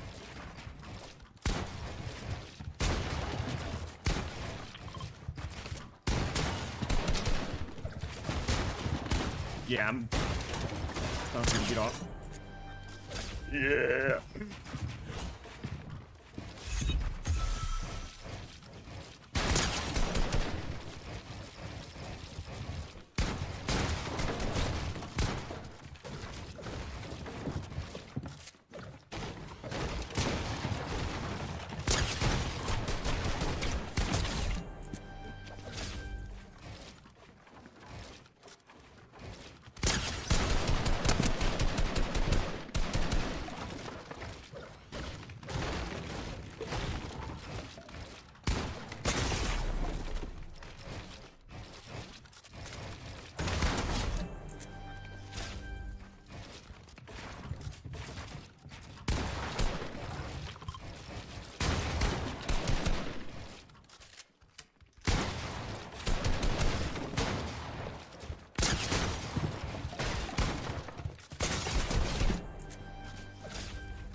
Like the worst game for me ever.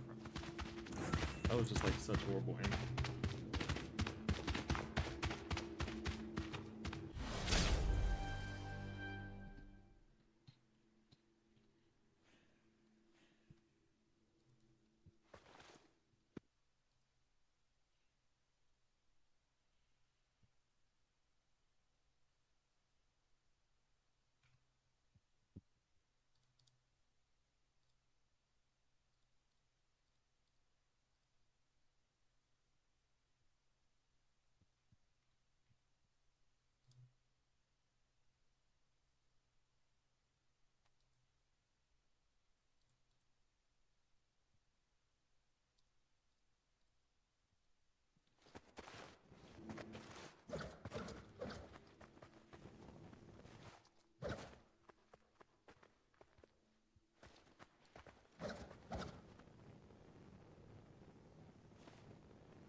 Yo, what's up, clown? How you doing, brother?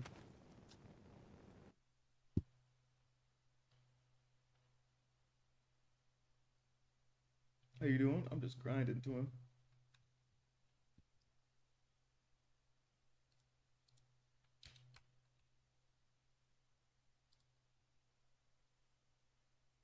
You should already know I'm grinding.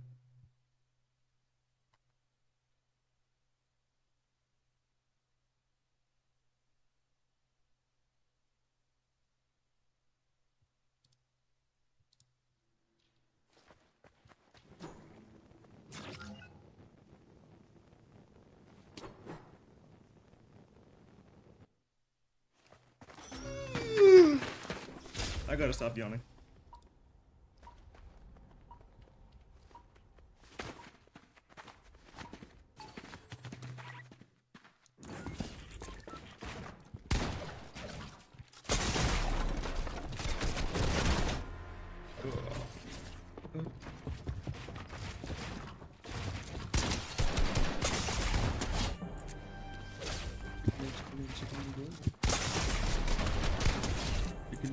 Chicken, bro.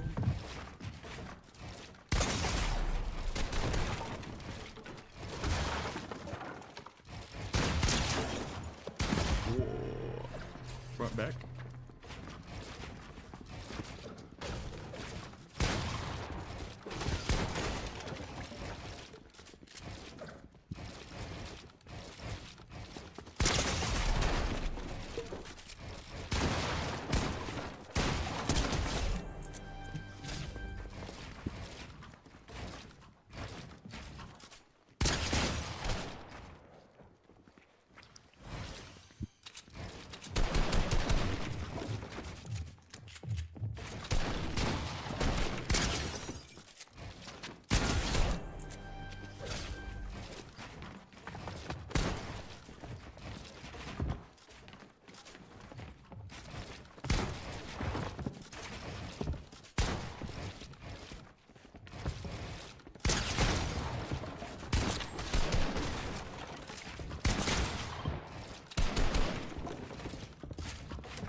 Yeah, my aim just sucks.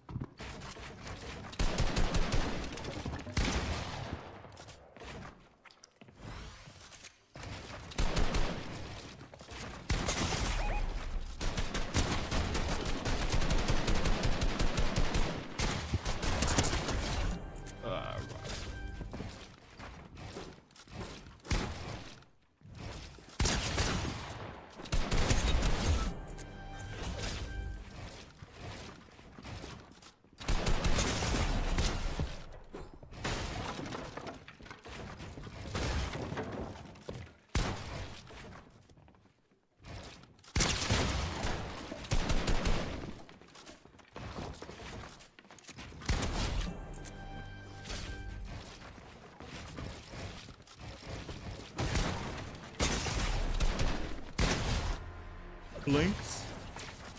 He blinks make me depressed.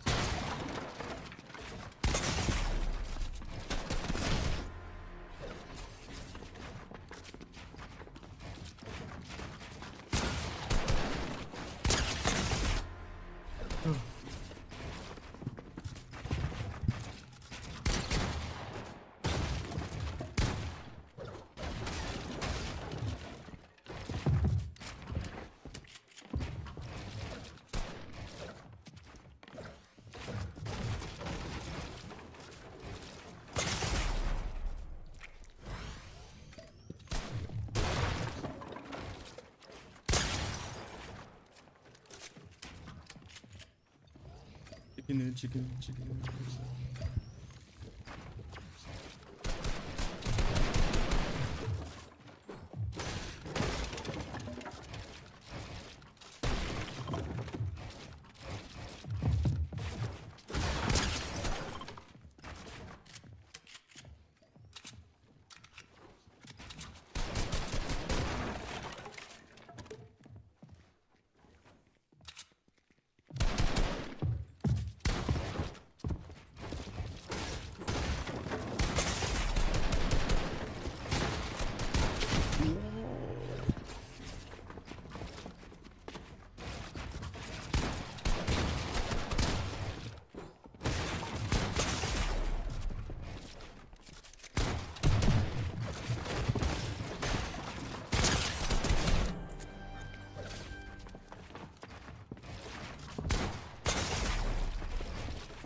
bad at this game.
Chicken in, roll it.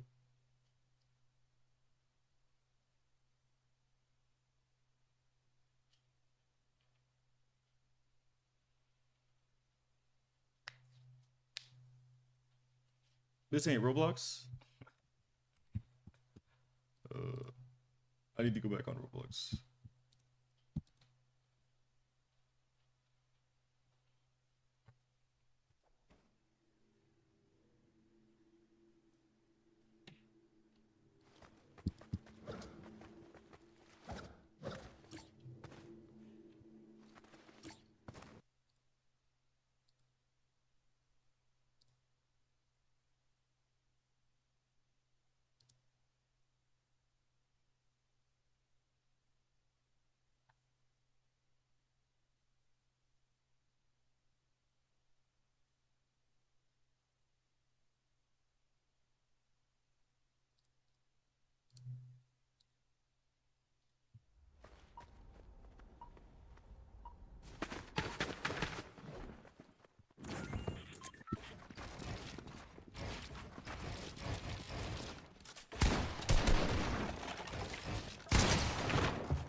Bye.